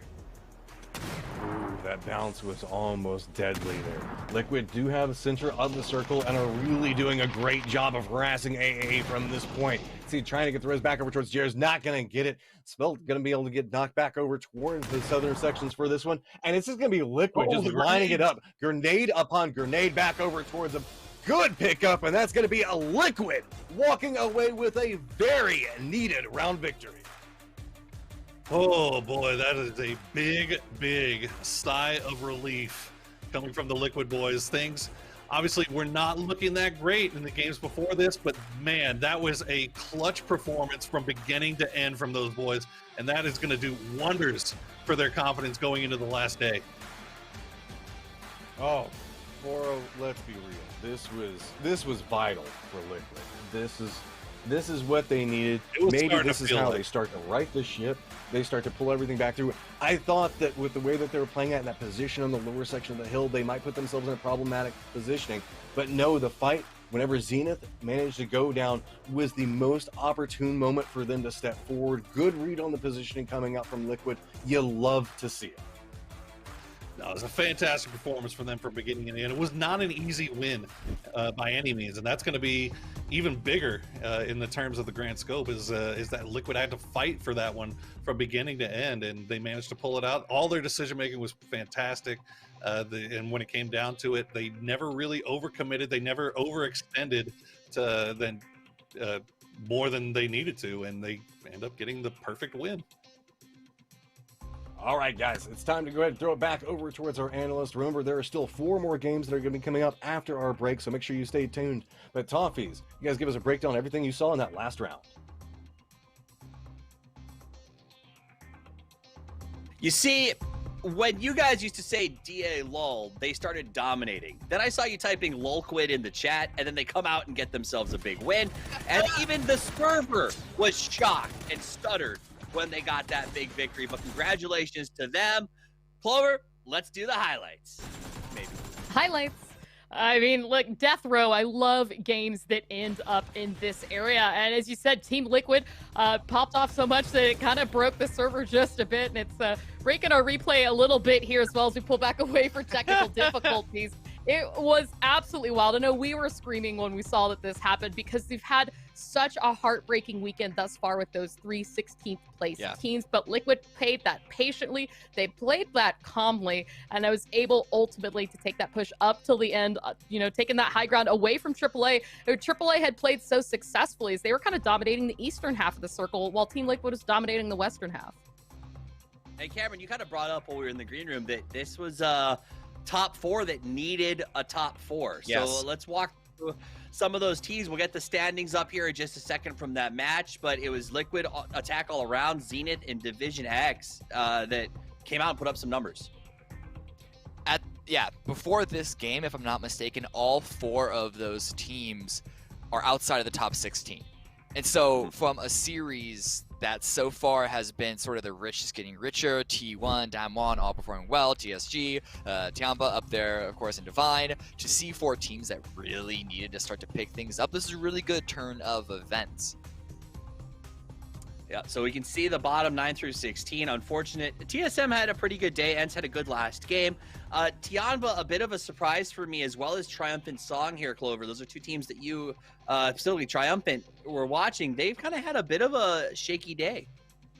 Yeah, I mean, you know, at the very beginning, phase one, Buyo and Lulsec did that drive-by onto Tianba. He managed to pick up a kill, and from there, it just kind of fell apart. Tianba couldn't really shake off K7 up through the early mid-game, kind of finally tried to full send it, and it just didn't really work out too well from Kevin kept that bullying down, and we saw a lot of similarities for some of the rest of those teams that otherwise have been dominating today. So, as you said, the 4 teams that really needed it were able to walk away with quite a bit of points today. And once again, we're seeing Na'Vi put down a few more points. This is another team that was kind of near the bottom at the start of today. Shout out to T1. They actually went out in 11th place, but because of their kill counts, were able to rise up into that 8th position. Kia still dominating as they managed to get themselves into 5th, Cameron. But again, look at that top 4. Zenith has had a very tough time. We saw Roth hiding in a dumpster in the first game of the day, and to go from that to a 3rd place, 4th, if you do the kill, sort of put the kill count stuff together, is a big up for them. Yeah, very strong showing by these guys. Everyone, not just Zenith, but of course NA bias. We do like to see it. It would be great if all 4 teams from NA could really come through and be major threats. Still got a little bit of development to doing there though, because they still have yet to hit the top 5 kills. That's going to be held by Liquid, Attack All Around, DXG, and of course my boy Indigo from Damn One Gaming. I'm sorry, I feel like I'm a broken record at this point because I keep talking about them, but they keep performing so well, and now it's Indigo's turn to shine. He pulled that amazing 1 versus 3 against TSM to keep their run alive, at least momentarily. Yeah, I mean, if they're killing it, you're going to talk about them. That's just the way the game works. That said, again, we're going to look at this. We see you got Kickstart up there with 500 points. Mixie, for the 2nd game in a row, making a very big showing for himself. And really, Clover, the story today has been Team Liquid. They have a little bit of a Miley Cyrus here as they started at the bottom and, you know, made it to 5th, and then they got to 1st and have really climbed out of a very tough spot at the start of today. You know, I'm not sure if you're making a reference that maybe perhaps Team Liquid's finally coming in like a wrecking ball or what it actually is, but Mixie obviously showing that once again, 2 games in a row, right place, right time. And I mean, you know, it's kind of echoes yesterday, right? Yesterday, Team Liquid had 3 very terrible games, and then match 4, beautiful, right? 2nd place. That had a great showing. You saw the Team Liquid that we've always known, the game sense, the communication, they just look like they're gelling, and that's what exactly we saw for this match again today. Let's take a look at the standings. We want to double check into that before we go to our nice little break here between the groups. So overall standing, man, N1 Kia is still absolutely incredible with 89 points. T1 has been on their game at 71, and then there's a pretty big drop-off. Earlier today, Cameron, it was last night at the end of the matches, Martin was talking to Froz, and they sort of came up with this idea of 65 to 70 is probably going to be the top 16 cutoff, which is really all that matters at this stage of the game. Do you stand by? You think that's a good number to work with here? Whenever I've tried to guess the number, I've been off by a little bit, so I'm gonna let them hold on to that and say that sure, okay. Whatever they say, I agree with. But that sounds to be around the same in ballpark. But to be clear, if you are above 16th, it's all equal. It's when you are below 16th that the seeding is incredibly important. The higher you are to 16, the more chances you have, the more games you'll have to play during the weekly survival to make your way to the weekly final. You do not want to end up in the 30s or even in the late 20s.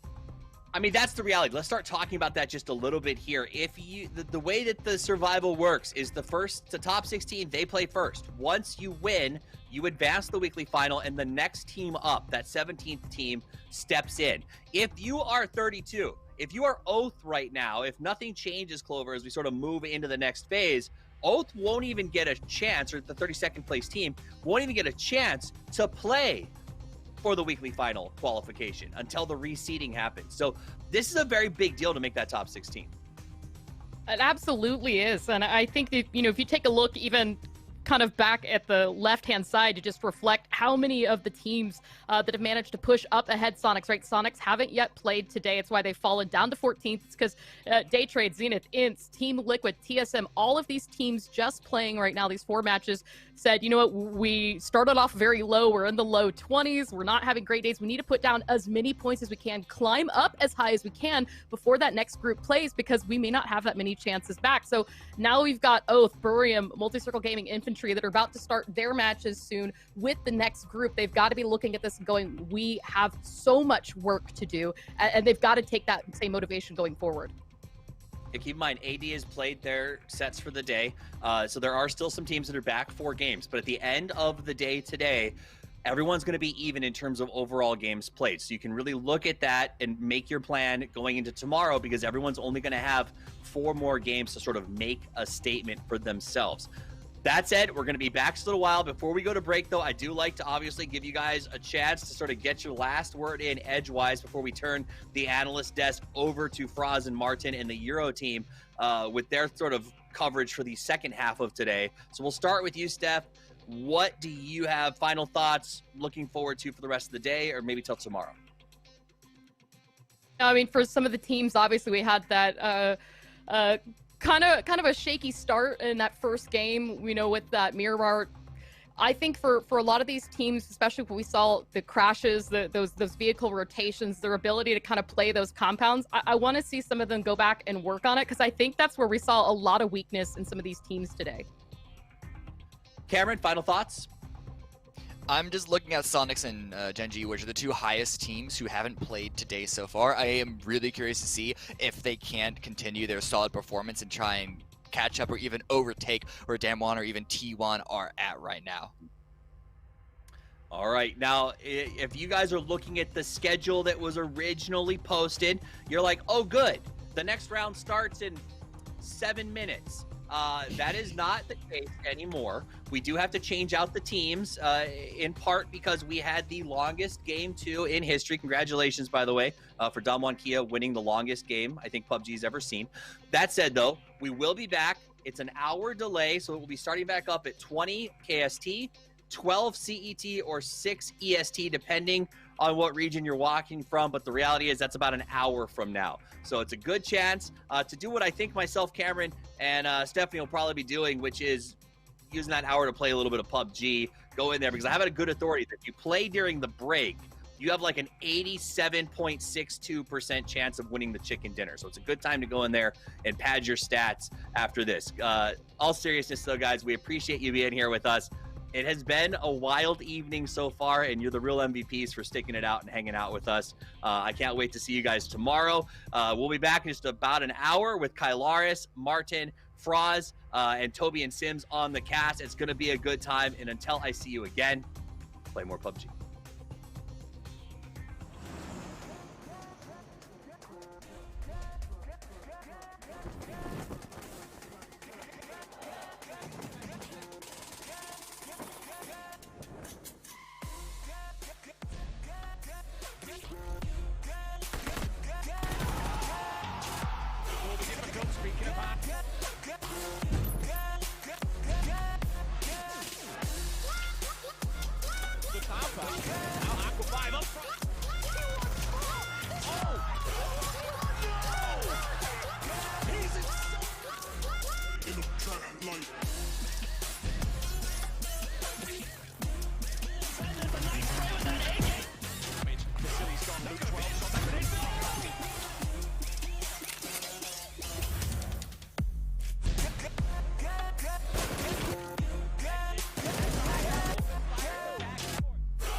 Southwest C0. Get the shots back over towards him, right?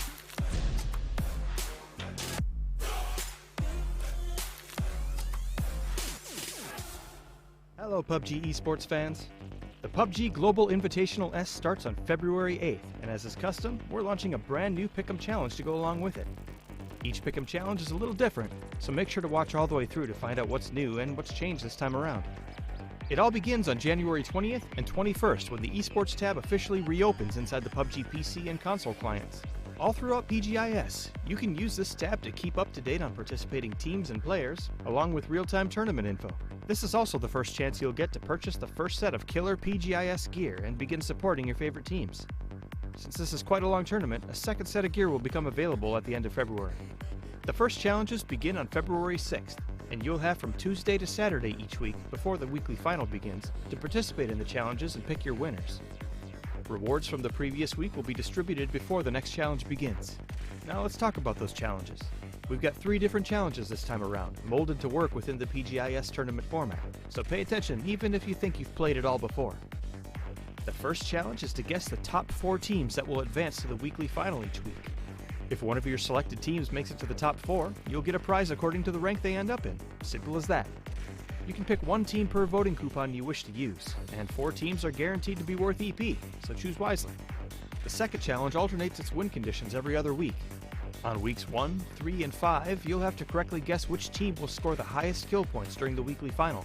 A correct answer will award you a whopping 200,000 EP. On weeks 2, 4, and 6, you'll have to guess who will take home a chicken dinner during the 10 weekly final matches, with each correct answer earning you 25,000 EP. You can only win once per team, but the good news is you don't even have to pick which game they'll win, making this challenge even easier. This challenge also requires voting coupons, so make sure you plan out where you want to spend yours before making a selection. Voting coupons can be obtained by purchasing PGI.S gear, or through one of the free methods we'll talk about later. 30% of the revenue from PGI.S item sales is given back to participating teams, so pick up some cool PGI.S gear and show your team spirit. The final challenge requires you to pick the winner of the 32-team event match that takes place from March 5th through the 7th. This is a free event and requires no voting coupons, but can still net you a sweet 50,000 EP for a correct guess. Looking for ways to grab a couple free voting coupons and some EP? The first one's easy. Simply log into the esports tab and you'll pick up a free voting coupon once per week. Make sure you grab them though, there's no going back if you miss a week. Secondly, we'll be randomly showing codes during the PGI.S broadcast. Codes for a free voting coupon will pop up during weekly survival broadcasts, and codes for EP will pop up during weekly final, rank decision, and survival tournament broadcasts. Fans who are quick enough can enter these codes in-game to earn free voting coupons and some free EP. You can only claim 1 free voting coupon per week through this code, and you can get up to 80,000 free EP during the entire PGI.S event. These codes are first come, first served, so be quick or try your luck again the next time a code appears. Once you've racked up a nice pool of EP, make a trip to the esports store and choose from all the sweet new PGI.S gear available. You'll have until April 14th to spend your EP, so stop in early to plan out what you'd like and pick it up as soon as you earn that required EP. That about does it for this overview of the PGI.S Pick'em Challenge. Now it's your turn. Log into the esports tab, research your teams, plan your strategy, and get picking. PGI.S is our biggest tournament yet, and we want you to win big alongside your favorite PUBG teams. PUBG, PGI.S, and the Pick'em Challenge. Your time to win starts now.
Hello, PUBG esports fans. The PUBG Global Invitational S starts on February 8th, and as is custom, we're launching a brand new Pick'em Challenge to go along with it. Each Pick'em Challenge is a little different, so make sure to watch all the way through to find out what's new and what's changed this time around. It all begins on January 20th and 21st when the esports tab officially reopens inside the PUBG PC and console clients. All throughout PGI.S, you can use this tab to keep up to date on participating teams and players, along with real-time tournament info. This is also the first chance you'll get to purchase the first set of killer PGI.S gear and begin supporting your favorite teams. Since this is quite a long tournament, a second set of gear will become available at the end of February. The first challenges begin on February 6th, and you'll have from Tuesday to Saturday each week before the weekly final begins to participate in the challenges and pick your winners. Rewards from the previous week will be distributed before the next challenge begins. Now let's talk about those challenges. We've got 3 different challenges this time around, molded to work within the PGI.S tournament format, so pay attention even if you think you've played it all before. The first challenge is to guess the top 4 teams that will advance to the weekly final each week. If one of your selected teams makes it to the top 4, you'll get a prize according to the rank they end up in. Simple as that. You can pick 1 team per voting coupon you wish to use, and 4 teams are guaranteed to be worth EP, so choose wisely. The second challenge alternates its win conditions every other week.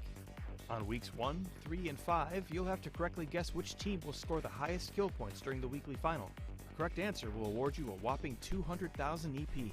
On weeks 2, 4, and 6, you'll have to guess who will take home a chicken dinner during the 10 weekly final matches, with each correct answer earning you 25,000 EP. You can only win once per team, but the good news is you don't even have to pick which game they'll win, making this challenge even easier. This challenge also requires voting coupons, so make sure you plan out where you want to spend yours before making a selection. Voting coupons can be obtained by purchasing PGI.S gear, or through one of the free methods we'll talk about later. 30% of the revenue from PGI.S item sales is given back to participating teams, so pick up some cool PGI.S gear and show your team spirit. The final challenge requires you to pick the winner of the 32-team event match that takes place from March 5th through the 7th. This is a free event and requires no voting coupons, but can still net you a sweet 50,000 EP for a correct guess. Looking for ways to grab a couple free voting coupons and some EP? The first one's easy. Simply log into the esports tab and you'll pick up a free voting coupon once per week. Make sure you grab them though, there's no going back if you miss a week. Secondly, we'll be randomly showing codes during the PGI.S broadcast. Codes for a free voting coupon will pop up during weekly survival broadcasts, and codes for EP will pop up during weekly final, rank decision, and survival tournament broadcasts. Fans who are quick enough can enter these codes in-game to earn free voting coupons and some free EP. You can only claim 1 free voting coupon per week through this code, and you can get up to 80,000 free EP during the entire PGI.S event. These codes are first come, first served, so be quick or try your luck again the next time a code appears. Once you've racked up a nice pool of EP, make a trip to the esports store and choose from all the sweet new PGI.S gear available. You'll have until April 14th to spend your EP, so stop in early to plan out what you'd like and pick it up as soon as you earn that required EP. That about does it for this overview of the PGI.S Pick'em Challenge. Now it's your turn. Log into the esports tab, research your teams, plan your strategy, and get picking. PGI.S is our biggest tournament yet, and we want you to win big alongside your favorite PUBG teams. PUBG, PGI.S, and the Pick'em Challenge. Your time to win starts now.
Hello, PUBG esports fans. The PUBG Global Invitational S, our biggest tournament yet, begins in February. With a tournament this big, there's a lot to take in. So let's take a look at the format and rules of PGI.S 2021. PGI.S's main event, the weekly series, will be held for a total of 6 weeks starting from February 8th. It is divided into the weekly survival taking place on weekdays and the weekly final held over the weekend. Unlike the previous global tournaments, points are not accumulated week over week, giving every team the same fighting chance each week. Weekly Survival features 16 matches held across 3 weekdays. The goal for teams is simple: win a single chicken dinner. Once you win, you stop playing and move on to the weekly final. The next team on the waitlist takes your place and a new match begins. This list is determined by ranked decision matches to decide the order our 32 teams participate. These 24 deciding matches take place over 3 days starting from February 5th and will divide our teams into 4 different groups. The top 16 teams from these groups face off in the weekly survival matches first. The weekly final is more like the PUBG esports you're used to. 10 matches are held across 2 days, and points the teams earn are added up to decide their final ranking for the week. The 16 teams that played in the weekly final get the first shot at next week's weekly survival, and the remaining 16 teams decide their placement on the waitlist during a bottom 16 match held every Saturday, before the weekly final. From there, the cycle continues throughout the tournament. One of the big differences with PGI.S is that instead of receiving prize money based on your final rank is determined by how much prize money you've won. We're awarding prize money every week, and the team who has collected the most at the end will be crowned our PGI.S champion. Here's how it breaks down. The first 8 teams to win a weekly survival match each week take home an automatic cash prize, earning more the sooner they win. From there, the winners of the weekly finals tournament get an even bigger cash prize. The first place prize being $25,000 on week 1, and growing to an astounding $500,000 by week 6, giving teams lots of opportunity to catch up and claim the title. Winning isn't the only way teams are earning cash though. 30% of the total profit made from PGI.S item sales goes back to participating teams. This money will be distributed based on the percentage of money each team won in the tournament, with bigger rewards for the higher performing teams. So, not only do you get cool skins and voting coupons to earn even more cool skins, but you're also helping your favorite teams bring home more well-deserved prize money. Win-win! That about wraps up our overview of the PUBG Global Invitational S. Initial ranking decisions happen on February 5th, and the first official matches kick off on February 8th. So be sure to tune in, pick your winners, and cheer on your favorite teams across 8 weeks of intense PUBG action.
"12 games down, 12 games remaining here for the ranking decisions of the PGI.S, as we had an eye-opening day yesterday where all of our teams went up against one another to figure out who was going to be able to get as many points as possible to try and push them up those rankings. Welcome, ladies and gentlemen. My name's Kyle Larris, your host, and we have Avenger and Froz joining me here, as always, to break things down as to what's gone on so far. Previously, just before we had 4 of our ranking matches go down between A and D, now we have B and C going to clash head-to-head to find out who's going to be able to take all of them points. And I think, Froz, I described it as eye-opening in the start of all of this, because yesterday we got to see some brilliant PUBG across the board. Yesterday was a lot of teams that actually kind of surprised us in a good way. We also had a few teams that did not perform to the level we expected. But one of the teams that actually surprised me, at least, a little bit more than I thought they would, is GX. We saw them yesterday having a good run. They ended up on the 10th place, but it was all about one game in particular. Game number 2, when they played on Miramar, they got themselves a 2nd place with 12 kills, but it was how they played that out. They were utilizing the part of the map where basically no one was, and that's kind of the thing things you have to do when you're a team that might not be on the same level as all the teams towards the top there. You have to use these kind of opportunities to actually take the advantage of it and make sure that you gain a lot of points, and that's what we would like to see from a team like GX. Yeah, GX not doing too bad themselves. Probably a lot of people will consider them one of the underdogs here, and seeing how their story is going to develop without the next 2 months. Another team that we want to kind of touch on here is Multi-Circle Gaming Avenger. A lot of hopes for this team. Didn't have the easiest of days yesterday, but I'm sure they can bounce back. How about you? Yeah, so for today, I really want to see them bounce back. They have been performing extremely well, especially during the later stages of 2020, and I think they're one of the teams that a lot of the teams were kind of nervous about coming in, because they're a really good team. Summer particularly is a very, very good player and very experienced player, and I think in a stage like this, they should definitely be able to come in and perform better than where they're at right now. I know they've only been playing 4 games, but they really need to get into the midst of things right now. Yeah, they're a scary roster, and I know that a lot of people have their eyes on them. But let's take a look at the schedule, which you all have to have your eyes on at home, because we have 4 games for you today here for groups B and C clashing, as we will have Miramar twice and then Erangel twice to round things out. Of course, we are starting a little bit later than previous, as we did have a few delays in our previous group stages, but that's by and by. That's the wheel of technology as we clash against it here, and sometimes it goes our favor, sometimes it does not. But here at the PGI.S, we have had some great games even in the morning as well. It was really nice to be able to see once again Damwon Kia looking very, very good, and they've been able to secure themselves #1 spot right now, up with 89 points, Avenger, across 8 games. That is bizarre in this kind of level of lobbies. They have been dominating, and if they can put up just a fraction of this performance going into the weekly series, I'm actually really scared on the behalf of the other teams. 89 points in 8 games is scary. I mean, they got a 3rd place and a 1st place in the last games here we saw with the American guys, and honestly, it's scary. Like, they're already qualified, and I'm really curious to see what they're going to be doing tomorrow, because the idea and thought of them potentially having some wiggle room to maybe push around some of the other guys and then start thinking about the strategy going forward, drop spots, and all these potential things here is going to be extremely interesting. And for all intents and purposes, Froz, I didn't give T1 time of day when it came to them as the Korean team coming in. I mean, Korea is a great region overall, but I thought T1 was having a real struggle in the latter end of 2020. But start of 2021, 71 points on the board after 8 games. That's a great result for them so far. That's a really good result from them. Kind of different from what we saw from the first day when they played. Of course, they started off really strong in game 1 with a 2nd place and 10 kills. But today, they actually got themselves a win with 16 kills. Of course, we saw them basically taking over Gatya early on in that game and then holding everybody out. They were doing a really good job. They had, for example, Liquid crashing them really early on, and they took care of them almost straight away. But also, the consistency from that team today, T1, they got themselves a 5th place and a 2nd place on top of that as well. And every game, they basically had a few frags as well. And that's what you want to see. You want to be able to get those points every game. You don't want to see those bad games with 0 to 2 points in between there. It's not good at all. I think a lot of eyes once again are going to be on teams like Sonics and Gen G coming into these 4 matches. Obviously, Martin, right now they sit at a respective, I think, 34 points each or so. But most importantly, they already sit in the top 16 with 4 games to play today. So what you saw from them yesterday, were you impressed? And do you think that they're going to continue that kind of momentum on into today? I think it's gonna like the prospect of them playing together today and in the same lobby is super interesting for me, because I think that some of the teams that are playing similarly once we get to the mid and late game. I want to quickly touch on T1 as well, though. I think the prospect of Aqua 5 and Lang Che joining them here in the beginning of January, a month ago, that potential of that team actually could put T1 in a really good spot. Yes, in late 2020, they had some rough times, and in PWS here, we saw paper cover. I think like the potential of them playing there and how well they're able to do, especially Aqua 5. I'm a huge Aqua 5 fan. He's a very experienced player. He's a very good player. And I think those guys can actually put T1 in a new high note. But for Sonics, Gen G, them playing together today, especially as well with Faceland, I think the whole idea of them playing the similar kind of style in mid game is going to be super interesting. I think we might see some clashes with them once we hit, circle 3 and 4. Yeah. Definitely so. How about yourself, Froz? When you take a look at people like Gen G, people like Sonics, and what they were able to attribute to their performance yesterday? What we saw for both Sonics and Gen G yesterday was that they got themselves 1 win each on Miramar. But the whole thing is that all of their points for both of the teams were basically coming from Miramar itself. So they got to go out strong here from the start if they want to be racking up the same points as yesterday. Because what we saw from them on Erangel on both of the teams wasn't good at all. Like, if you look at Sonics, for example, they got 2 7th places, one with 2 kills, one with 1 kill. When you look at Gen G, they got 11th place and 13th place with 3 kills and 2 kills. These are the Erangel games they had. But then, if you look at their Miramar games, a win each, 12 and 11 kills, 8th place, 4th place, but a lot of kills on top of those as well. But you want to be able to perform on both the maps. That's the whole thing.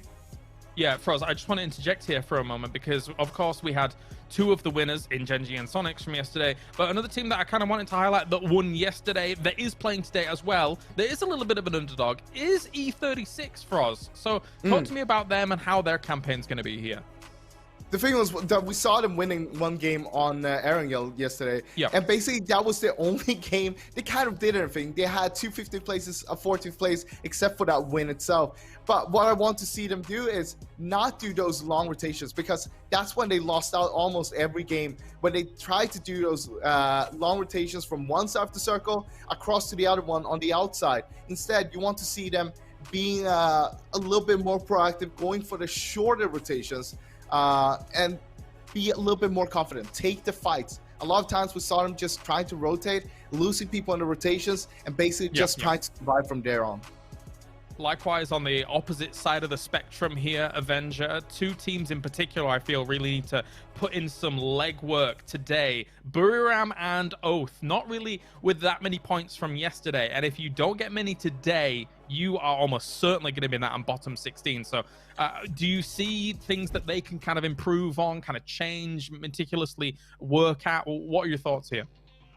Yeah, and I kind of want to touch again on what Toffees, Clover, and Cameron said on their analysis as well. Is that you might not be able to get top 16 at this point if you're having some rough games today, but you want to get as high as possible in the seeding, of course. You want to try to get, 17th, 18th, 20th, so you're one of the first teams to get into the weekly series to try to play some of those games. Because the higher your seeding is, the more matches you actually have a chance to try to win a chicken dinner to try to get into the weekly finals.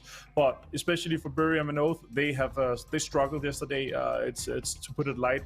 And if they don't put up, something around 25 points plus today, they're going to be outside the top 25, and they're going to have less than 5-8 games to play once we get into the weekly series.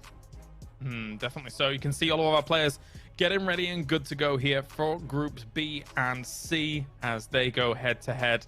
And at the moment, as we can see, with some of these teams having a little bit of a harder time, some teams have been able to rise to the top. We saw Sonics put up decent numbers, as well as Gen G. Petrica Road, though, as well, is another team that is quietly in the middle pack right now here, Froz, but with 31 points, as long as they're able to put some numbers up today as well, they should be fine. Yeah, Petrichor Road is a team that likes to play edge and try to split a lot there. And what we saw yesterday was that when they tried to play the edge, that's how they did. They had the good games. When the other games, when they tried to dive for the center and try to play from there, they basically got overwhelmed by the other teams and just taking out straight away. So I want to see them keep on playing on the edge and just rack up those points, but also get themselves a win, because out of the top 3 here, they're the only ones that doesn't have a win. And you need to have a win. It's gonna be so important, because without a win, you're not going through the weekly survivals in the upcoming week here. And of course, we always talk about XTD when we talk about Petrichor Road. But yesterday was all about Mill, actually. Mill had 11 kills while XTD only had 7. I say only. It's still a lot. Yeah, there you see. 11 kills topping off the board yesterday. That's just great to see.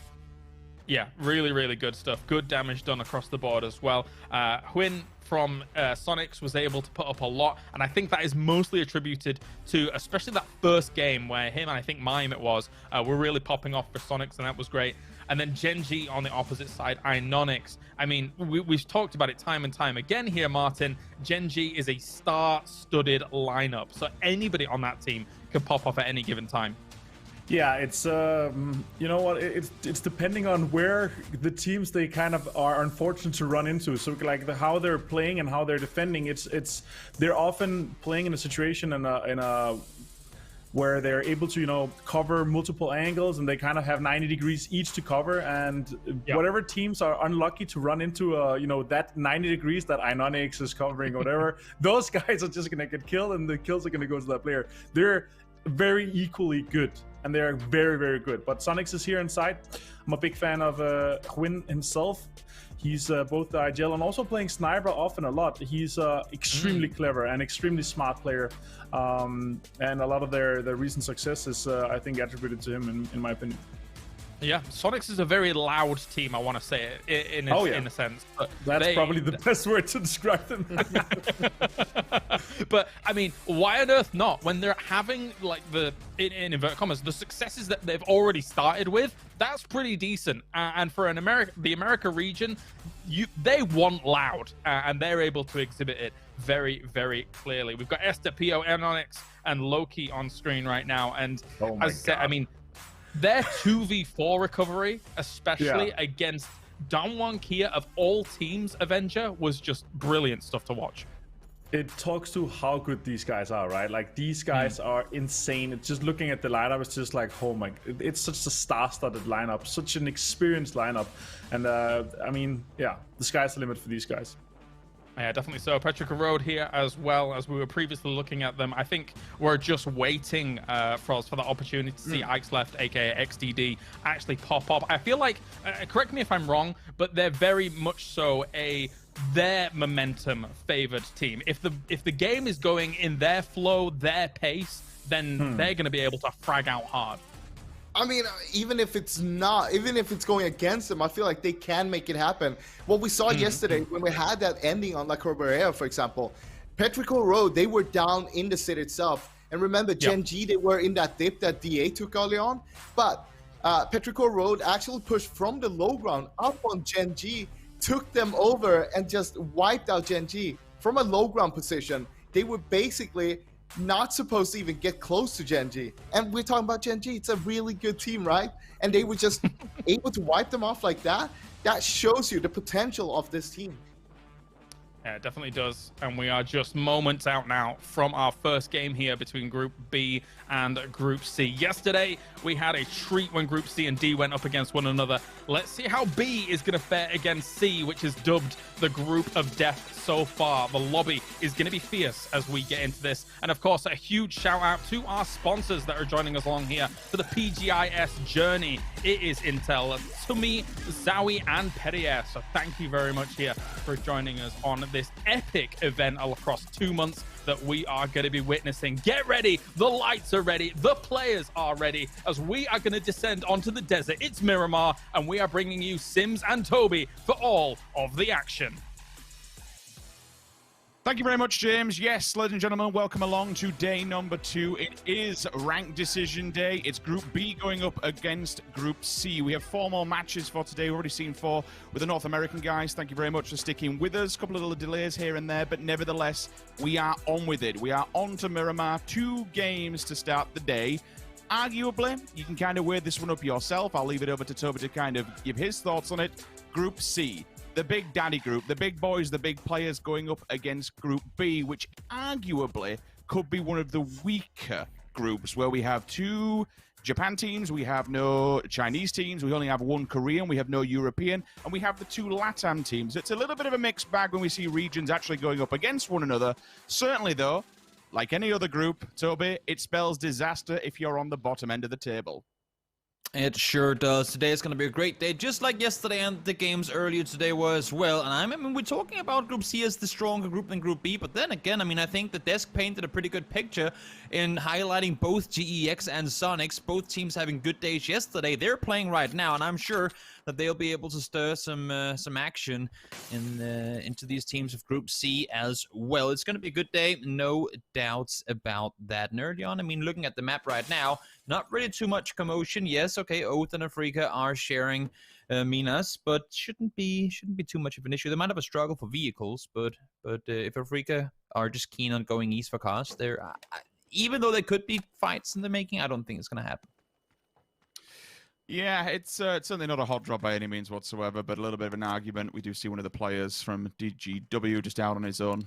DA will have some kind of an eyeline into him, not much of a problem. Let's take a look at the team comments from North America then. We are here to represent North American PUBG and to prove that Sonics are capable of competing at the global level. I suppose that's, and certainly on my mind as well, whether or not they can stand up to the test of time when it comes to a lobby like this. Like, I don't mean this in any disrespect by any means whatsoever, but I think Sonics is a team. It's a fantastic roster, but they are playing in NA. There is only a certain level that bar reaches within North America before you move into China, Korea, and so on and so forth. And I feel like at certain points, which has happened to STK in the past, that Sonics in themselves have actually been smurfing in North America. This is the real test. This is the real time where we actually see them come out and whether or not they can stand up to that, because honestly, when we watch some of the games from PCS North America, Toby, it just looks like Tiggleton's having a laugh. It looks like he's streaming at home in public games.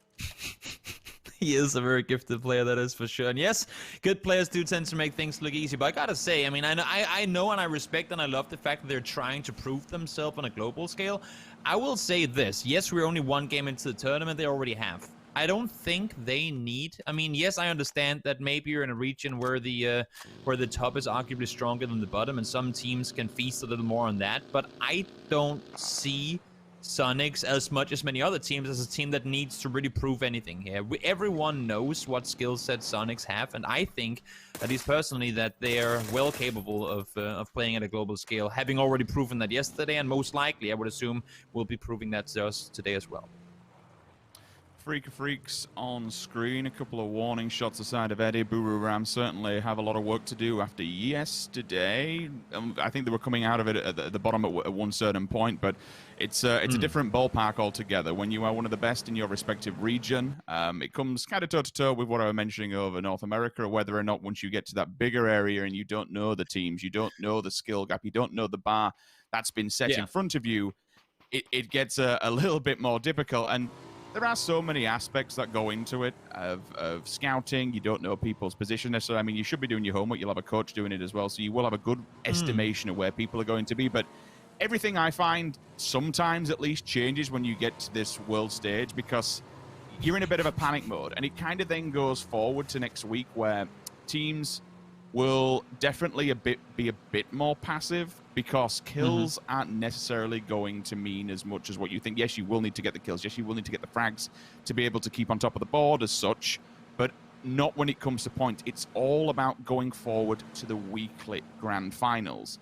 The survival aspect and the survival element that kicks in next week is just a dramatic change, or could be a dramatic change to what we're seeing for these first 3 days. Yeah, for sure. I mean, I don't think there's any doubt about the fact that the next week will play out a lot different from what we've seen before and what we'll see coming into just the weekly finals as well when we do head to those survival games. It's going to be it's going to be fun to watch, I think, in a way, because as much as we have a meta set right now with how things are going, speaking of meta, here they come rotating forward, but as much as we have a in-game meta going with how teams are playing right now, these survival games are gonna, at least for the mid and late game, really gonna see teams play different. Viewers out there in the chat who might have been following one team for a long time will be sitting and watching going, wait, why are they not pushing when we thought they were? Or why are they playing so safe right now when they, why they're aggressing when they should be playing safe? Next week is gonna change things up. In the meantime, so I'm trying to get a nug onto one of the Petrichor guys. Not gonna happen, but I want to stick with the Ram. We saw them just before a little as well, because I guess you can say, Sims, they're writing the same story as Sonics are. Coming from a region, again, more top heavy. They've been dominating that region alongside with Divine for a while, but they have yet, at least to me, to prove that they're globally capable of sitting in the top. And they came off shaky yesterday. I want to see them turn that around today, get off to a good start here. They already had a really quick rotation together. They landed, split out early. I want to see them continue, like, up on their toes, quick and good play here.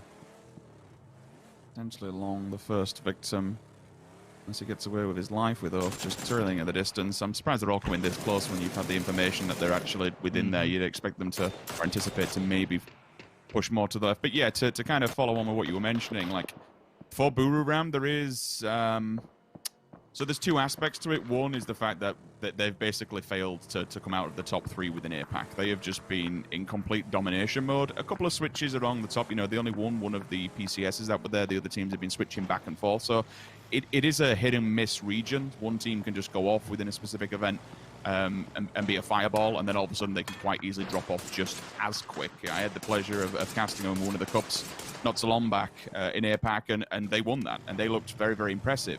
The other aspect is the individual player himself in Eddie. Is it too much of a smash in the pan for one person to be able to carry this hard? Because he is head and shoulders, and no disrespect to the rest of the roster, but he is insanely good. Don't get me wrong, there are some fantastic players on here. We've seen Meow, we've seen Konaxi do some wonderful stuff before, but like Eddie is very, very head and shoulders above the rest of them, and it's everyone else now needs to step up to that same level in order to be able to perform at the highest standard, because you are at the highest standard. There isn't much more that gets very higher than this. We're in a not only event that is a world championship, we're in a world championship that lasts 2 frigging months. You know, you've got to, as hard as you start, you have to continue that run. Yes, you cannot do that full relying on one guy. I mean, yes, maybe for a match or two, but full set of 8 weeks of games that ain't gonna happen at all. Circle, as you saw before, is over towards the east, and I want to pick your brains on this one, Sims, because we see a lot of teams tend to split in the seaside area, but there are so many teams going center already, and how do you like that?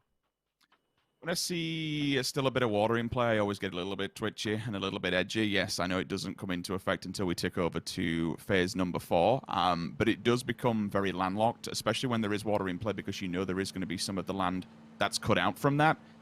It's more so, it gets a little harder. I mean, if you bring up the map eventually, when we bring up the map, you'll be able to have a look at it and how FaZe Clan are playing in a 2-2. You get the odd team here and there. I kind of prefer that, because that gives you options and it gives you backup plans. They're not dead center. They're giving themselves maneuverability. Summer caught on the side, unfortunately. Clearly didn't have the information that SQ was lingering down here within Bendita itself. Lingdu will come in response to try and answer back, but honestly, I think you're better off just kind of making your way out of there if you can, especially if you get the front side and do have a gap. Just if you have an option to take and exit this one, do it. Don't give yourself up more, because look at how much it's. They've not, and this is kind of again with backup plans. They've all not committed to La Bendita, which I absolutely prefer. This Shrim's position up on the buildings to even get out of it. His teammates even a little bit further back, so it gives them options to just completely evacuate this and somewhere that they can call home should this not be favorable to them. Yeah, I'm loving it. Always have a backup plan. And it seems like they're doing both sides. Multicircle Gaming on the west just I don't want to say overextending, but as you were saying, maybe not with the full intel of people being actually inside of La Bendita. In my book, you should be expecting it, but now let's see. New Circle, Pups, we go north. Okay, so all the south side compounds, all the splits we saw down there, they are now gone to waste. If you're a Petrichor right now, you need to start grouping up. Teams are coming your way with speed, because the thing is, if you cut this New Circle in half, you have, like, if you're coming in from the south now, you have no clue what's happening on the north side. It's simply impossible to scout uphill like that. all these teams, we're looking at over half. There's only 3 teams on the northern side of the center road. This is going to be chaos. Teams are plummeting in. Here comes one. Fuzz goes down instantly. Yeah, I need to see if the call comes here. It looks like it has been with Idzy pulling in. Tiggleton's also been dropped. He's dead. The second player to fall here on the server. Looks like Lingdu just held back and waited to strike. There'll be no resuscitation coming through for Fuzzface either. He goes down. Wicked 2D. Happy point goes towards the side of Meta Gaming. We'll keep going through. We'll see how many more bodies fall on this wild rotation. As you mentioned, everyone from down south now needs to just go for a Hail Mary up to the north. The problem is when you arrive, Gen G, Petrichor, STK. I'm looking at this roadside pretty much down south of El Azhar. There is a very strong, prominent position within those roads that circles do generally end. I'm going to hold for now. We do have a pull-up, Toby. DGW, FaZe Clan. Remember, FaZe have already lost 1 player, but CC's damage too. First person will fall in the side of Gustav, and now it comes down to a 2 versus 4. Great off angle from Okori. Unfortunately, it does go down. Uber finds him. It's a 2v3. Oh, make that a 2v2 now. 8C Knight's now gone towards Macau. This is gonna be tricky. There are still 2 alive. 1 knock on each side. Make the 2 on the other side. Here comes Sets around the corner. Finds Ace. We do still have 1 up, but no, ain't gonna happen. Milofo finds 1, and not only do they get the kills, but they'll get the reses back on up. As I say that, GEX are in the nearby vicinity. They've seen the knocks. They have a chance to make the push on forward. But in the meantime, Sonics and Atrium in particular, looking for the Pyro guys. They ain't gonna commit to it. I like the fact that they're backing off. Ixlip was over the top, peeking forward. Felt the pressure, didn't want any of it. Backs off to the compound, stay in that saloon, chill out for now. Wise decision, use the hard cover when you have it. Yeah, Pio's also read this one like a book and spotted.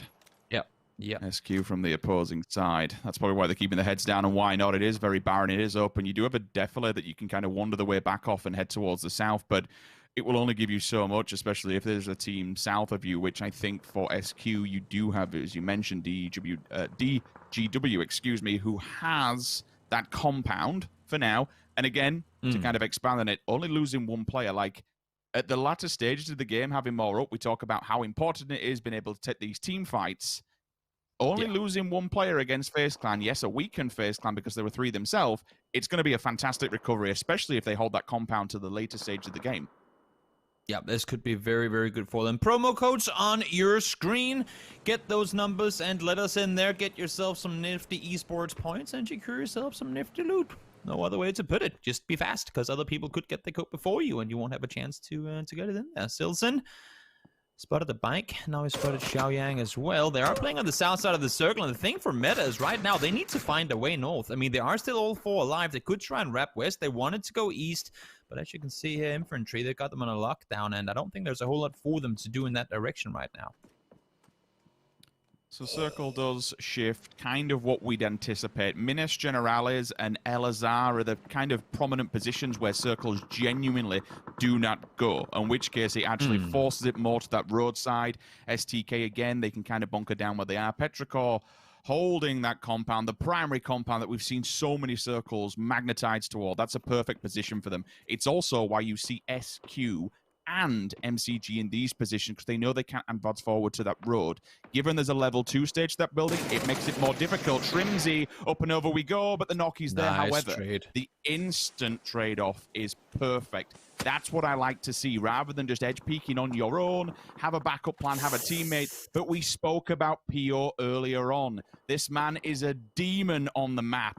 And most importantly, he's just been keeping a full watchful eye and tracking where all players are. But look at the distance between him and the rest of his roster, and that's to kind of give that overview. DA, a team that can, sometimes without a plan, has gone for the full pull-up. Mert's down. We do see DWC's actually in the recovery from that one. Yan Lee at distance puts the stop on MCG. They're out for now. We'll see them in the next lobby. But unfortunately for DA, they are going into be very open waters. It's a very barren landscape. Shrimzy also in recovery mode. Needs to stay alive. He is the last player standing for SQ. Yeah, this is going to be tough, that's for sure. It's I love the fact that Sonics played it so aggressive. They wanted to go out, they wanted to eliminate people. But the thing is, when you're playing this open with an area where you're not the high ground, we saw Pio set above top, he could see everything from there. When you're playing this open, you gotta finish those fights practically instantly. And despite the fact that it was a great 2v1 trade, there are simply no ways for you to get safe and get the reses up. You should maybe have thrown that smoke before you started the fight, just in the off chance that you end up getting knocked, because Pio was right there, as you said, Sims getting the knock, and he's going to keep on doing that. I mean, there's nothing Shrimsy can do now to try and engage in fights without fearing Pio staring from above, and understandably so, because he's still up there, lingering and lurking around to the west. I love the fact that we see Gen G play this 3-1 split right now. They've taken full control of the east side. Furia haven't had a chance to push towards the north, and it's primarily because Gen G is up there saying, you ain't getting anywhere in this direction.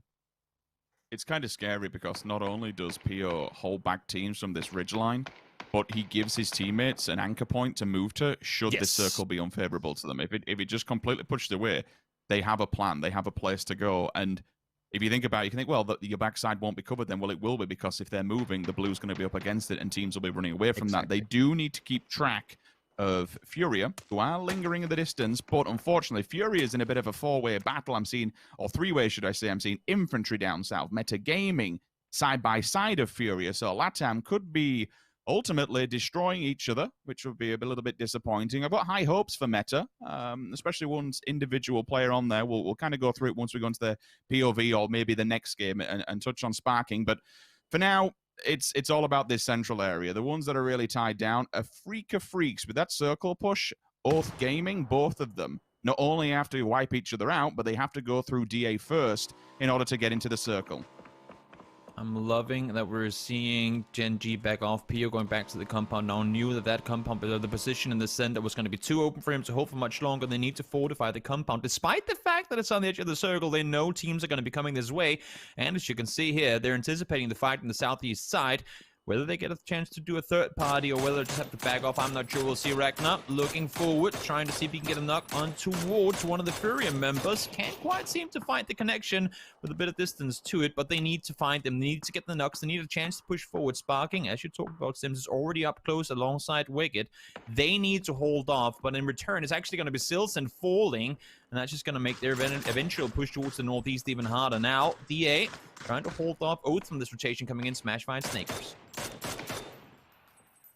Over peaks there, but the pre-fire is so much better. Raspu will be taken down by Sparking and finished. The completion of the point is done. Mert has to back off from this one. K9 in hand. I'm a big fan of it. Pio has fallen, though. Leo finds him at distance. How's that going to play of effect? Because at the moment, I'm seeing on my map that Inonix will have to move out of position to get the res. They are in a 2-2 split, given their compound is still in with the circle push.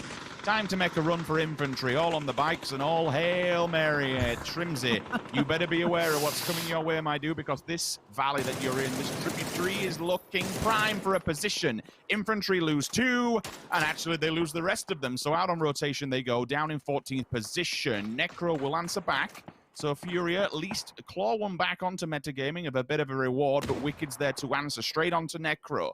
As I said, down below, southeast is where this fight's taking place. Meta and Furia, unfortunately, been side by side parallel for about 5 minutes now. Bit of a stalemate going down, but finally it will come to attrition. Norada, what do you see? What do you have? A Freak of Freaks have the height advantage. Eddie, though, do you have the aggression? Do you have the anchor to be able to push up to this one? Because I don't think you can take this fight clean.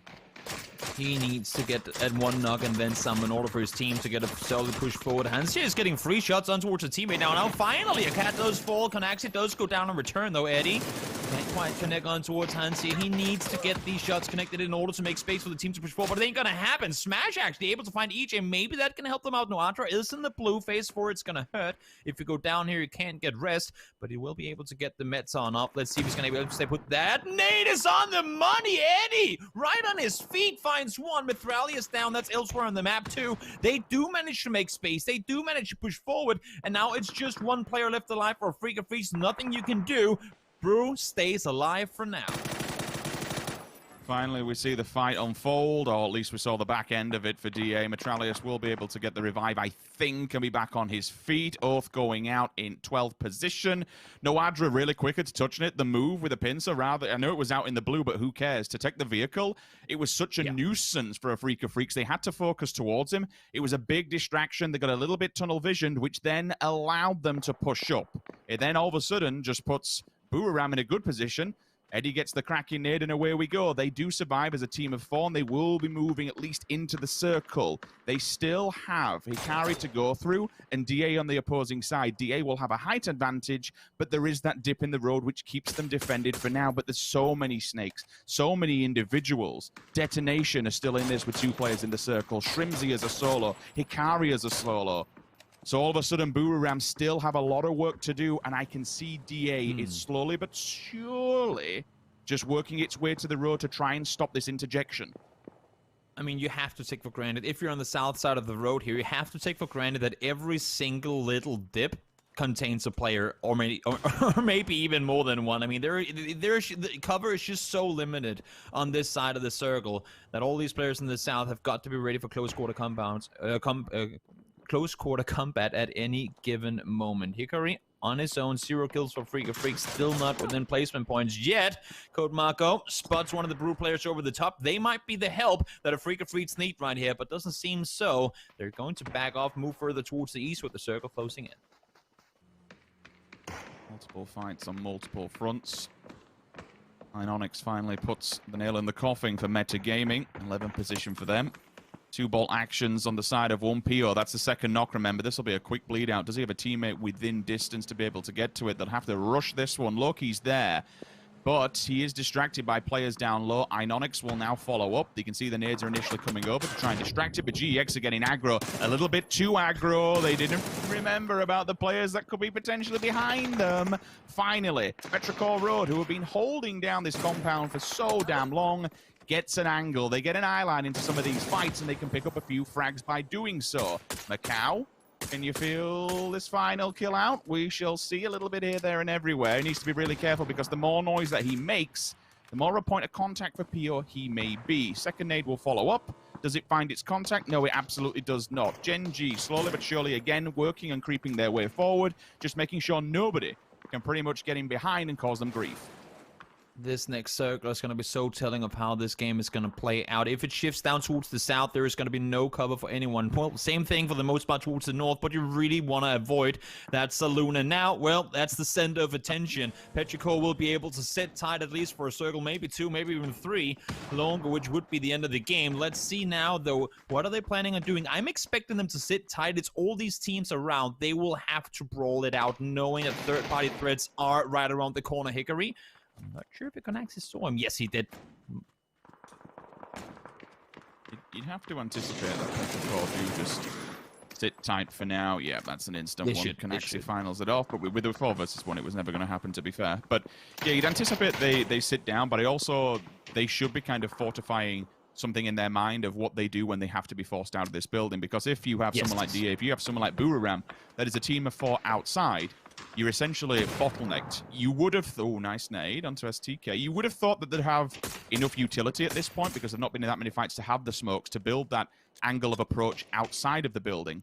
But still, eventually, from a really good position, it could become your tombstone if you're not careful.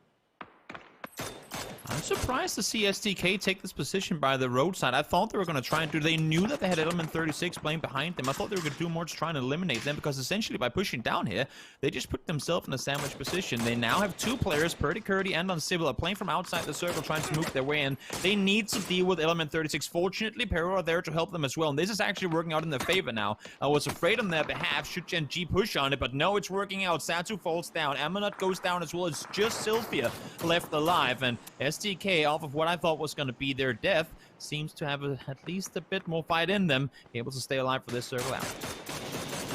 Eddie should get the call here, turn and spin. The call will come through from Godmeow. Macau as well, just down low. A headshot at least kind of give them a slight pause for all but a second. By the way, Ike's left have actually left the building and gone to a different compound. You might be able to see it just on the top.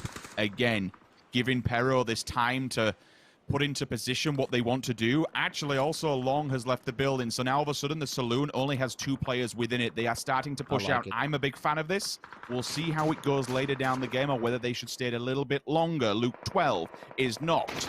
2 players from STK now unrevivable. Marco is in danger. 1 shot from different side will cause Iceclef to maybe flashbang push this. We shall see. The heal will come through. The health will be up. Yeah, I mean, Para has completely left the compound. Now they're falling back towards it. I'm loving the fact that they're being so proactive, not just turtling inside the compound. Here comes GX over the top. They found Gen.G from behind.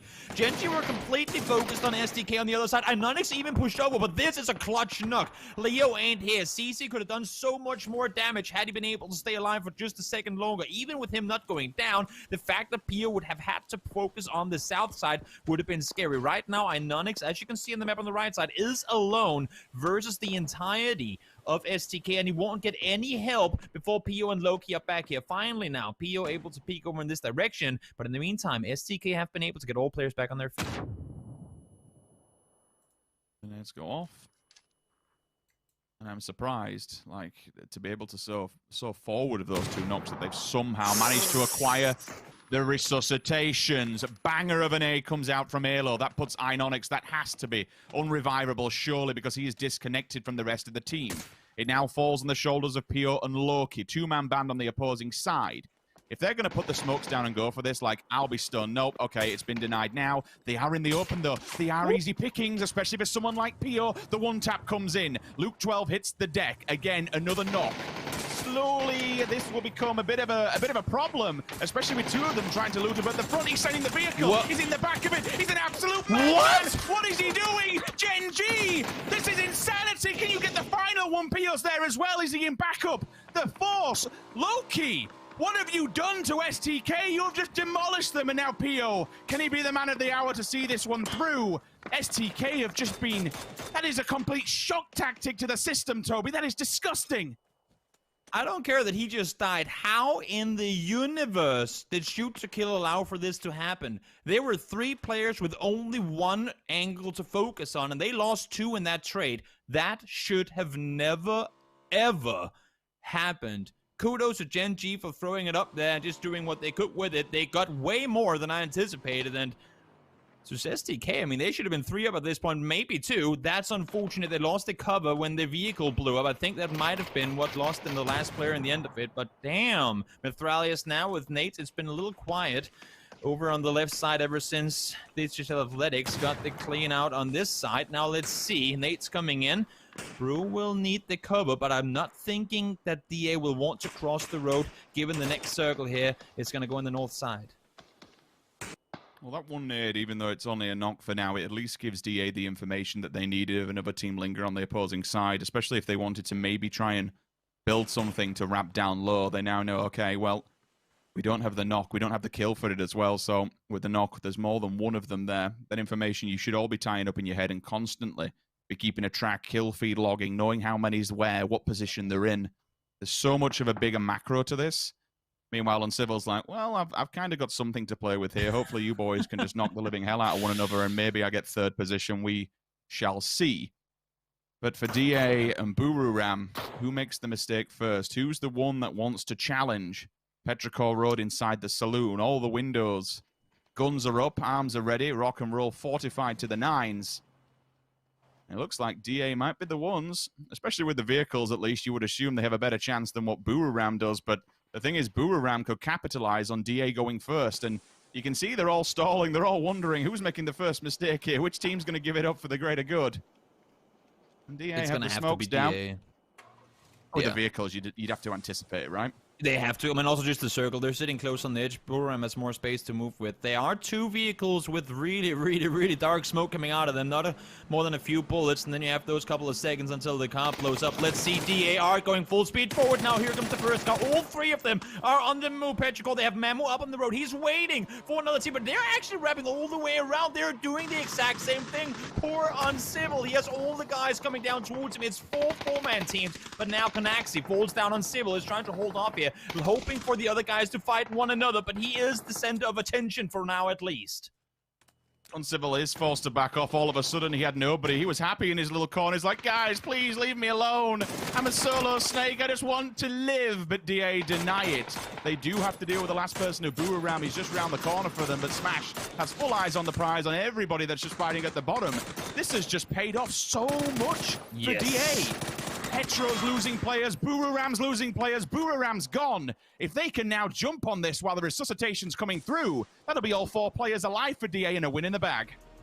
this is the thing. Look at the wall, no windows. They know they had the players caught inside, or at least the vast majority of them. They knew for a fact if they wrap north around, they will be very limited how many bullets Pyro can fire on us. We still have one vehicle that's practically full HP. Yes, we might have 2 ones at low, but as long as the full HP vehicle drives first, that's going to be the tank. We'll leave the squishy ones behind.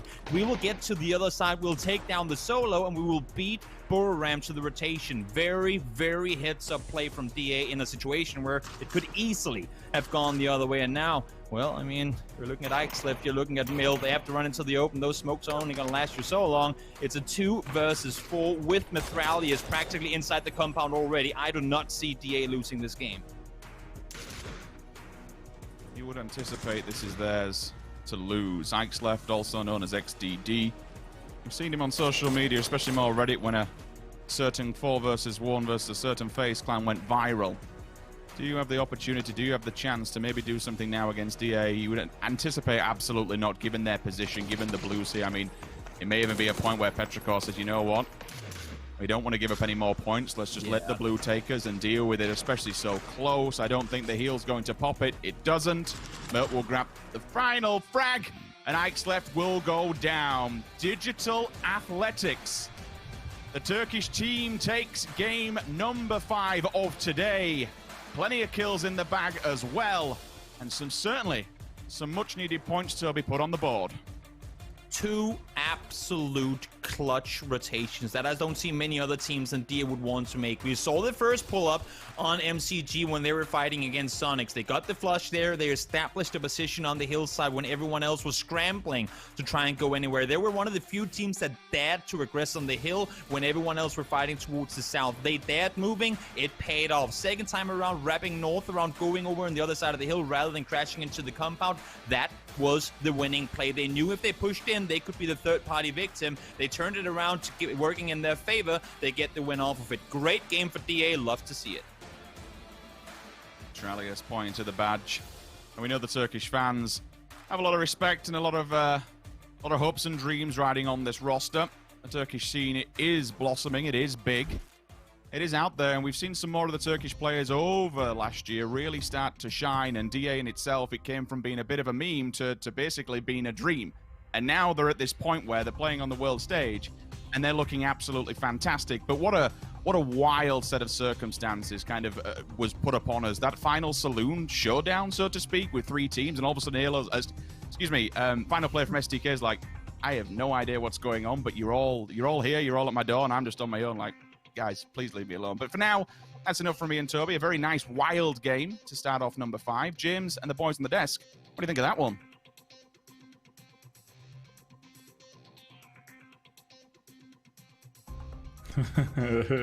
Oh. Damn! It was going to happen one day. Anyway, DA gets themselves the victory there. I like your little laughs. That was able to give me the right direction there, I suppose. Anyway, let's talk about this final situation as well, because that was ridiculous. Watching how it played out there over towards the saloon, getting themselves into that position. You could see the cogs working for us from both DA and Buriram to try and make those rotations, but it made for a very interesting scenario. It was such an interesting scenario overall there, because both of the teams, Buriram and PGI.S, they both wanted to do the same thing. They wanted to get over to the east side. They knew that there was still someone from STK over there. Both of the teams had scouted that out before. But the interesting thing was that Buriram left 2 people close, while DA left 1 person close by the saloon. And everybody was fighting on the east side at the same time as they were fighting at the saloon. It was just total chaos, but it was like structured chaos in some certain way. But DA being able to take control over the situation, of course, and clutching out the game. But there's one key thing throughout the whole game that gave DA this win, and it was not the end, actually. It was their rotation between when Circle 4 was popping, because they had played very, very passive before that on the southwestern side. But as soon as Circle 4 popped, they knew exactly where they wanted to go. They were on the edge of the old circle, and they went into the center of the new circle. And when they did that rotation, they actually lost Murph for a second. He got knocked on the rotation, but they stopped, got him back up, continued the rotation, got himself into that position where they could play the ending from. Digital Athletics, big win for them. Very, very well played out. And I want to go back to the final scenario, Avenger, because I really want to get your thoughts on it as well. DA goes for the 3-1 split. Buriram goes for the 2-2 split against the Petrica Road that has had the circle fall on them time and time again. What do you make of everybody's kind of campaign in the end there? While we take a look at the standings, of course, for the game here, not good for some of the teams, but to wrap up that saloon ending there, I think first of all, the going in and out of the cars had me on the edge of my seat. Second of all, I wasn't sure what they were going to do, but the whole situation with how they played it and how they pushed and they put Metralius in one car close to kind of take the bullets, to take the attention away, and to play as a snake and play as a kind of an anchor in a situation where he can go in a backstab situation. That was just super well played. 3 guys to play a better spot in the circle than Petrica Road had, and also the best spot that they could counter the incoming players from Buriram from was just super well calculated. And I swear to God, DA has some of the best rotations in the whole scene and in the whole PGI.S here. The whole way that they got from being outside circle 3, just sending it through, zigzagging through, getting into a super crucial spot to win this game here. It's just insane. And Smash, obviously, fantastic player. 7 kills for him this game. Smashed it out of the park, to say the least. There's Mill there in second place as well from Petrica Road. Obviously, they had a great vantage point to play this game from Froz. And the guy that was fragging out yesterday is continuing to frag out today. Yeah, I'm actually, well, after yesterday, I'm not too surprised, but I'm more surprised is not seeing Ike's left up there with Mill, actually. But look at the damage here as well. We can see that, of course, Code Marco did a lot of damage, even though he didn't have that many kills. Only 2 kills with those 900 damage. So he probably put on a lot of damage, and then, of course, you see Smash there, 678. Buriram, on the other hand, I feel like we haven't really talked about them, but they also did a really great game here. They had to play on the edge of the map a lot of the times there, and they had to push teams like Africa Freaks and just taking them out. But while all of this was happening, we were looking at other things throughout the game there. But it's really interesting because we haven't seen too much from Buriram, and this is kind of the Buriram that we were expecting coming into this. They've been dominating in their region, and coming into this, we wanted to see more from them. Yeah, and from this game, we have seen that glimmer come on through. Let's see if we can see more of it down the line. Let's take a look at those overall standings and see how many shifts have been able to occur from that. Buriram pushes themselves off the tied last position, so it is a great opportunity for them to start leapfrogging a little further forwards. And as we cast our eyes over to the left-hand side, DA Petrica Road getting themselves some decent points as well to push themselves up a little bit more. Avenger, anything that jumps out to you from this? Still Oath on single digits after 5 games. That is not good enough. I know these guys can do better, and I'm expecting them to really turn it up and try to get more out of the games here in the last 3 games of today. Because if they go into tomorrow with sub 20 points, sub 15 points even, it's gonna be such a rough time for them, and they potentially could be some of the teams that is going to be 30 and outside the 30th seeding. Definitely so. It seems like a very brutal game Froz did this first one for a lot of the teams that were especially south of the road from where Saloon was. We saw kind of when 6, 7, 8 teams were left alive, there are a lot of those foothills around, but not huge amounts of room for all of those teams to play and have proper cover on. So a lot of fights going on down there. Yeah, also comes a lot down to the timing when you need to actually move and how fast you can actually make those moves and when you make them. Stuff we saw GX starting off really good. They got that knock on Gen G on PO from Gen G on the east side. That's when it started moving up, but it was a little bit too early. And what happens when you move too early is that you're gonna have Detonation Gaming White behind you, and they're just gonna take the opportunity, get you a knock or 2 and a flush on top of that. And after that, Detonation could just move their way in. But except from that, I feel like it's really great play from all of these teams on the south side, because it's so hard when there's so many teams to make it exactly the right timing when to move after actions like a knock or something like that. Yeah. FaZe Clan here, one of the all-star rosters from Europe. And of course, Martin, they're going to be one of the teams that in their heads, they want to challenge for number 1 or bust. They know that is the case for them. Likewise, Infantry is probably a team that probably sits in the kind of same mind space. Yeah, 2 teams right now that have had, that have huge potential in the tournament, but also have had some fantastic results previously, both internationally and in their region. So for these guys to be in their current spots right now, 24th and 31st, is really rough. We want to see them do better, and they have to turn it up. Today, if they don't do that, they can be very, like, they can get bullied tomorrow, literally by the rest of the teams.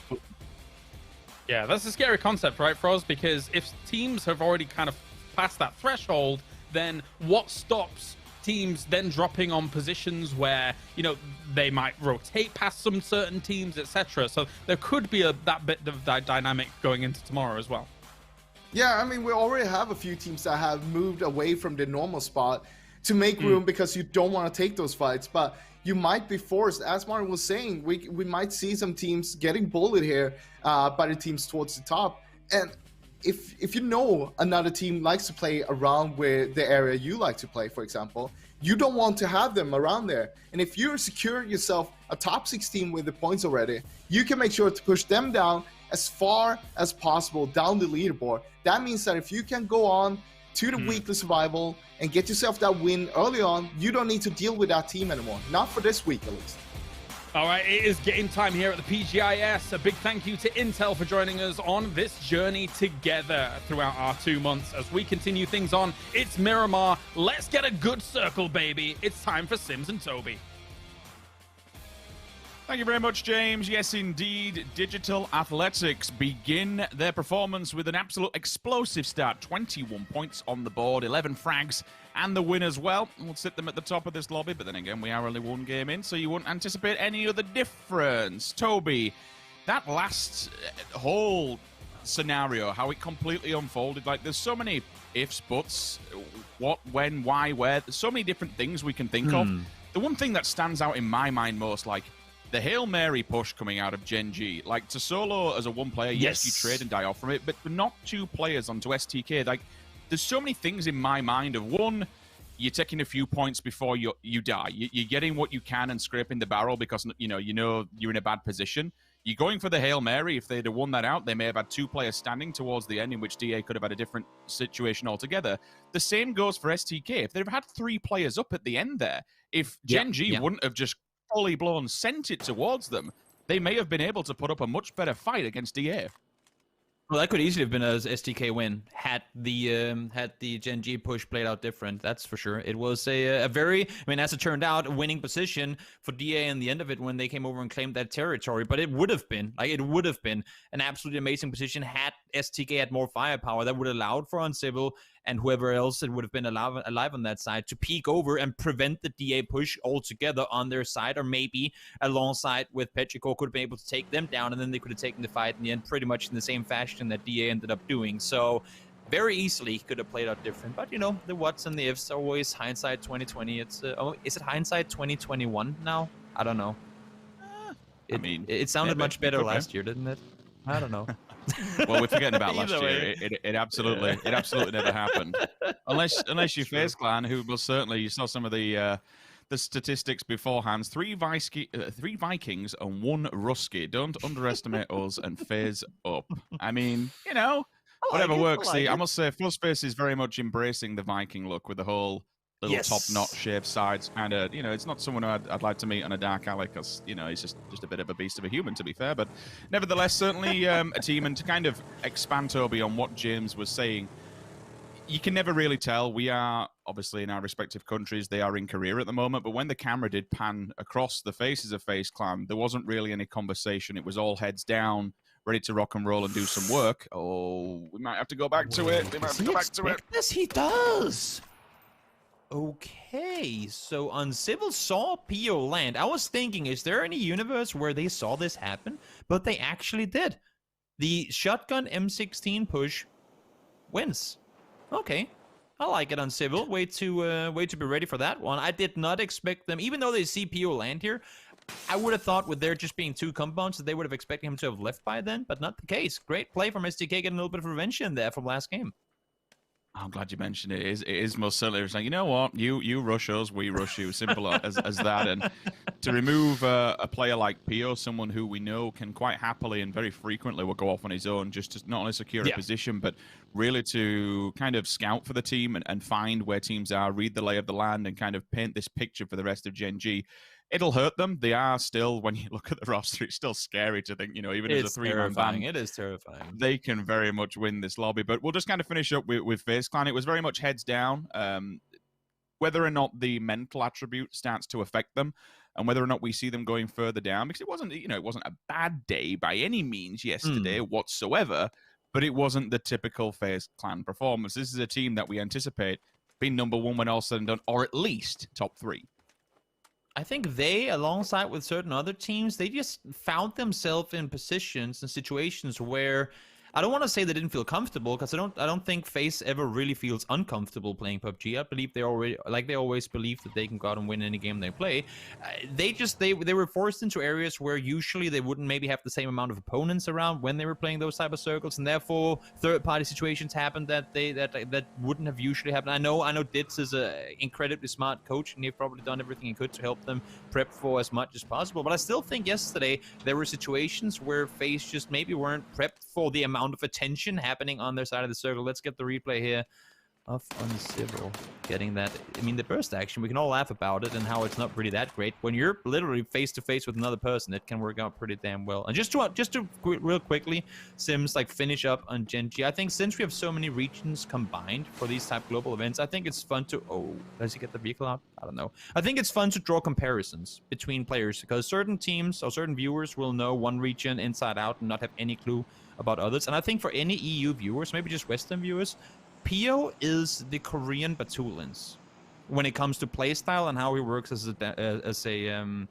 in-game leader. He's the guy that flanks out, is a massive part of in-game fighting, and finds those off-angle positions usually on his own. Just a fun little to think about. So if you know Batulins, think of Pio, kind of similar.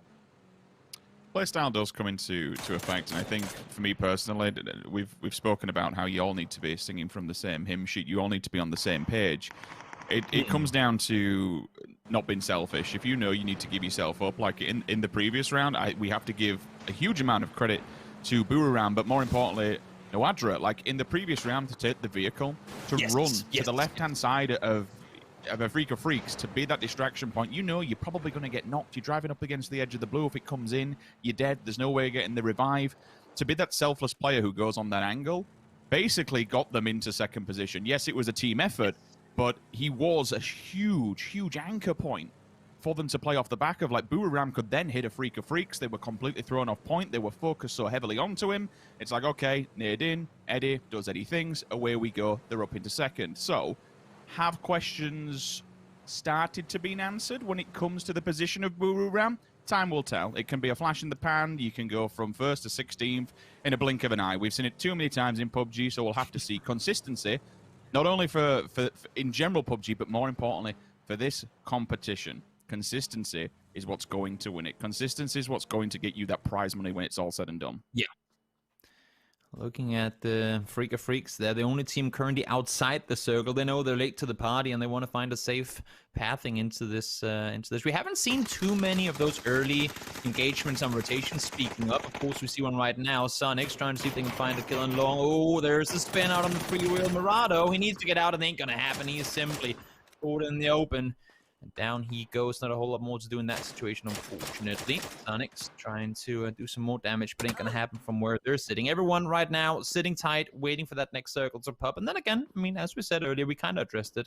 Sims, the 1 extra minute added to the first phase. It doesn't seem like much, but I still feel like it's gonna change early game PUBG over time. It will certainly buffer for the survivability aspect that we're going to go into. It certainly gives that a bit more of a buffer. It allows you to just maybe get a bit more loot. It allows you to have a bit more of a discussion about the current circle and what's going to happen next. It like you say, it may seem like not a lot, but in the long term, like, teams will find ways to use and abuse that. Teams will find ways to put that to the best of use. And I think with the survival mechanism and mechanics that will come through for next week, having that extra minute just to kind of put your thoughts together with your IGL and discuss. Maybe even it comes for another minute of being able to scout for a position. Less deaths equal more wins, right, Forehead? Yeah, I mean, you would have to think that if you can stay alive, you also win. But I think, I mean, just to put it in numbers and in perspective, phase 1 is over 1/3 of a game of PUBG. I mean, yes, I know you have to get looted and all that stuff, and you have to get ready, and there's a part of the game where the plane is coming across the map as well, but it's over 1/3 of the game. It's so telling of how the game will work for you in terms of what you're able to do, and we've seen teams in this tournament as well already be very eager on the rotation. Maybe they could have spent 3 more seconds trying to scout a building, check if, okay, is there a team there or isn't there? Or is there just one vehicle? Or are there actually a full team in that compound? Before we just pull up on it and eventually end up dying because of it. Now that we have the 1 extra minute, I want to say if you have the chance now to some extent, slow it down a little. I love that you say that, because that's probably the biggest emphasis that we can put on. Like, 1 minute may not seem a lot in the long game, but that extra minute to stop losing players early game, even if it's one player, the second you lose, you're the first player to go down on rotation. All right, now and again, it is the scouts that are finding that position. Sometimes it can just be unlucky. But another 10 seconds just checking a position, another 10 seconds watching that no one's coming in. It could play a huge benefactor in the long game. We'll move on from this topic and we'll look at the next circle as she does come in. A lot of water still in play. So now this becomes much more difficult. Look at every single person towards the north that has to come in. There are potentials here that if you want to try and capitalize on the situation, maybe you fortify a roadblock. Maybe you find a choke point and make full use of it. Maybe you just bomb center and stay there like, Gen G are probably going to do, because, hell, they're already there. Same goes for Battlegrounds. Good position for them. Meta's already retreating themselves back together and pretty much getting as a 4. DA, full-blown send from the north. Play crack on, boys. All the tributaries will be them. The old dried-up rivers. Maybe they just lay down in one of the riverbeds. They do become a bit more problematic, especially with this kind of terrain. If you cannot pick up a building, but for now, it's just a full-blown rush to the middle, because eventually it's going to pull away from water, Toby. And if you're not within it, well, you're in trouble. Yeah, you say blown to the middle. I want to see the full-on pull to the south, at least from players, and then play south to north instead, because trying to move from the north downhill towards the water, it's so difficult, especially if the teams down here. We see FaZe fan trying to do it right now. You can see the position there, and there is no universe where FaZe will be allowed to play here against DA and not get third party. And speaking of which, they're up face-to-face right now. Mithralius is peeking on over. He's looking for SDK, but you have a team right on the other side of the hill here. Mithralius, you gotta focus on FaZe right now. I'm surprised he's not really gone for this one, I'd say, with the absolute dirty double. That's a beautiful other peak, because he was extremely weak. He now needs to hit the deck. He now needs to be careful. Mert will probably go for the revive. The smokes are there. The defense is up. But this is the time that you would anticipate that FaZe Clan really make a push and really stamp the name on it. But Multi-Circle Gaming has also turned up. This is so problematic for FaZe Clan. Death from above, quite literally. The nades will come singing. Buzzface probably needs to do a Gen G on the previous round and just mop up whatever he can, because Multi-Circle Gaming is going to be pretty much hot on their heels, and you'd anticipate maybe they just go for both of these teams. FaZe go down in 16th. Multi-Circle Gaming, they have done so much damage, and now we've got a 4th team. Furious here. Toby, this is madness. Furious here, Meta and this is just the piranha ocean. You know how, like, you throw the piece of meat in the water, it goes and then it's gone, and then the water's all quiet again? That's what this is. All these teams you talked about bombing at center, that's what they were waiting for. They were sitting on each side saying, come on, go into our trap, we'll be ready for you. Furia, they're here. We got Meta Gaming on the south side, and we got MCG and DA here as well. They were waiting for the team to jump the trap, and that's exactly what ended up happening to FaZe Clan. Furia could just kind of sit back now and look at the damage that they've done. And we're just going to recovery mode here. DA been pretty much battered all around, and we said before how a team can go from hero to zero in the blink of an eye. Well, it is FaZe Clan, unfortunately, that will take 16th place, but we'll see. Well, the European team falling victim to 15th, unfortunately. Sparking, a player that I mentioned in the previous round as well. I think this is probably one of the players to watch for me at 18 years old. Like, I've been watching a couple of the LATAM series where possible. Most certainly, I think I was looking at some of the awards. He's picked up a more recent award. I think it was the back end of 2020, the Primo Esports Brazil Awards. So at 18, there's clearly a lot of there's clearly a lot about this guy within Brazil and within the whole surrounding LATAM region. Oh no! Oh no! What is that? Well, I mean, it's talked about rotating south, Sims. Maybe the guy should have listened. Infantry did. They're down here now. They'll be clapping their hands at least for a little while longer. All the guys to the north, the chance to rotate south, those roads will be blocked. We see now E36. They're going to try and do it. EJ from a Freak of Free said, nah, I'll just take the island to the south side, even though we know the circle's going to go north. We do have a promo code on screen, guys, so make sure to get it typed in the game. Get yourself some free sports points and get yourself some nifty loot off of that one. You can see EJ's like, guys, I'll scout for you. To be fair, this is not a bad play. His 3 teammates are still on the north side of the water up towards Val del Mar. They want to make sure they have a safe pathing into the circle, but EJ can tell them, when you got E36, you got GX, there are a lot of people down here, and everyone else sending their way in here now to Meta Gaming, trying to hold off. Only one down so far, but nah, that's going to be it. Mill runs him over. Down he goes. Keep on going. Rather unfortunate, the drive past isn't going too well, but you can see how they're set up in this valley. It's basically what we're talking about, finding a bottleneck. Losing 2 players back-to-back simultaneously will be very problematic for Petrichor Road, especially when you got Boomerang just in the distance as well, who are in still a fantastic position, but a little bit split. Just so you are aware, it's more of a 2-1-1 at the moment. They're taking like an L shape throughout the center of this circle. So if any team really wants to make a full push on this as a roster, that could be problematic. Whether they are not, they've bit off more they can chew, especially given that it will be moving away, but they have all the best spots in this circle at the moment. It's kind of scary. Detonation Gaming's trying to find a place to call home. Maybe they inadvertently run into one of Boomerang's spot. And Summer from Multi-Circle Gaming, well, after doing damage to FaZe and DA, he awaits the oncome. Furia, that is, just wandering about outside. I gotta say, whether this pays off for Program or not, the fact that they're trying to maintain this really kind of pearls on a string split right now that they are, that tells me 2 things. It tells me courage and faith in your teammates. Despite them having come off to a tough start after one good game, they're right back there. You only maintain these splits if you have complete confidence in your teammate being able to hold this angle and being able to rotate back and forth as fast as they have to. Really smart playing. We saw one go down. Now Summer trying to form one more on the backside. Ain't gonna happen, at least not for now. They're in blue now. Phase 3 will be phase 4 in just about 25 seconds, and it's gonna start hurting a hell of a lot more. And these guys still have about 200 meters to go to the circle.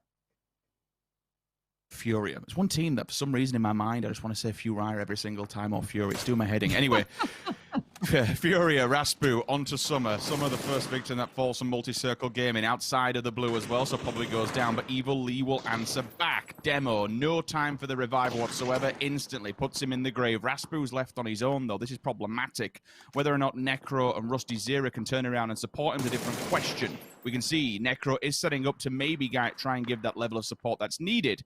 All the players out in the blue. Come on, Furia, where are you? Help your brother out. He's on his own in a 1 versus 2. They're all weak as well. You can help him this. Give him the time he needs to get the meds off, and I hope he does soon instead of being so tunnel visioned. He doesn't. He opts to go for the frag instead. If he'd have just sat back and allowed himself the heal, they could have gone forward as a team of 3. Instead, they will continue as a team of 2.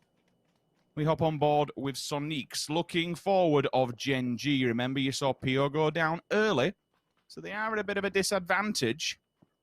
Onyx, of all weird places to be, Toby, he's just chilling in the field.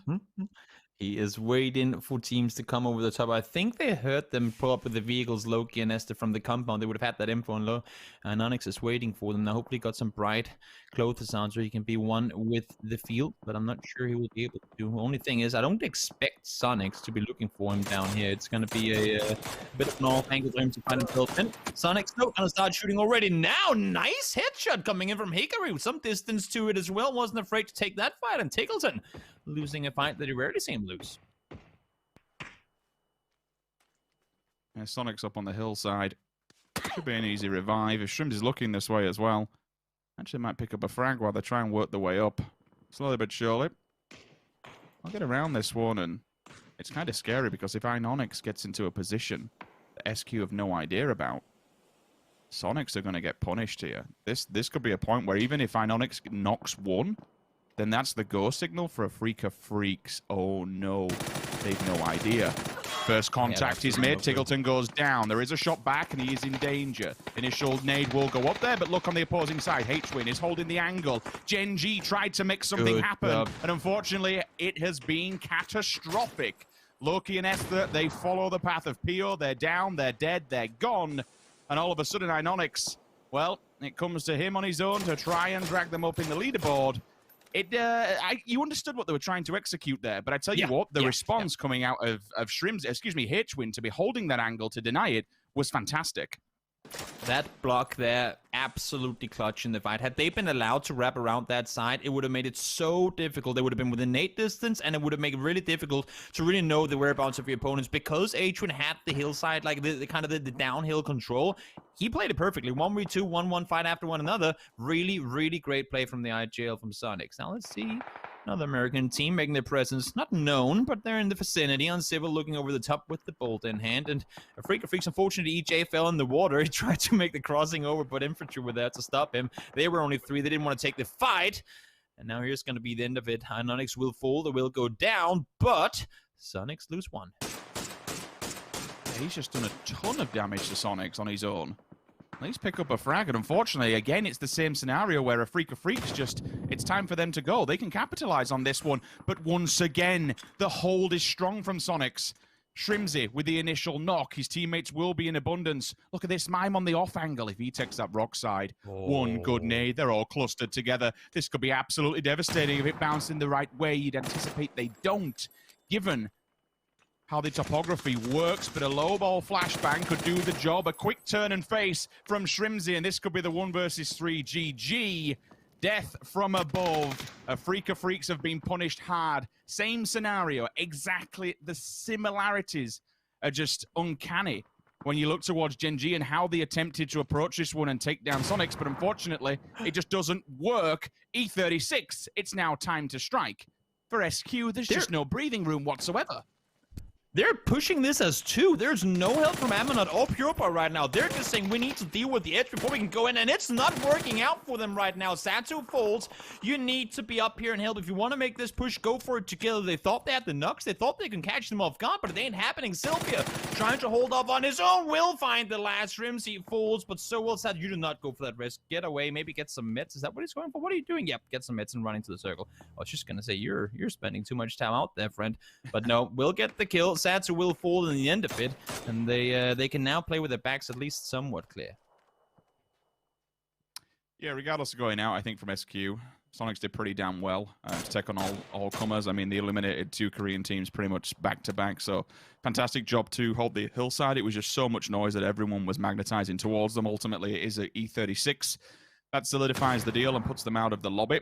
Meanwhile, Bururam, kind of same principle as what we saw from Petrocol Road previously. They've been inside their compound for quite some time. Remember, they did have a bit of an L-shaped split going, and now all the players have got back together. Longsker, banger of a shot into Yan Lee. Down he goes from GEX.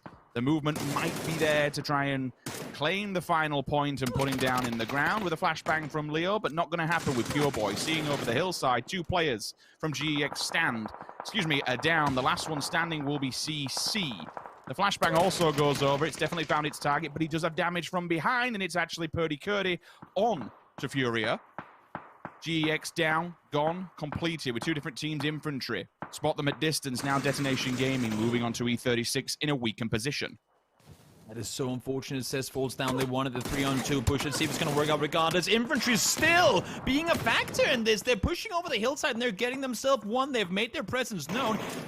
Detonation Gaming White, perfect idea in making the push, but they weren't ready from the push below. Infantry gets the triple on them. That down, they go out in 7th. Plays Ammonot to able to stay alive at least for now. A few shots fired from shoot to kill on the other side of the road. Should be able to heal on up, but Infantry playing this south side really well. We've talked about Oath struggling to find success. We've talked about Multi-Circle Gaming continuing kind of in a path we can go back to them later, but struggling as well. Infantry, yet another team that have not, at least in this tournament so far, lived up to my expectations. This game could be a turning point for them. They have a good position on the south side. They will be able to claim control. They have bullying out towards the east. If they can hold off and maybe get a south shift in the final circle, there's a good chance they could take this one home. Yeah, 12th position yesterday overall, and then coming to this with 0 points again. I think that's how they started yesterday. So certainly for infantry, for confidence purposes, if not get out of 32nd position, you have to step up to the challenge. Now is the time to really put some points on the board and bolster your up that leader table, because down in 27th is not going to cut it. It's not too far away from anyone else below you, so you have to be very, very careful. Halo. Just chilling for now, clearly aware that one player's here with the utility being used. E36 also in the back of STK, and that's probably the main concern here. If one team, or one player, Amanon, just decides to open up fire into STK, maybe that's the go signal for Furia, but it's not going to happen this time round. They're eliminated. 6th position. Finally, E36 do come into attrition, though, with Halo going down finally. I like this from Aminat, despite being a solo player. No, he has to do something to try and get a push on in. Finds the first knock, but has to make the move over towards the other side. I don't see there being entry points to the circle for him. Has to say that maybe he can get down to the next ridge line. I just don't think it's inside the circle by just a few meters, unfortunately. For him, we'll have to wrap over towards the east. Could try and prone it down, but with Purdy now gone down as well, there's no way he should be expecting STK to push back up. That might be him into a top 3 just off of getting that first knock on his own. Eventually, it's going to be a bit of a North American versus North American action if STK can look into this one. It's actually the other way around.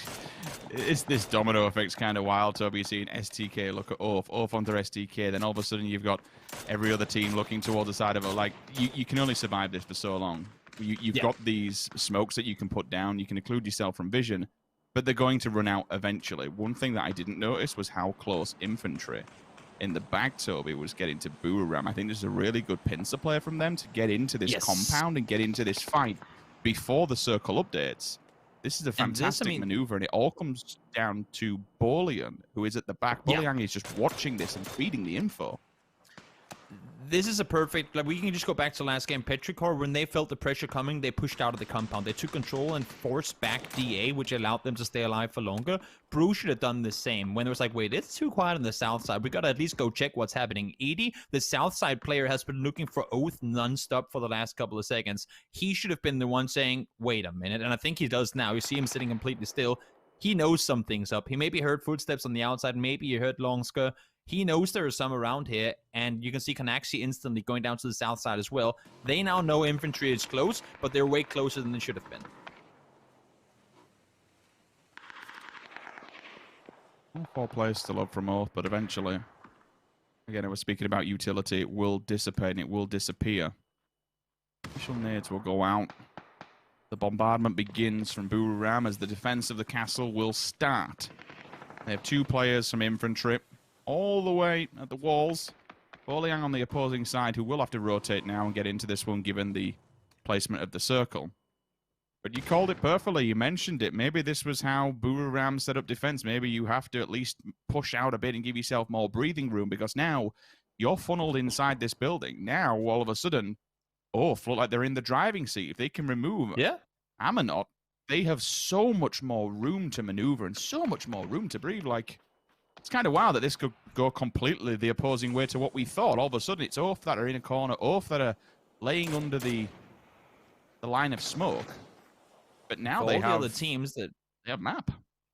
Yeah, I mean, for all the other teams that are sitting there on the leaderboard somewhere in the middle, watching this right now is terrifying. You got Oath, you got Infantry, you got Buram, 3 teams that are somewhat down towards the bottom. If they can all come out here with a good chunk of points, which they should pretty much guaranteed at this point, that's going to change up the leaderboard quite drastically. And you got to compliment Oath for how they got here. They didn't have to rotate far, but they had to cross all the way to the east side hill to make sure that area down there was safe. Very, very heads-up plays coming in from Oath in granting them what could be, as you say, Sims, a winning play. And also just Aminat. I think Aminat on his own is the reason Brew hasn't had a chance to push out. Just a solo player. I don't know if Brew didn't keep track of exactly how many players were still up on that hillside, but they knew there were people up there. That makes it scary to run around in the open compound below. Aminat as a solo has forced Buriram to stay inside the compound and allowed, in return, infantry to push underneath. This could be Buriram going out as the next team.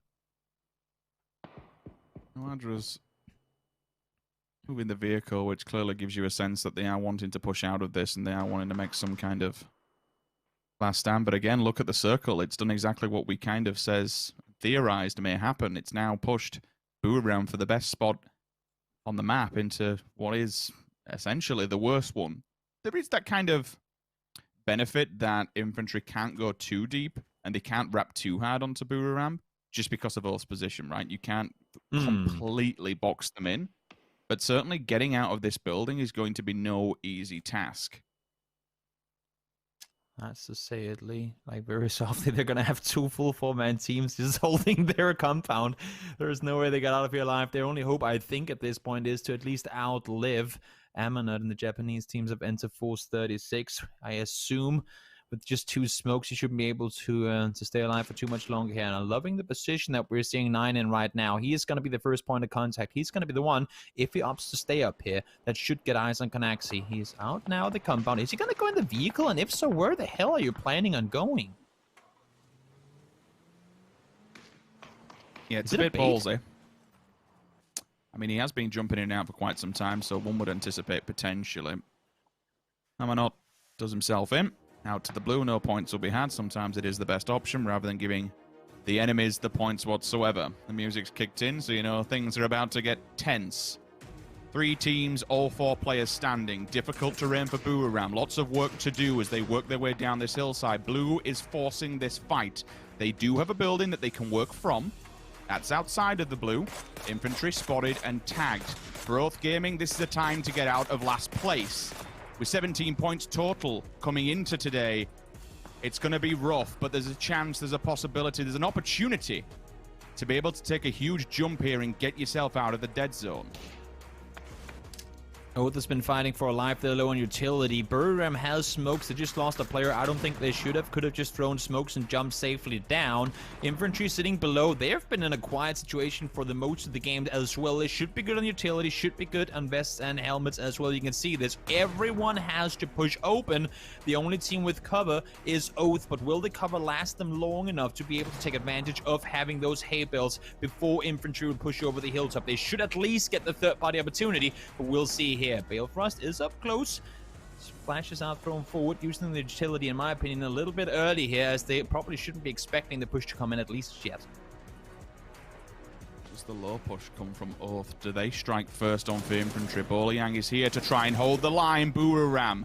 The push is coming through. Eddie about to come through the smoke. Does he know what's waiting for him? 9 on the opposing side. First victim found. Coaxi. 1-2. Working in tandem, they could do something here, but they need that line of sight. They need that first contact. It's Snakers, though, ultimately with the molly. He gets Longsker. 9 still up. Eddie up against the blue. Creep and peep for now. Boomerang has been eaten alive by 2 different teams. 9's got an off angle. Does Balefrost know he's there? He does not. Balefrost went for it. Oh my god, this is insane. 9, he was up there. They were essentially doing the exact same thing. He might go down to blue here, I'm not sure. Yes, he does. Xiaoyang is up. Snakers goes down. Xiaoyang falls in the end of it, and the winner is going to be Oath in the end of it. Great game from the American team. The rotation seemed easy in the end of it, but they had no info. They had to risk the loss of 2 players up on the east side hill to scout down. They all went for it when they saw the circle go north, and that, as you said, Sims, was eventually the winning position. Great anticipation, great patience. And the end of it, they're waiting for the fight to kick off between Buriram and infantry to then, in the end of it, win the game. Sometimes we should say what a difference a day makes, but what a difference a game makes. From 32nd, it jumps them up to 27th. So just like that, you are once again back in the runnings to be away from that 32nd position. Remember, when all this is done, when this initial placement games are over with, 32nd is the team that will not, absolutely guaranteed to not be playing in next week's matches. That's a lot of money to lose before you even start the competition. It's quite a scary prospect for many of these teams. But for Oath Gaming, that prospect looks a little bit more better as they secure themselves a win. At the end, with all the smokes, they committed to that one position within the barn, and it paid off. You have to take a gamble, you have to run the risk, but ultimately, Balefrost going over, showing the hand of infantry, allowing infantry to then basically be mopped up by the rest of Oath. It succeeded, and it paid off. For myself and Toby, that's Miramar done. We'll go back to to James and the desk to break all that match down just a little bit more. That we will. Thank you very much, gentlemen. Oath with their fluorescent jerseys on, but the other teams barely saw them coming as they're able to take the victory here against Infantry and Buriram towards the very end. Avenger and Froz joining me here. Froz, this is big for Oath. They needed to push off that bottom spot.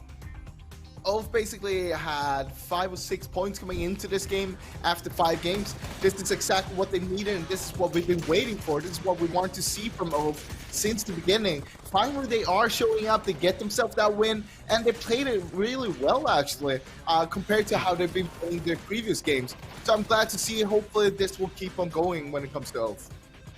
Avenger, thoughts? Yeah, so from playing outside the circle in phase 2 to get into a great position, their rotation was actually on point here, and the whole approach that they did to the circle was fantastic. On the other side, though, Buriram, they had a fantastic position. They held it well throughout the circle. They had some nice 2-2 splits, but they didn't capitalize on them being in such a good position at all. They moved out too late out of the compound. They didn't get any kills. They didn't need third parties. They waited until the very end. I think they were potentially hoping for Infantry and Oath to take a fight on each other, but it just didn't happen until the very late stages. I mean, ultimately, it's a bit of a disaster for Buriram that they had this position for as long as they did, Froz, and they got the third and no kill. Was it no kills off the back of this game? Kills. Yeah, no kills on this game, but we saw them in the last game, in the previous one, before this, getting themselves 9 kills of third place there as well. And this is good. This is what we want to see. Because coming into today, they only had 5 points. All those 5 points were from kills itself from yesterday. Now, Buriram is stepping it up, getting himself 2 third places to start off the day. That's exactly what they need. And then, of course, 9 kills, it's not bad as well. And if they can keep on doing this, they're going to push themselves up towards the leaderboard, make sure that they get towards the top 16. Yep, will certainly help out their campaign here in the ranking decision matches, but Oath with the big jump up there, very important for them. If anything, you want to avoid that 32nd rank, because from that, if you do fall in 32nd, you will not be playing in week 1 at all, guaranteed, Martin. But when we look at this game and how it played out, it was actually one of our slower matches for the tournament so far, I want to say. A lot of chilling, a lot of resting, and kind of just shooting what came to you here. Yeah, and taking into consideration that the circle was a southwestern circle, it was kind of predictable in the way that it moved around the water. The southern shift was quite kind of predictable, but all the teams were already in the northeast. There is a lot of pressure coming in, and the teams, they played and fought very, very hard against each other on the top side of the mountains, and a lot of third party going on throughout the middle of the game because they had to. They were forced into position that happened to play like this.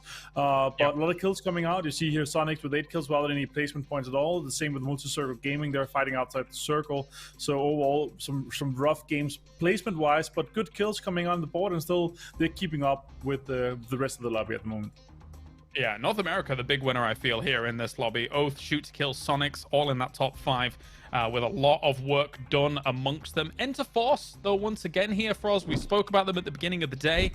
Managed to put points on the board here. So very, very nice to see their region being represented like this so far through the 2 days. Yeah, I mean, this is what you want to see, right? You want to make sure that not only are you representing your org and your team, but also your region as well. And you want to see them pushing up towards the top there all the time. It is still very early on, of course, and no matter what happens now in the rankings, there is still always the potential to come back stronger in the later weeks as well throughout the whole tournament. You got to remember, it is 8 weeks, and the prize pool will go up the further on we go as well. Longsker with the 5 kills coming in, and I imagine he's done plenty of damage as well. Yes, he has almost the 619. Damn, so close. But beyond that, we have hit infantry were positioned down towards the south, kind of overlooking a lot of this valley here, Avenger. And for someone like Longsker, who is extremely adept in those long-range combat fights, it was basically easy pickings for him to get those 5 kills.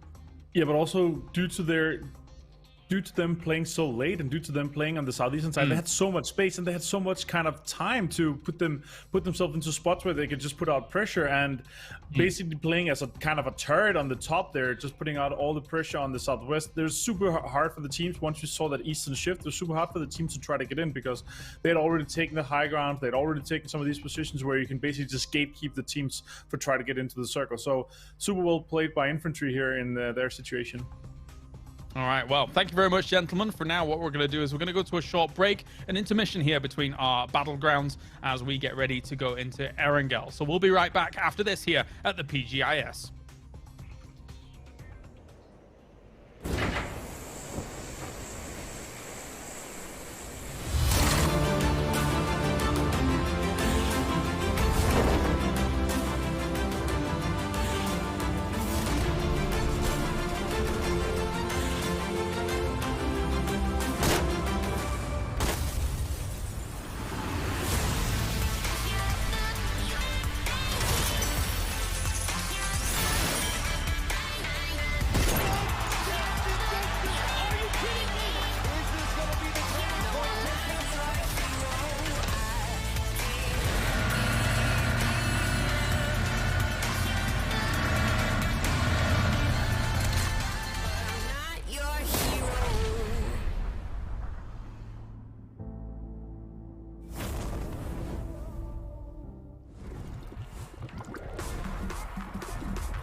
Southwest Z0. Get the shots back over towards him, right?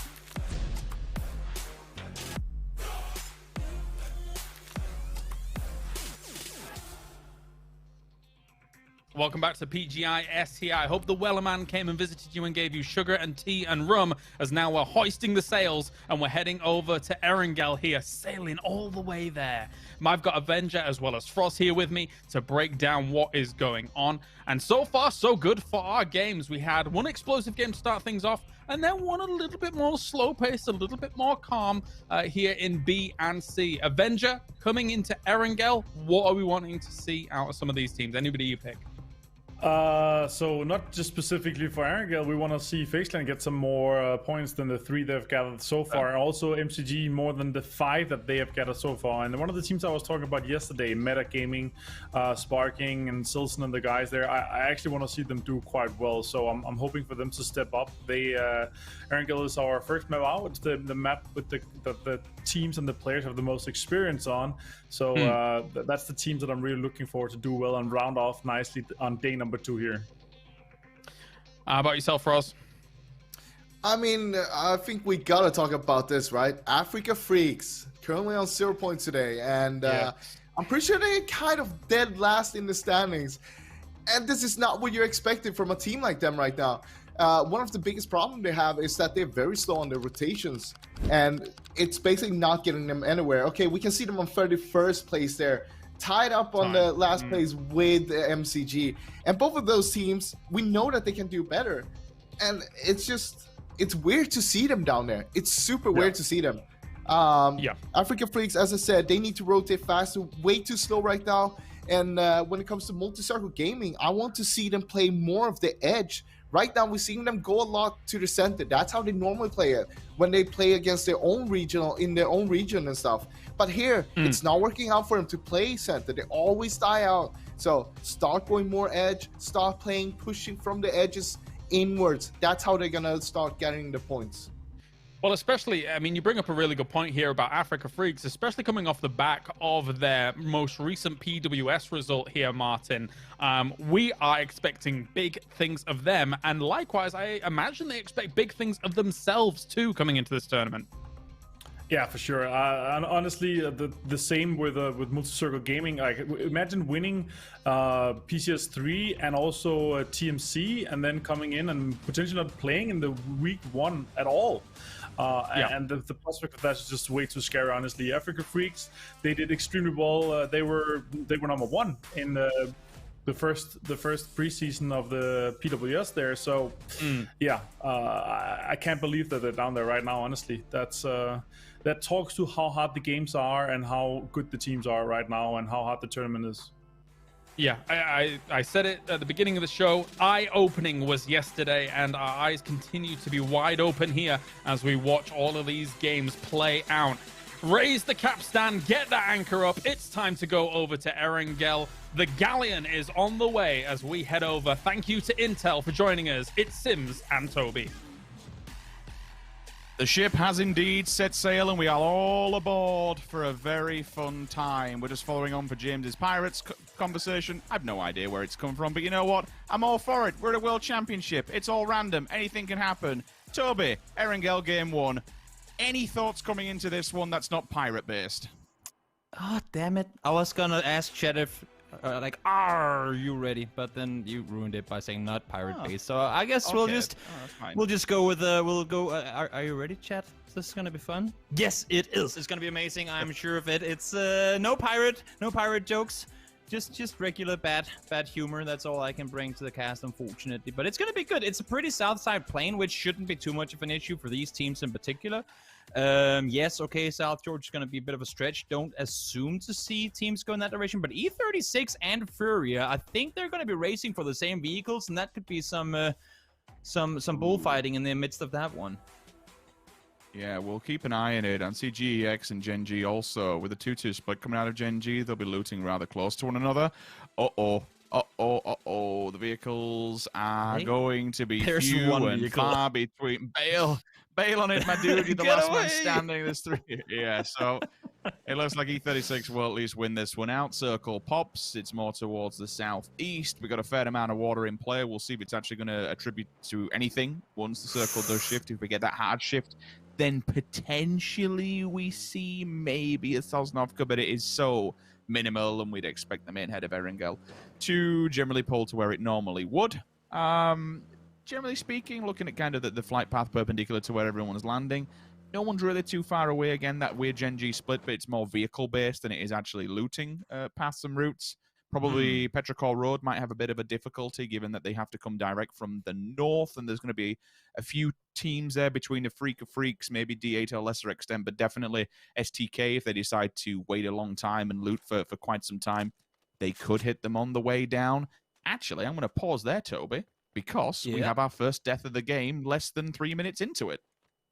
FaceClan pulled up on farm. The new meta was landing there. There's only one parachute. They're doing a wide split over there. We're not looking at them right now, but they were doing a wide split. Face were looting south side of farm, and they got themselves a freebie on that one. I like the quick reaction to it. They knew there were 2. They knew they would have had the bit, like they would have landed before. They would have gotten into the cars before, and it's just one guy. And I mean, if you're 18 Ghost Stuff, Chad and Brad, they have so much faith in one another that that not taking that fight would be interesting. But let's keep our eyes on the teams in the center right now, because you shortly talked about them, and I think they need a mention. We talked about them in break sims. Multi-Circle Gaming, alongside with a few other teams, in my book right now, are not playing Multi-Circle Gaming PUBG. I've seen them play many times before. They are somewhat new to the global, I'm not just talking regional, international stage, to the global stage, but them, Attack All Around, and Buriram, in my book, have gotten a lot of their good results off of daring to go out and dictate how a fight will be fought. Daring to go out and say, we will play our style, you damn better adapt to us, and not the other way around. But what I'm seeing from them right now is they're being pushed around. Speaking of being pushed around, Melopo just got pushed off of a buggy, and now he's dead. Feels bad, man. But that to me is scary. Seeing a team that can dictate a region and play whatever they want to and succeed in doing so, now being the scaredy cats, they need the comfort and the aggression back somehow. Yeah, and I suppose to a bigger extent, when you look at multi-circle gamer, we've said before, we know how strong Chinese teams are coming to this one, so there's definitely a precedent and definitely a standard which needs to be lived up to in terms of expectation. You'll see the replay from the initial kill coming out of Gustav earlier on. That's a beautiful little left and right spray, and away we go. But for Multi-Circle Gaming, when you're coming off the back of, if you want to call it the last major for their respective region, PCS 3 for Asia, they won that, 80 grand. They then continue forward for the Africa TV League, 20 grand. The TMC Global Invitational at the same time kind of going on in December, 75 grand. It's not as if they can't play up, because there's as good a teams in there as any when you're talking about these local Chinese leagues and such. It's just not happening here. But again, we've kind of seen it from other ones where you can just kind of run around in your region and just be a nuisance and basically just let loose to do whatever you want to do. When you get to these international events, it's a lot more than just playing up to the same standard, in my opinion, of the teams that are surrounding you. It's having the confidence to do so. Like, it's a different battlefield altogether.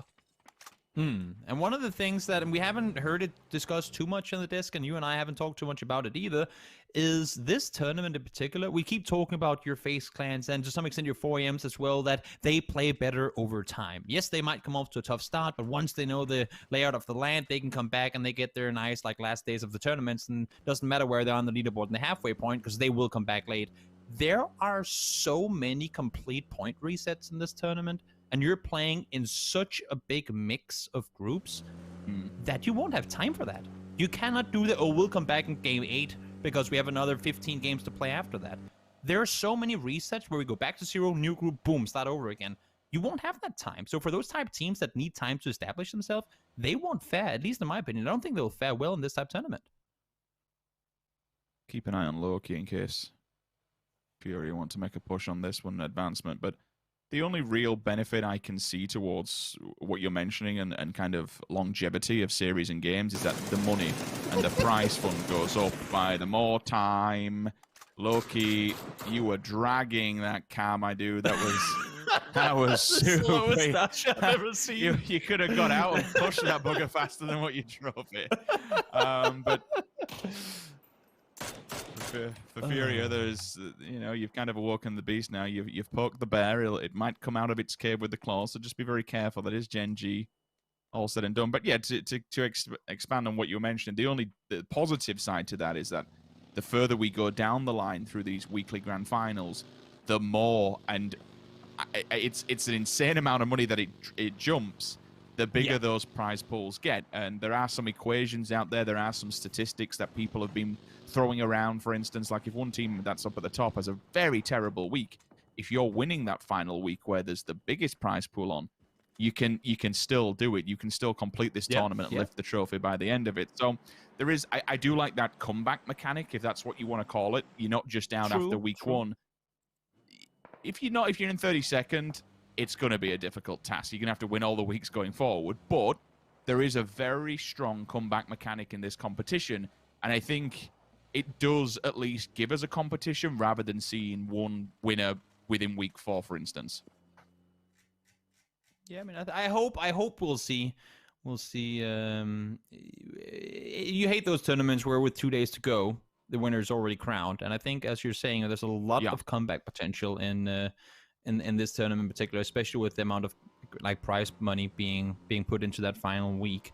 So I agree with you. I think and hope it's gonna be a everyone plays until the end of it. And I'm expecting that to be the case as well, because whether you win the tournament or not, you still want to show your best band out there. It's I just have to reference Paperthin. If you're watching this, Gen G just went up on Everest and they lost a player.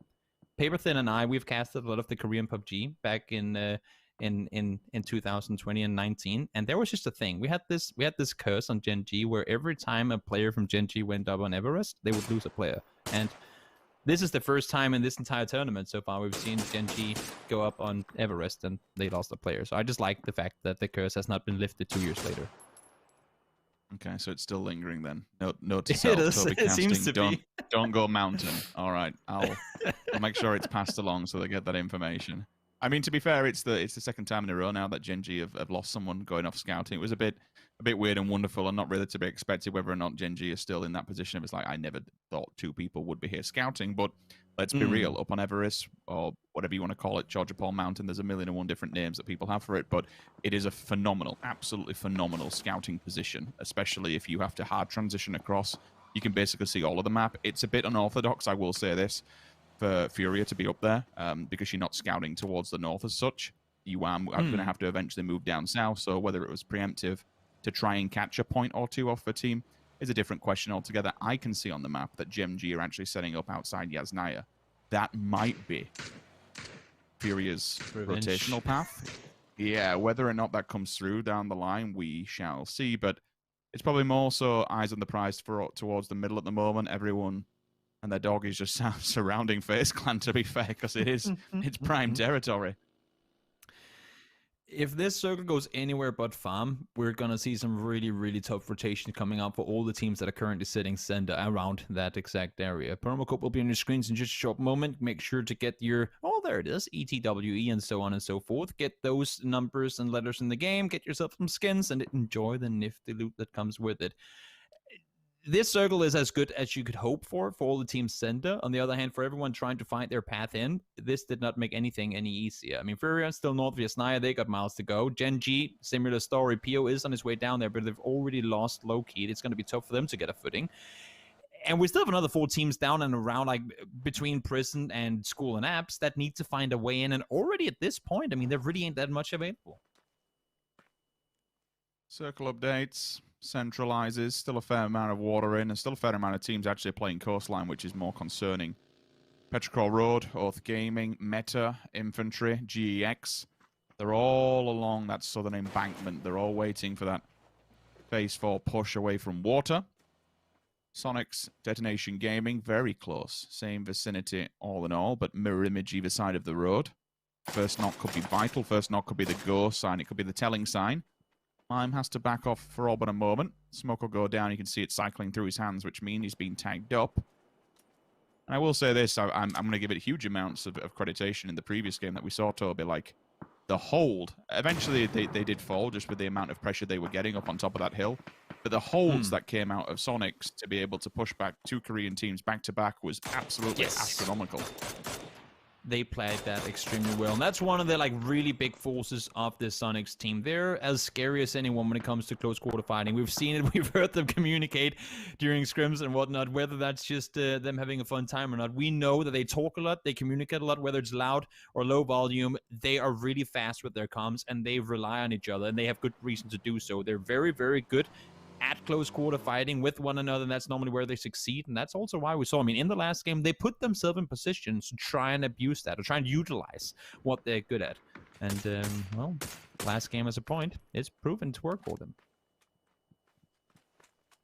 Detonation Gaming, I can see I like to give people updates what's going on. There's a big picture going here with PUBG, so I always try and at least update you with this 3-way that you'll see on your screen. I say 3-way because in the distance you might just see STK, who are looking this way, and a few tracer shots have already fallen out. Hand side onto Estra. PO trying to make the run. Lots of damage done already. Gen G. 16th placement would be devastating, especially as, again, to kind of put emphasis on this team.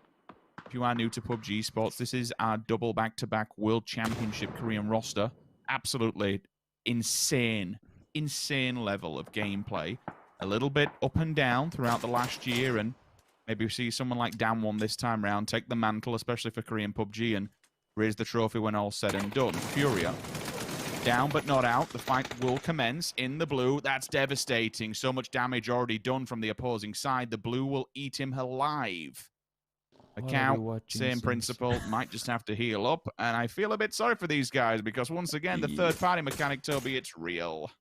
It sure is. Get every single kill you can, and especially if it comes for free, we ain't gonna miss out on that one. Pure Boy, you can see him looking around, trying to see if he can find some more. He might be in trouble. I hope we have a vehicle nearby. I didn't see where his car is, but should be leaving sometime soon. Let's see the news. Oh my lord, you gotta be kidding me.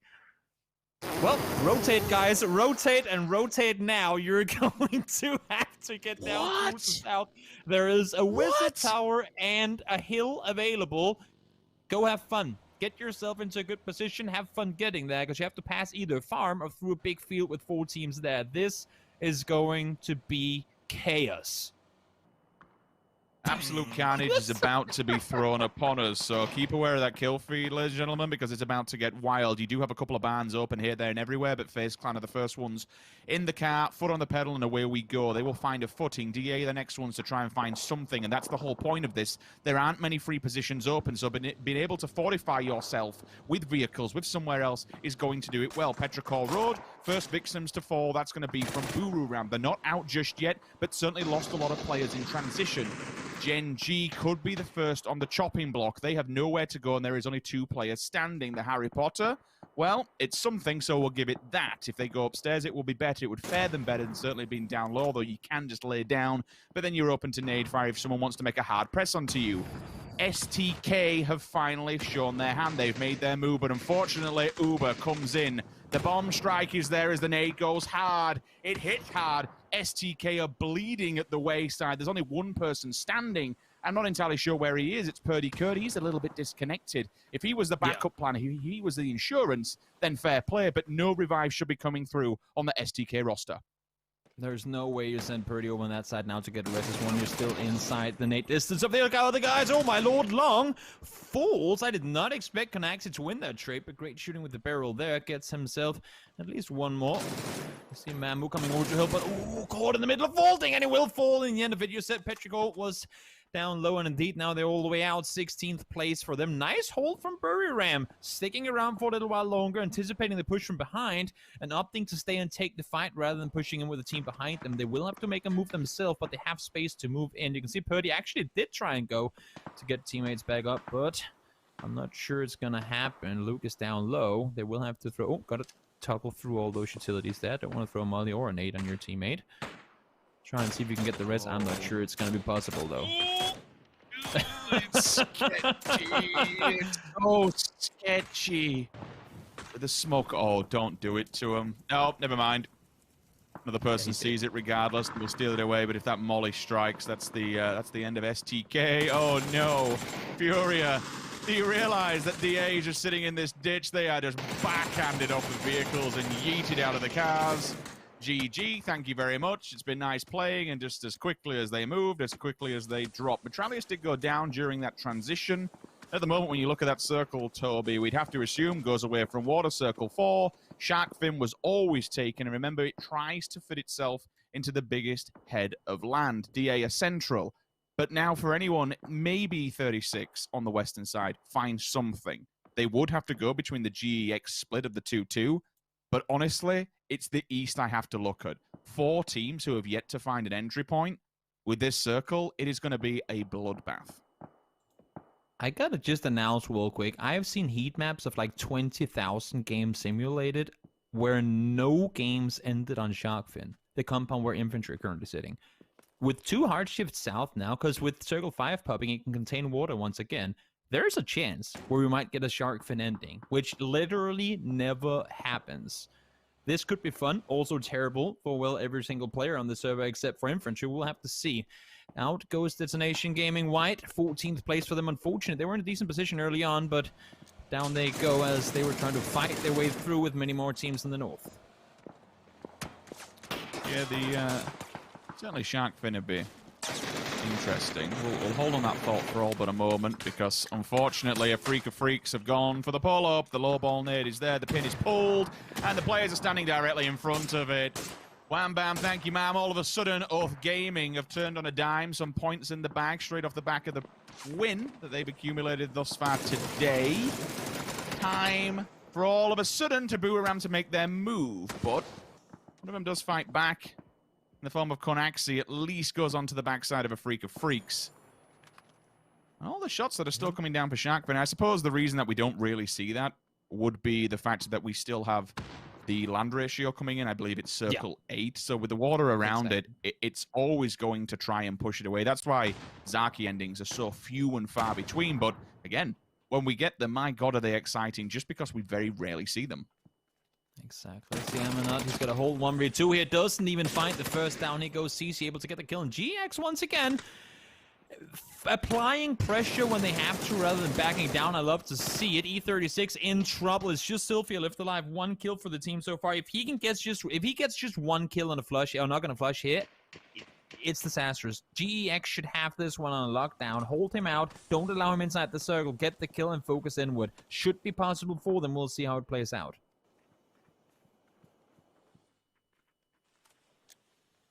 Bit of a pause. It's for Sylphia. GEX waiting for him to make his move with the blue on the back. They know eventually he has to come out from the safety net of the smoke. Remember, GEX have been holding such a wide split, but it's given them so much land coverage. It's extremely hard to do anything against this, especially when you're out in the blue. Bye-bye. No points secured by GEX, but it's totally fine because they have the placement. Still a little bit of water in play, and that Sharkfin as well. It's looking a bit, so it's a bit overzealous to call it, but you know, it's still there, and infantry can, they can just kind of sit back and chill for now. Summer attempts to make it over to the old Genji little hut. Excuse me, it's the wrong hut. They've moved completely upwards of this one, so it was the old one, where they were bunkered down in. Does that nade bounce far enough? I think it'll just fall too short, but certainly on the trajectory path, Onyx just needs to be careful, Toby, because I can see a Kar98 lingering in the distance. There is support fire here for MCG, should they need it. You can't overstep here. You can't overstep if you're on Onyx. You need to get out safe. You have the vehicle. I believe they still have their vehicle on their side, but now PO is running up the hill as well. I mean, if they're out of vehicles, this is as best as they're going to get. They're with 35 alive, probably not expecting placement points. See what you can get in terms of kills, and see if you can get a lockdown on him, multi-circle gaming. That is the best play for them to go for, and that's, I think, the reason why we see them, despite only being 2 alive, trying to play this one aggressive. It's a little bit push and pull at the moment. Teams attempting to stabilize themselves, and I suppose for Sonics, Gen G, and MCG, I mean, for multi-circle gaming, this is just a hard push. You've just got to go to wherever you can, maybe get a vehicle and be a distraction point, as everyone else is eventually going to be coming this way. He does draw the fire of Onyx for now. Maybe that's the go sign for the rest of his roster. He can just be a point of contact that they do magnetize towards. PO absolutely having nothing about it, and all of a sudden Gen G are just manhandling MCG from the side. There's no way they can get through this whatsoever. Utter destruction. Stronghold from 2 players, but again, it was very difficult given that they only had 1 vital path because of FaZe's position, boxing them in. Gen G take full advantage of that, but still, themselves, much like SQ, have to move forward. And the thing is, Gen G should not have had any points this game. This should have been a 0-point game for Gen G, but they claw. But we talk about how much of a difference over a longer-term tournament 1 or 2 points extra can make per game. Getting 4 points in a game where so much was going against you from the very start of it is insane. The fact that they might, I don't know where they can go here, but the fact that they might get a place to play from and are now close to placement points, that is insane. PO driving on Onyx, just, it's like, where am I going? Where are we going? Honestly, it's like a film where the mafia just turns up and does a drive-by. My God, it's so frightening. Wicked goes down. Oath, another one in the bag. There's no point just yet, but we'd anticipate the confirmation coming through soon. Infantry still shooting on multiple angles, and they have full vision of Oath now. This is kind of dangerous. You can see the vehicle is just going off on its own because it's being knocked out the back of it. They do make it towards the compound, but unfortunately, Infantry's position is just so strong. The line of sight that they're holding from this, and they can just hold forward still. Eventually, same principles as previous what we spoke about. It will become a bit dangerous to overstay your welcome, but for now, it's working. So don't fix what's not broken. Hold this shark fin, hold the compound. More importantly, hold the height advantage because those buildings on the front have a level 2 to them. It just gives you a nice, clean overview of all the teams in front. You basically have to let everybody, let them all work for it while you just sit there and pepper away. Yeah, while the south side teams love the pleasure of hard cover and being able to shoot at everything they want, the north side teams are now being forced to fight in the open. FaZe has to leave. Gen G, only 2 players left, still have to leave. 4 players alive in Sonics, and also the 2 remaining players from GX have to make their move towards the east. And I'm only seeing 1 team being able to stay alive here. H-Win knocked and flushed immediately after. Yan Lee able to get him down there. And also now PO taking fire. Yan Lee trying to do as much damage as he can before he has to leave, which he's knowing is very soon. Wait, Longsker? I mentioned it, Toby. Longskir's actually gone early. We'll come back to that as FaZe Clan do make it towards a compound on the garage side of it. Be careful, don't go in case these stairs are hot. We do have Wicked upstairs. Silzen, though, in the backside, Longskir's positions paid off dividends. It stopped the advancement from GEX. We'll talk about it when we get that on camera. We can give you a bit more of a brief overview. But as Toby mentioned, pushing out from the building sometimes is absolutely vital. It's paid off. It hasn't paid off for FaZe Clan. Uber and Gustav, they fall simultaneously. This now puts the 1 player downstairs in a 1 versus 2. Itzy, you have to clutch this up with a molly to the face. Wicked is burning at the wayside. Get inside and try and give me some help here, brother. Because Itzy, if he comes up these stairs, this is a vital opportunity. No! Oh, no! Oh, no! What have you done? No. This isn't how it's supposed to happen. This wasn't how the story was written. Silzen! Oh, you just hate to see it happen. Now all of a sudden they're playing at a disadvantage. This is so far from optimal. That's, oh no. Oh no. This is not meta. This is not meta gaming, guys. Don't take that for granted. No, definitely. Mollying yourself and your teammate is absolutely not meta. Apologies as well. I actually thought that FaZe were in a 1 versus 2. It's not. It's a 2 versus 1. Fuzzface is still alive. However, Itzy does go down, but again, the trade-off is totally fine for now. So FaZe stay up. You saw Gen G go down in the kill feed. And it puts us into our final top 4 teams as STK lose out. Fair play to STK from the position that they were in, and with how many bodies have been dropped so early on, the one solo snake at least manages to drag them up into the top 5. Infantry and DA, 4 players alive. Sonics, Sonics will have 3 players left. FaZe Clan are back up to 2. The placement of this next circle will be extremely vital. All players playing edge. Long skirt, if you will, the only real player with more of a centralized position, if you will. This play from Longsker happened 3 minutes ago. We saw it when it happened. That just set up Infantry at the best position in this one. It's insane. It's insane how much of an impact that him leaving and containing the entire beach, like the south side of the beach, had in them now being allowed to leave the compound. They have the dip on the south side. They know there's no pressure on their side of the road at all towards the west. They can now start focusing on FaZe Clan out towards the east. Yes, they will get a crate. Not sure if it's going to come in. Yeah, it should come in due time before the blue starts pushing on in. But this is insane. Very, very well played from Longsker in making that move out towards the west, contain GEX with the help of Sonics, and now be able to hold with the team on that side of the circle. Very difficult thing to be able to call and realize they need of in the heat of the moment, but they do, and it's paid dividends. FaZe Clan for the initial maneuver. A couple of vehicles to try and fortify a position. It's going to be extremely difficult, especially when you're banging 8C out the back of the vehicle. Flux has gone a bit too far and overshot it, but that's totally fine. Has a quick pre-fire to make sure no one's inside. Close the door and just pray for dear life that you somehow survive. Now, given his position on the map, it's pretty damn good. That vehicle has definitely seen better days. Some NA driving for sure. Pull it up against the tree, give yourself some hard cover. Totally fine with this. But look at that. Even in the distance, we're looking through the scope of someone else. We can see DA running into this one, Toby. Smash! All of it. What? Woo! Smash! What have you done? He just battered SQ from nowhere. All he needed was 2 seconds of Infantry looking the other way. DA knew they had their eyes hot fixed on FaZe Clan as they were trying to push towards the shack. They push over. Smash gets a triple in 3 seconds, if not even less, and he gets himself a complete elimination on their side without taking any casualties. Great play, Fuss. You're in trouble, mate. Infantry are coming for you. That is absolutely crazy. Like, I noticed the DA push through the reticle, through the scope of one of Infantry's players. Boliang also through the smoke, trying to spray it down. Nades there. Fuzz already got his head tucked in. They're trying to use the nades to bait him out. Oh, is he caught for this one?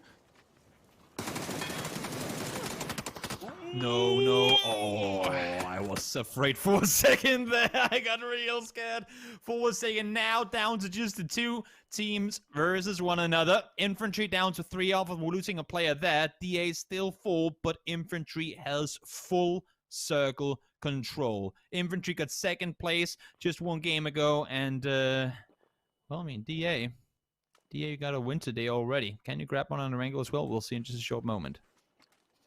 Okay, really quickly, let's just kind of go through the positives and negatives here. Positives being DA, they're feeling confident today. This is their 2nd win. I can see with Murdy's wearing a level 1 budget helmet, so clearly the gear's not good, and we can talk about that on the negative side of things, but they do have 4 players. That's what's going for them right now. Infantry have 3, but Infantry hold a line. With a 2-2 split, they need to make full use of this. As soon as they see any of these players, they have to go down. The question is, has he overshot the boundaries? Do they realize that he has no clue? He doesn't know he's at the rock. Surely. They do. Now all right, so Zhang will be the initial one to push down, but getting that knock is good for them, Toby. Now they can use the rock for cover and get closer to Infantry's position. They just got a spot in the circle. That is the absolutely most important thing. Mithralia has a spot. Now Smash could push his way to get into the circle, but Coke Marco falls Boliang. Such a scary player with an SLI in hand. Finds one more. It's a 2 versus 1 now, or is it going to be? I think so. Mithralius tries to push around the corner. Smash is still alive on the backside. Mithralius finds one more. Smash trying to get shots down towards Longsker. Not able to connect. Longsker, 6 kills in the bag. He's been man of the hour for his team thus far, but a 1 versus 2 is extremely difficult. Do DA make the mistake? Do they go solo and try and take him head on in 1 versus 1? He's just going for the full-blown drive-by and using the car for cover. This is an absolute banger of an attempt. I'm a big fan of it, but ultimately it will be Digital Athletics. 14 kills in the bag and another monumental win. 24 points in game 3. They came into this first position in the lobby, Toby. DA is looking phenomenal. Such a good game for them. This is the DA we've seen recently in Europe, in the EMEA region, and they have had success. They have, as I said earlier, they have played DA PUBG. They have forced other teams to adapt to what they wanted to do. They do it here as well. You move when you want to. You have other teams do what you want them to do, and you will succeed, and they do it here in this game as well. Wow. Okay, well, we've seen some weird and wonderful stuff today. Those circles were just absolute chaos. Madness in a bottle. Very much enjoyable, I must say, but ultimately it is DA once again who put a second win on the board. This is just such a blinding day for them. This will just pay absolute dividends for their confidence going forward in this competition and leading into next week, because I'd assume with this level of points, you know, they're in the weekly lobbies, but time will tell. For now, we're going to throw it back to James and the Desk team to break down that game just a little bit more. That's right. Thank you very much, gentlemen. Great cast as always. And we have a double chicken dinner winner here for today. And just a little bit of a glimpse behind the scenes here. Before we actually came back, and I'm asking the boys, like, which teams do you want to talk about? And Froz, he piped up. He's like, I think I want to talk about digital athletics. Do you know what, Froz? You talk about digital athletics. You want me to talk about digital athletics? I'll talk about it for you. No, this is what we want to see, right? This is the first team to get a win on both maps. They are the second team to get 2 chicken dinners so far here in the PGI.S. But one thing you gotta talk about is this is the first time they're showing up in a global tournament like this. And coming into this, they felt a little bit unprepared. I was talking with Sixmore, which is their sub player, but also part of the coach team. And they've been just focusing on themselves. They don't want to focus on our teams. They want to focus on themselves so that we got to take care of ourselves before we start worrying about what the other teams are doing. And one thing that we've seen Digital Athletics do during the PCSs in Europe is that they're really good on their rotations. We've been talking about that. We talked about it earlier as well. They're really good on when they need to rotate, when they know where the circle is going to be going, they go for it straight away. But not just for any position. They're always going for a position that is not the best position in the circle. They don't want to go there because that's where all the other teams are going to be going or already are. They go for an open position, it's sort of a tier 2 position that no one else wants to be at. And that's where they play from, and that's how they do it so good. That's why they always get into the center, into a position they can play from, and they manage to capitalize on that time after time after time. They're making a statement right here, right now. Yeah, they definitely are. Fear the Turkish team. Digital Athletics, 2 wins in 3 games here today between groups B and C. Avenger as well, when you look at them individually, I think Smash in particular has really stood out here throughout the day. He has been on fire. Yeah, and that's the great thing. After they picked him up and he started playing with them, you could just see the potential that he had as a pure fragger. And also Metralis, of course, these guys are playing extremely well. And I'm so happy to see them succeed here at this competition, because this is really, really, like, this is just something else. And it talks to how much they just know about the terrain on both of the maps, actually. Like, they know so many spots that they think that they can play in certain circles that there's not going to be any players. That is not compounds. I'm kind of sad not to see Oath kind of roll with the punches and roll with the momentum that they had. They were way too hesitant, and that's kind of the story out of a lot of teams. Is we see a lot of hesitation coming into, like, waiting with breaches, waiting with trying to push it, and you're doing it way too late where you don't have any time to do it, and you're doing half-hearted rather than doing it earlier.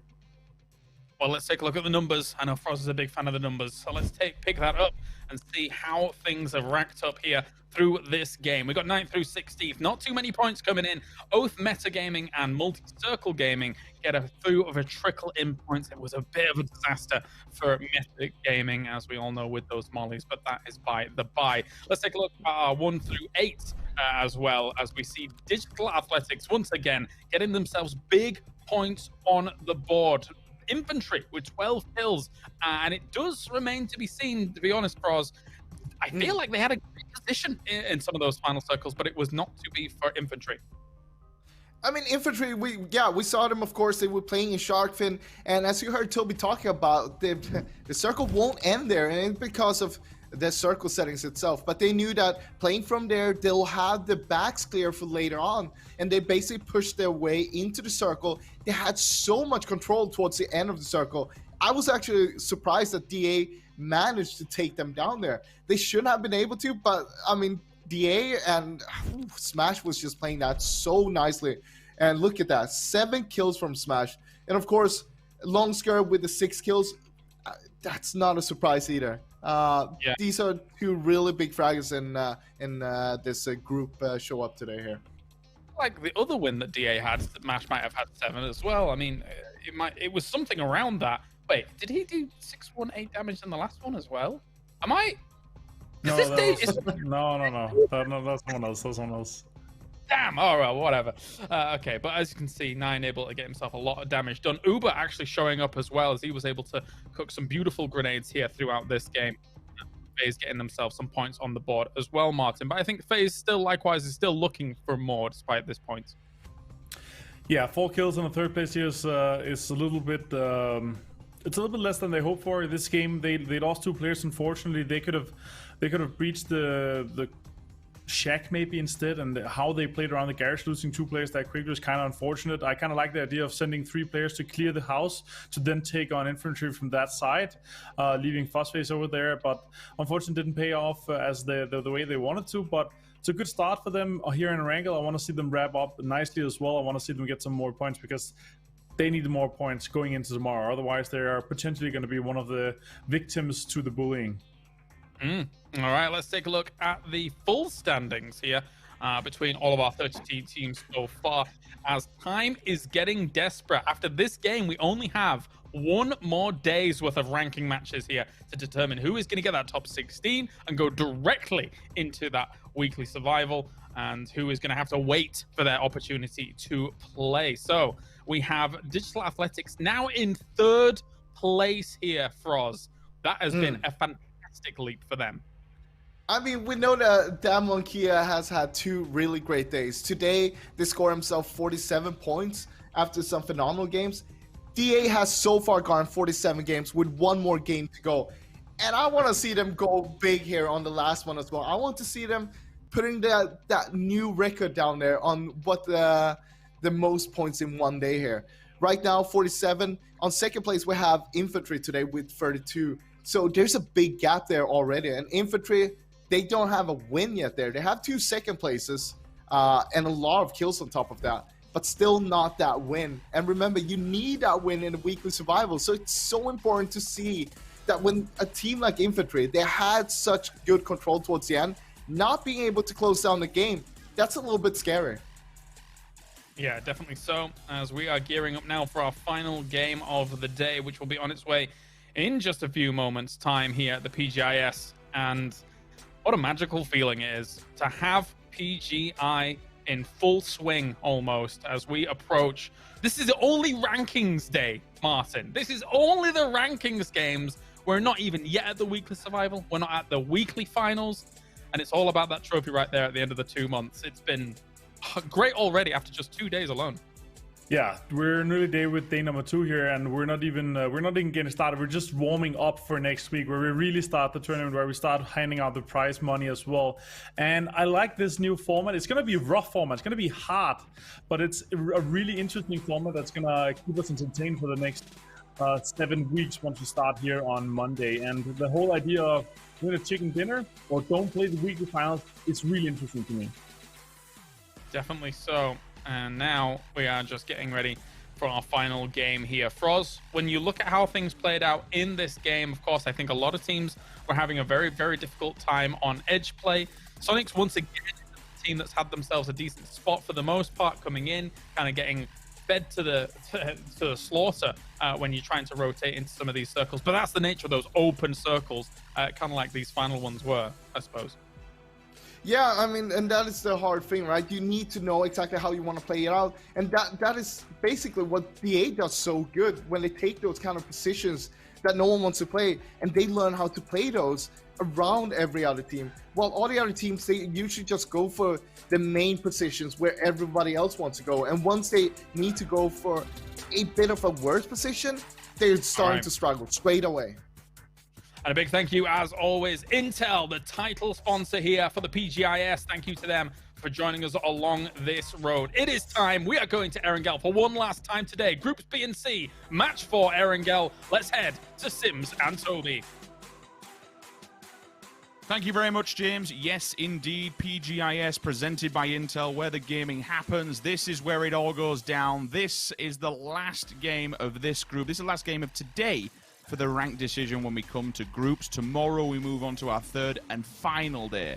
Once that's all said and done, Toby, our 32 teams will find their feet as we go forward to our first week. And unfortunately, for one very unlucky team, they will find themselves in a position that they will not be making it to week number 1. Nobody wants to be in that place. Everything's still on the line to play for, even when there's no money on the line just yet. We haven't got to that part just yet. We're just getting through groups, baby. This is insanity. This 2-month-long event is crazy. I was just gonna say we've like this is. Can we even call this a start? I guess we can't call it the start, but we are not even started yet. We aren't even in group shit. This is essentially a seeding qualifier with now fights for vehicles once more. Furia, Genji. Oh, you lost that one. Oh no, Esther. There's 2 cars. Are they chasing? No, they're not, because Genji might not have the vehicles, but they have the compound with the weapons, and Furia are getting out of Dodge as fast as they possibly can. Well, it's time to run. It's time to do whatever you can, find as many vehicles as possible, just for the simple fact you need to be able to rotate off the back of it. I mean, hell, it could be a good circle for them. They might be up lingering around this area, in which case it doesn't really matter too much, unless you get a heavy northern circle. They are based at least in the north, so there's something to happen, but it's more so depending how the loot kind of looks. Like that area, it can be a little bit rough, don't get me wrong. You have the Rossok flat tops that are just going to be upwards of Rossok on the hillside, so it's not the worst case scenario, if you will, with PO getting a vehicle, all 4 in. The only bad thing, and if we kind of theorize here, the only bad thing that happens now, Toby, they've got 1 handgun between 4 of them. If, and God forbid, but if they run into Furia and they have guns or E36, they are dead in the water. Yeah, no doubt about it. I'm seeing them starting to rotate north now. I think they just stick around. Honestly, I don't see a reason for them to leave. The only thing is, as you were saying, they were scattering for a vehicle. That's what both took them their time. If Genji isn't smart about what they're doing now, they could be running into a team. I'm seeing them on the map. They're driving up towards the north still. I'm hoping they're going to go west. Don't get greedy on this. Don't run into E36 and expect there to be free loot. Go north, play safe, go Sagi for all I care. You know you're in the north already. You will have the majority of teams coming from the south, and play it safe and smart. Oh no. Circles here, there, and everywhere. Oh no. Oh no. Oh no. Oh, he's waiting. You said it, Sims. You said it. The thing is, if Sylvia... I was just gonna say, Sylvia doesn't know if that player has loot.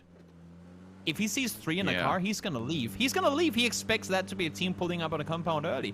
This is so lucky. So lucky for Genji. Okay, so they have the main. They'll head towards. There's your kind of priority compound that'll be coming up on their left-hand side soon. There's quite a nice little vicinity. Whether or not they just leave one there and let the others go to Zaki to loot up, but more importantly, they'll find vehicles, or at least one of them, along that road they'll be able to utilize. With the circle not being too far, but they are running out of time. You got to think now we're 3 minutes 30 into this game, and between them, last time we looked into them, they only had a handgun. So people at home, remember that in your mind, and we'll see how the economy plays out for Genji later down the line, if it actually is a factor to where they stand when the leaderboard is all said and done. For now, for Oath, it's all quiet. It's all pretty simple. Team we're on board with. Sosnovka Island, absolutely nobody's there. You do have a team over by No, though, in the form of a Freak of Freaks. Whether or not that comes into play later down the line as we cross the bridges, we will find out. You've got 3 teams further on than that. You'll see infantry on the western bridge, metagaming around Farm in the middle, and then FaZe Clan over by Milta. So you could say western bridge could be a problem if FaZe Clan decide they want to stay around, but I very much doubt it. With a northern circle like this, we'd have to anticipate, Toby, that everyone who's down in the south doesn't really overstay the welcome and just cracks on. Yeah, exactly. I would assume to see a majority of teams try and wrap up towards the, everything between Yasnaya and Severny, really. The thing is, there's so much more to play down towards the southeast than you have up towards the northwest, and you would much rather be like, oh no, we're not in the circle on the northeast and go south, down towards the south, on the northwest and go down towards the southeast, then you would be sitting down by Yasnaya and go, great, we have to go to Severny, there's nowhere for us to go, and also we're most likely going to die before we get anywhere. So expecting majority of teams, also we can see it on the map right now, to be going north. And yeah, it's pretty much living up to expectations at this point. Well, I do have Tracer Fire on my map, and I'll give you an update as to which teams it actually is. It's E36 going into Digital Athletics as they are on transition. Looks like Wicked flipped his vehicle and lost it, as he does get a quick pickup. I mean, hopefully the vehicle goes a bit faster than Loki's in the previous round upside of that hill.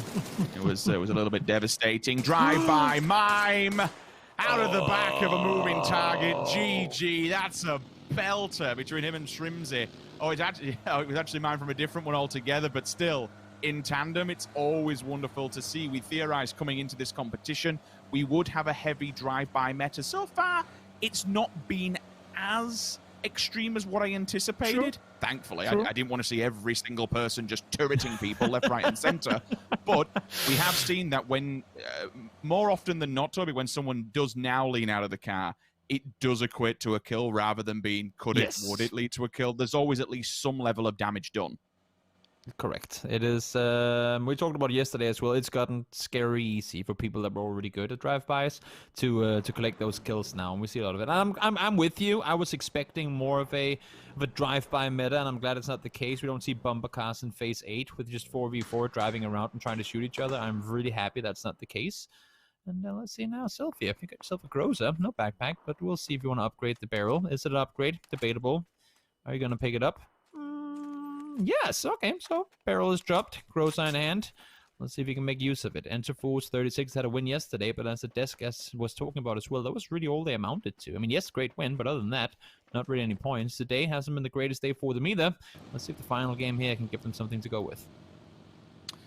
Now, obviously, all these teams are going to be playing with a game deficit in hand compared to everybody else. This is the final group stage of today. Once this is all rounded off, everyone will be on even sittings then at least. But we do have, I mean, naturally, again, you would anticipate it. We do have a lot of teams down the lower end of the table. But for them, for this game, it's time to really try and make something happen. I'll hold for a second because it looks like Mime's doing exactly just that. Rusty Zero will fall. Confirmation of the kill does come through. I think for SQ, you just kind of sit on this hillside for now. Don't die on it by any means, but sit on it, be a nuisance, push everybody back. A little bit of peacocking. Again, when you have this hill, you can actually give yourself quite a lot of breathing room, but it does have its ups and downs in the fact that it's very exposed. Does Mime want to go for this frag? This is the kill from earlier on. Oh, that's just so good, man. Look at it. Yep, they do that. We know it's got a little bit easier, but I still don't want to take anything away from it. I still get. Oh, he's actually. Oh, he actually did a third person view. They're doing it again. You hate to see it, and you also kind of love to see it, but you hate to see it. Yeah, it's I don't want to take anything away from it. We know it's got a lot easier with the stabilization, and I do say I do hope that the stabilization does get taken away because I just don't think it's necessarily needed. But still, regardless anyway, if you're willing to do it, then crack on. I know Brazil most certainly won't be doing it after Nations Cup ever again because we know how that went. Infantry. Find himself a compound. You can see in the distance, SQ are not too far. They're not near them by any means. Don't be mistaken by the observer mode. There is a little bit of space between them. At least they're not in the same compound phase. Going for a very 2017-2018-esque rotation all the way around on the coastal road. And to be fair, it will be clear in front of them. Places that won't be clear in front of them, pretty much, Toby, is the center of the map. I think we've got, what, 5-6 teams all within throwing distance of one another? It's getting a bit sparse in there. Yeah, things have escalated kind of as we expected it to. FaZe, they're doing one of their if it ain't broke, don't fix it strats. As you said, they've been doing it forever. And as we kind of anticipated, we don't really have any teams sitting south of Yasnaya at this point. Oath, okay, they had to rotate vehicles laid out of military. It's limited how far north they could have gotten at this point. And then half of Brew are sticking around down heaven. Just for the sake of the what if we get absurd hard shifts towards the south, we still have somewhere to play from. So everyone really sitting on the north, like 2/3 of the circle, waiting for the circle to shift and hoping that it's going to go somewhat north. As we said, or as I said before, you would much rather rotate south in a circle like this than having to rotate north because available compounds to the north are really hard to come by. And you can see already now, they're starting to be taken. There will not be a lot available should this circle go northwest. Yeah, trying to find somewhere priority now, but again, giving yourself other options is critical and vital in this one. same could be said for FaZe Clan's predicament they're in at the moment. They're clear. No one's really around them whatsoever, so they're not going to die, but it's later on from this. One circle does pop. Where do they head next? Oath will be coming out of the blue, and infantry might even get a quick glimpse into that. The hard shift hits. Now, what becomes insanely difficult here? We have to talk about it, Toby. We'll see the kill feed, and we can kill feed cast all day long, but let's talk about this circle, because not only is it hard shifted to where absolutely nobody is, you're still going to have that level of water in play. So you do have to take this into consideration as an IGL when you're making basically a play for this one. Yasnaya is going to be hot. That's one certainty, at least, we can probably guarantee on. And that's the thing. Look at the entry points to this circle. You either drive through or around Yasnaya, or it's all bridges. You cannot cross a bridge if you're team late at this point without being scared. This is going to be maybe the game we dreaded to happen. This might be your drive-by Fiesta game where the meta really comes to show. Sonics, they're all about it. They've practically only been firing bullets from vehicles so far this game, and it's been paying off for them. They have 3 kills. Tiggleton is down for now, but CC does full mine from afar, gets him with the mini. Tiggleton, the only victim for SQ during that engagement. I think you can take that one and just say, all right, getting back on his feet, back in the vehicles, and away we go. You will be strapped for time here. They are close to the edge of the circle, so it's not all doom and gloom, but certainly it slows you down where everyone else is setting up shop and preparing themselves for this next shift. Yasnaya Fields, all hot points at the moment, all very problematic going down the line. Another drive-by in the replay for SQ. You'll be seeing quite a lot of these throughout the next 2 months, so get used to them. MCG going the backside of Yasnaya again. I'm trying to keep you up to date where everybody is at the moment. They'll take the front apartment complex. They also have an M24. Make note of that in case you start seeing knocks in the field from distance, because the height advantage, the view that he will get from those apartments to anybody who's inside the fields will be outstanding. Further afield, all the way down the bottom end of the circle, you'll see Oath Gaming. A Freak of Freaks also working their way down to the south, slowly followed by Meta Gaming. Infantry, they'll take the yellows that are just outside of the field, somewhere around middle map, right-hand side of school, a little bit more to the right of Roshok. And for Gen G, just as, again, as a big update, Gen G still around Savernit. So once again, they'll be playing this game extremely slow. Yeah, they're going to be coming in late. The promo is on your screen as well. Make sure to get it fast before your opponent does. Make sure to get the points in there. And as you said, I mean, Gen G coming in late phase. We saw them on that wide north rotation. They might be regretting that now, because as we know, with the river, with the lake by Yasnaya, the water will come into effect 2 circles from now. And unless if we see an absurd northwest hard shift now, it should end up on the south side of Yasnaya. So Metagaming getting himself into a good position. Oath clapping their hands for a south hard shift. They were real late on that first rotation, and they get blessed with one here. Maybe that's the game trying to tell them there's still a chance in this one. They have a win today already. Could be fun to see a day of just 2 winners here in the second set of games. And now FaZe Clan, finally, close to the circle, just on the edge, but at least they have a place to stay for now. Phase 4 could be absolutely treacherous. Like, we'll kind of know what's going to happen with the next phase when it comes into number 3, but just having the river running through as well as the head of the pond in there, it's kind of tragic, to be honest with you, because it could just play such a huge factor on how the next circle goes. We'll see. It's still in okay. Well, at least with the Snaking River and the pond, we know the northwest won't be in play. So we are going to go southeast. We're going to the fields. You talk about shooting fish in a barrel, Toby. You talk about drive-bys.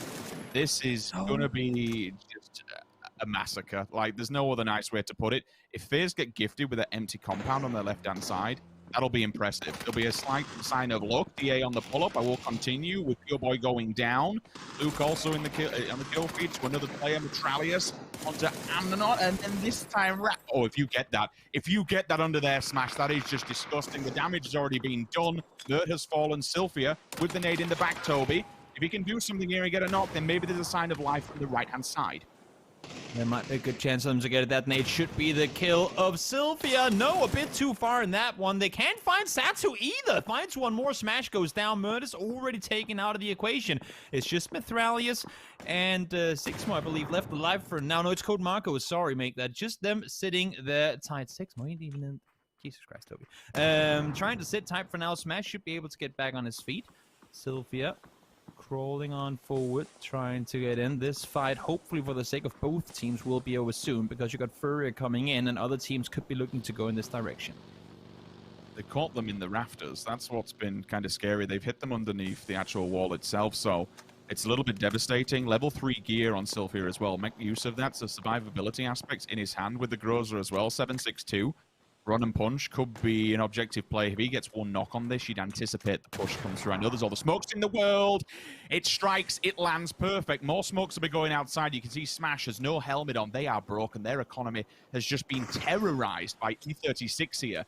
Any kind of good slip. Oh, Smash, you dirty boy. You've come out from side of the window. You're out of the safety net. If Sylphia does not see him, he is a dead man walking. It's messy, but Smash gets the initial shots off.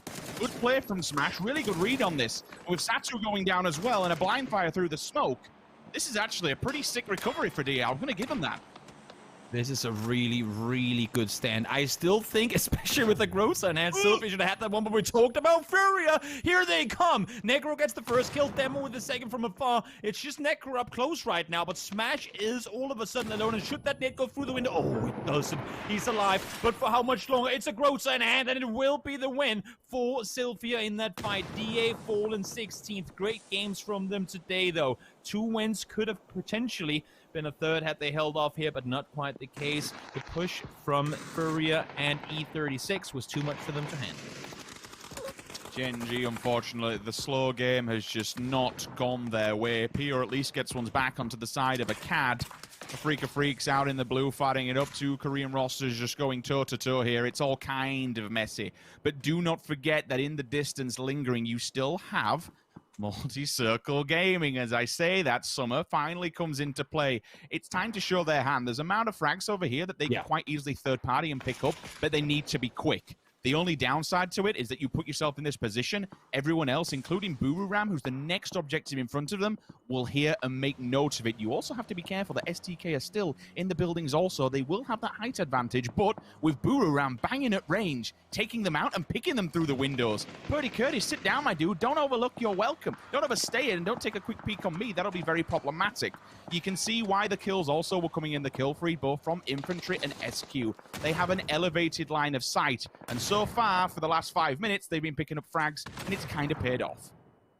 Well, I don't know if Multi-Circle Gaming has been listening to what we've been saying, Sims, but coming into last game, we said we want to see them take charge the way they do when they play in their own region. And a push like this is exactly what I meant by that. They get the kills, they get the wipe, now they have a side of the circle to play from. They're still out, but they can push in and do it the way they see fit. Smart push out of the city. They said, we're not going to stick around in Yasnaya. It's not worth our time. They had Summer down there for cover. Now they can push out west into the field. Really good play from Multi-Circle Gaming. More of this, please.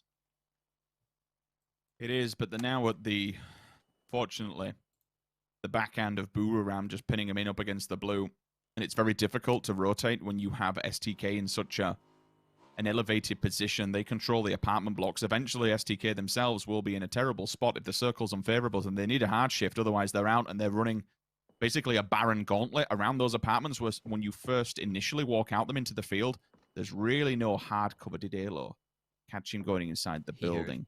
If not, yeah, there's no way Purdy Curdy doesn't hear this one. Uber. Is he a man with a plan clip? No. No. Oh, if he gets... please do it. Like shooting, I love to see it. Little micro things like that. Close the door, deny it, but then just blow the door out from the top and try and throw a near through. Not gonna happen. Not this time around. The thing is, to be fair, Purdy bought himself enough time for the team to come over and help. This is an extremely smart play. He knew, yes, there's a chance I'll win that 1v1 against whoever's in my building right now, but might as well just wait for the cavalry arrive and we'll take him on 3v1. There's only so much you can do. Yes, okay, Uber is a very talented player, but if you have a full team of shoot to kill pushing in 9 out of 10 times, and I want to say almost 10 out of 10, that should be shoot to kill winning that fight. Oh my lord, Boliang, that nade was on the money, and down they go. That was a pre-nade if I've seen one. Knew exactly where they were gonna go.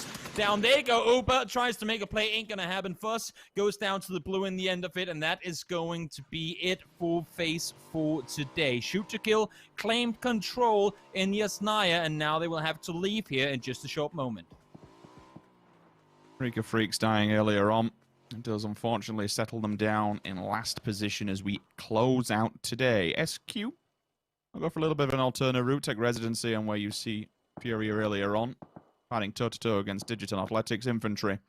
This has been gifted to them, an absolute god compound thus far. Whether or not they can continue is a different question altogether. Car has left SQ's building. It doesn't believe in their rotation. Like, no, don't know what to do with this, boys. I'm just gonna bail out this one altogether. Oath are probably in for it next, unfortunately, given they have to come around the same transitional path. If they somehow survive and make it to SQ, then fair enough, you can take the fight. But I don't think they get past infantry at this point. It's very difficult unless infantry is distracted by Buru-Ram, who will also be the next team and the next victim running the gauntlet of the field. Petrichor Road. At least all the players are here, they can kind of meet up, and again, everyone going on the same kind of path, looking towards this petrol station area for a good head of cover. But I mentioned it earlier on, Toby, once the circle updates, it's then STK who unfortunately are just in a very barren landscape. And that's why we're seeing Petrichor wait this one out. They cannot, I know where they want to go. Either go towards the gas station or play the southeast side of it. You can only play that once STK have left the buildings. Once they see STK leave, they should pull up, and they're doing that right now. Simultaneously, Balefrost came on over to where we saw MCG go down just before, trying to claim some sort of control here. Purdy finds Silson, that's the sneaky snake.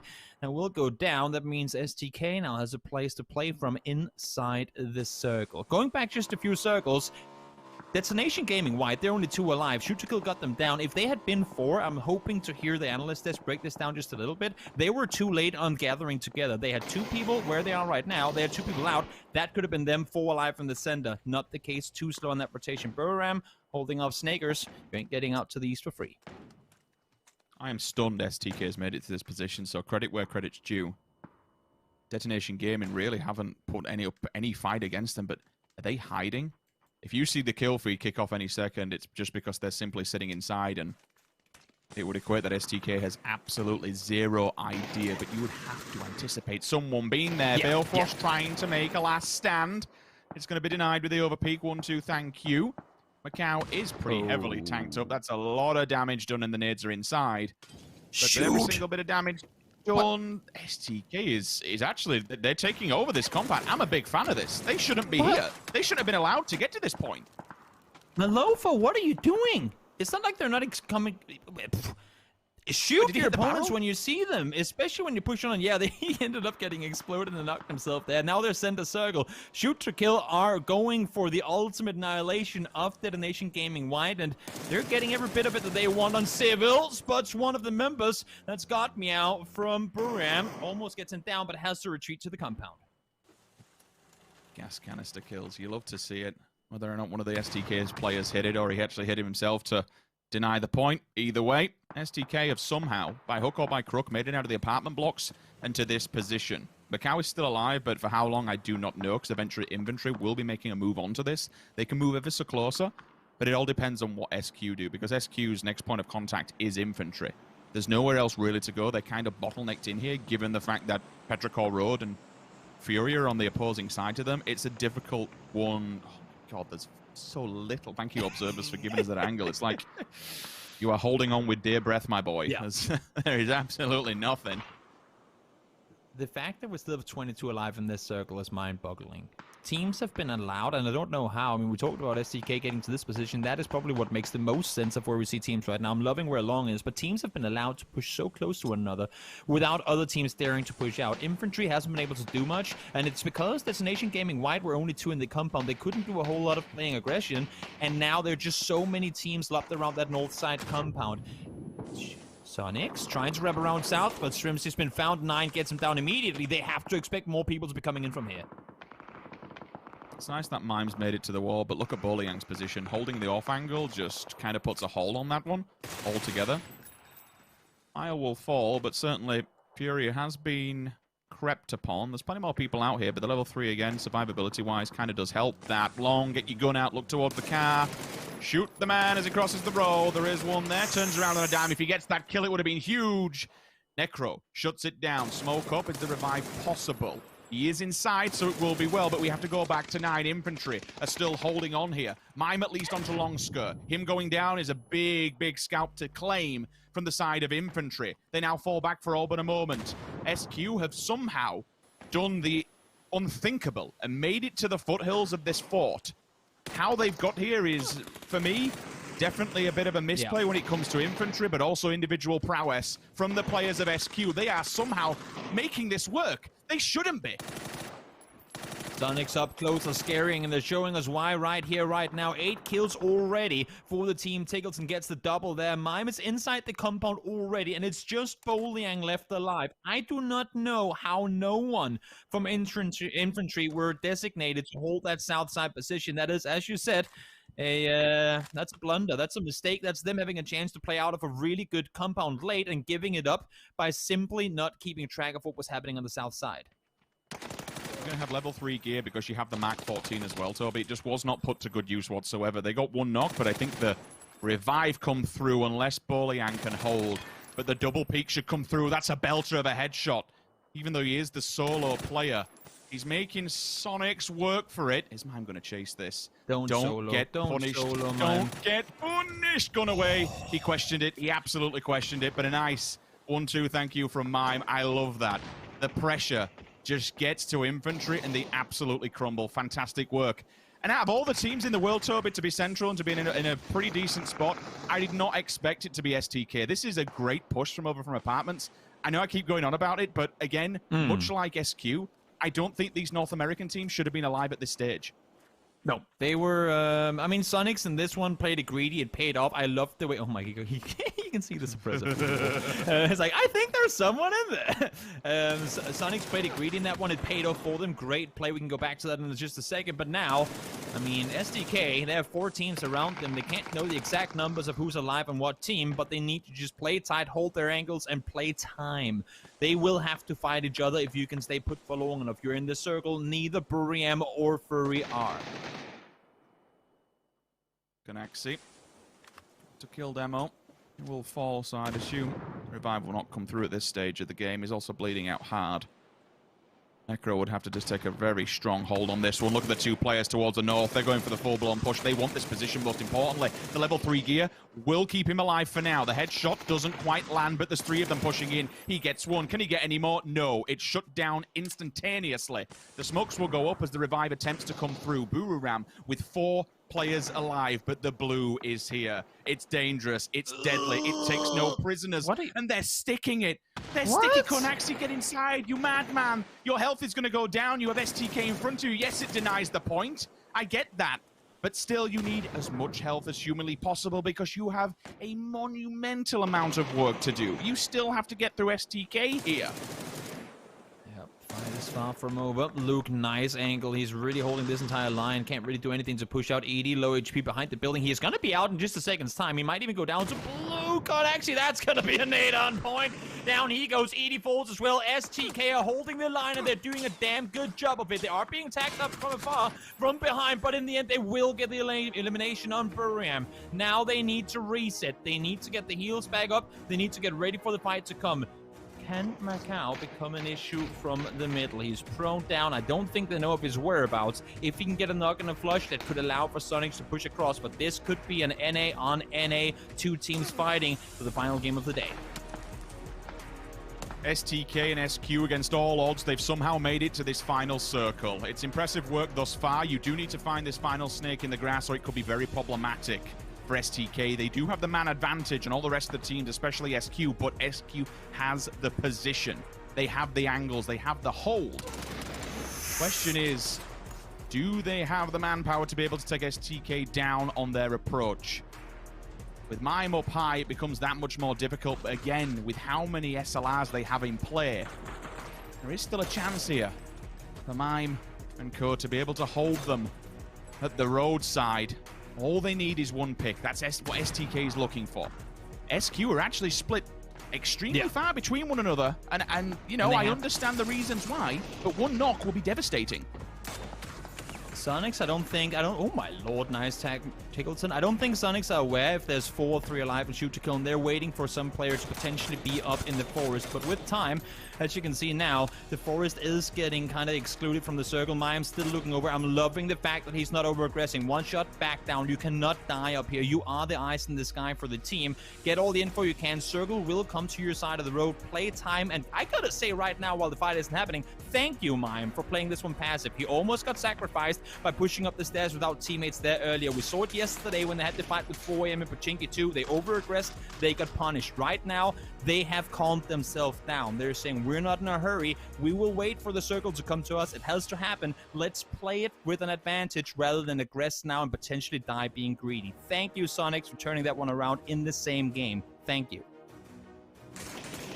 Phase 9 comes into effect and the circle begins to move, but somehow STK have made it across to the opposing side. One does go down. Does he know Halo's here? If he does, oh, he does now with the first initial shots gone down, but win with 2 of them. There's one more, Luke 12 in the open. He's been the savior that SQ needed to be able to put a stopgap on this. SQ yesterday, they started this event with a win. And that is how we end day number 2. You can see it on Tiggleton's face, what it means to them. SQ what a game. Coming to an international stage and showing people why they are not only just one of the best in North America, but potentially one of the best in the world. What a game from them to win it too. They were playing the forest. They came in late on the west side of the circle. They pushed out infantry. Great fight there to then continue the fight on forward and hold out STK. I was getting scary for a second that they might throw it, but they calmed down. They kept their composure. They knew they had the better position, and when it came to it, they were out there just doing the damage needed to bring home the win. So, Day 2 is over and done with. That is all for me and Toby from groups B and C. Tomorrow, we have B and D in the morning and A and C to round it out. It's been a pleasure thus far, and honestly, it's just been a wild day. Toby, do you have any quick words to wrap it up before we go? I think it's been a great day so far. The teams that we were questioning, can they step up, can they aggress? While not all of them succeeded, we saw it from PUBG, we saw it from MCG. They are there. They have the spark. It just needs to be ignited, and they'll be back and ready for tomorrow for sure. That's us done for today. For now, we're going to throw it back to James and the desk team to close the show. Thank you very much for watching. Thank you very much for sticking with us today. It's been an absolute pleasure. We'll see you guys tomorrow. I feel like they closed the show. It's done. That's it. No, it's not done. All right, we are back. Yes, Sonics get themselves the victory here. Fantastic stuff from them, especially considering the position that they had to go through, the positions that they had to breach, going up against infantry in their bolstered down location. Froz, Avenger joining me here. Froz, what do you make of Sonic's win here? Sonics getting that win was really nice to see, because they played really passive. We saw them play on the south side towards Volcano, take it very slow and methodically, going step by step into the zone. They didn't want to overstep their boundary, but that attack against infantry was so nice to see when they had Mime getting really close while the others were basically just covering him. And when Mime was there, he got so much information, he could share that to the others, and then basically they just pushed them together and took over that compound, and basically they just won the game from there. Yeah, there's been a lot of talk about Sonics coming into this tournament here, Avenger, and as much as that, there's been talk about the guys like Tiggleton, but Mime and Win have really stolen the show for Sonics over the last couple of days, in my opinion. Yeah. I can't continue. I have to continue my praise for H-Win. He's been doing super well. Like the calling, everything he's been able to do, and also been stepping up and fragging out more and more. Mime, what an addition to this roster here. Like he has been so good. My God, the amount of kills that he's putting out, the damage, the plays that he's making is just enabling these guys to do so well. Super happy, and I can't continue the praise for it, honestly. There they are, rounding up the day there with that victory, and that's going to be able to bump them up the scoreboards even more. And to that point, I mean, they are going to be almost guaranteed, in fact, unless something ridiculous happens, guaranteed to be in the top 16, which is a big win for them. Froz, of course, coming into this. I mean, the day one, they started off with that win, and then it kind of teased off from there. but now sitting at 71 points. It's brilliant stuff. They are one of the 3 teams that actually have 2 wins on the board right now. It's Sonics, it's Digital Athletics, and Damwon Kia. These 3 teams have 2 wins each, and that kind of shows you they've only played 8 games against the best teams in the world, and they have 2 wins each. That shows you what they're capable of, but also, of course, that's going to secure them a lot of points. All 3 of them are towards the top, which we will see later on. And we looked at the points after yesterday, and we could kind of see, like, okay, where the cutoff is going to be. And we were talking yesterday about around 66 points for the cutoff for 16th place and below. So these teams, they're sitting pretty good there with 2 wins each to back it up with. Yeah, definitely so. 23 points coming in from Sonics. Shoot to Kill gets themselves 18 points after being in a bit of a precarious situation up towards the North Infantry with 10 points. And Buriram United gets themselves 9 points, who were stuck in a bit of a field avenger, but it was hard for them to consolidate into a certain position and decided to move up to that North position, right? Honestly, they have been playing super well. Like the decision making, it's not hesitation, it's decision making and a strategy. Like the way they were entering the circle, the amount of points that they were able to extract from this game was actually higher than I would anticipate when we saw it. But they were able to play it super well, and they wrapped up their day way better than they did yesterday. 2012 damage coming in here from Sonics, as we see Mime, Purdy Curdy, Huynh, Necro, and Luke 12 being able to take the top spots here in this game. So, I mean, we speak about the praises of Mime and Huynh here, Froz, but Purdy Curdy being able to get himself 5 on the board as well, alongside Luke with those 4 too. Very, very nice. I mean, that's a very stable result from both of the teams as well. And we always have this happening during global events. NA on NA action. This is what happens when you don't get the NA on NA action. They coming from one side each of the circle there. Sonics from the south, SDK from the north, and basically they're just going to take over everything and kill everyone. And that's what we want to see. It's really great to see because both of these teams are really good teams. And especially talking about Mime here, being one of the newcomers to the team, it is one of his first times playing in a global championship like this, but also he has very little experience when it comes to offline events overall. And speaking of great things to see, the hard shifts. Let's see more of that, because quite honestly, that was a focal point in this game where we had, I think, effectively 10 or so teams up in that northern location, Martin, and then all having to descend down towards the fields can be a difficult thing to do. And I especially like Sonic's position that they took up, but that's hard in itself, right? Yeah, and also the drive-by meta kind of came into effect when we see this many teams migrating, right? And in a shift like that, I kind of expected a few more teams kind of holding back, but there are so many positions open, and you just see the more teams that was able to kind of get into it, and they took great positions. Buriram was one of them, Infantry was another one of them, and some of the teams that decided to go in late, they still managed to get into good positions. So it's good to see how well thought of and calculated that these teams decided to rotate, even though we had a hard shift. And I really like to see the hard shifts, because this is where the curveballs come out, and that's where you see the teams play extremely well. More hard shifts, more hard circles. Give it to us, PGI.S. Let's take a look at the standings now as we give you what is good here when it comes to the overall points. 89 points coming on in here from Damwon Kia. And we have Sonics getting themselves 71 points, now tied up with Digital Athletics in that kind of joint position. Of course, kills, all things considered here for us. But that's an amazing result from Sonics, an amazing result from Digital Athletics, and Shoot to Kill now taking over T Amber for that 5th spot. I mean, yesterday we saw it was all about the Chinese and the Korean action. They were topping the leaderboards, but look at the standings right now. You have 2 Korean teams in the top, but then it's NA, EU, NA, and then come the Chinese teams. And look at 2nd, 3rd, and 4th place right now, because they are all 3 on 71 points. T1 and Sonics, they both have 44 kills as well. DA, 1 less, they are on 43 kills. But Damwon Kia right now, 89 points with 55 kills. They are just on another level above everybody else. It's amazing to see when they're playing. Yeah, coming out of Korea, coming out of the Asian region in general, a lot of people, a lot of pundits signaling as Damwon Kia one of the big favorites to win the overall thing. We are only 2 days deep in a 2-month-long tournament, but this is a pre-shadowing, a foretelling potentially, a harbinger of what might be to come, Avenger, when you see how Damwon Kia has been able to play out these first 2 days. Yeah, if anyone is willing to spend some of their coupons already, even though the deadline is not yet, it's a good choice for sure. We also see 16th place is currently on 44 points. Yesterday we were talking about a potential cutoff at the 16th place around the 65 to 70 mark, and that continues the same trend, 44.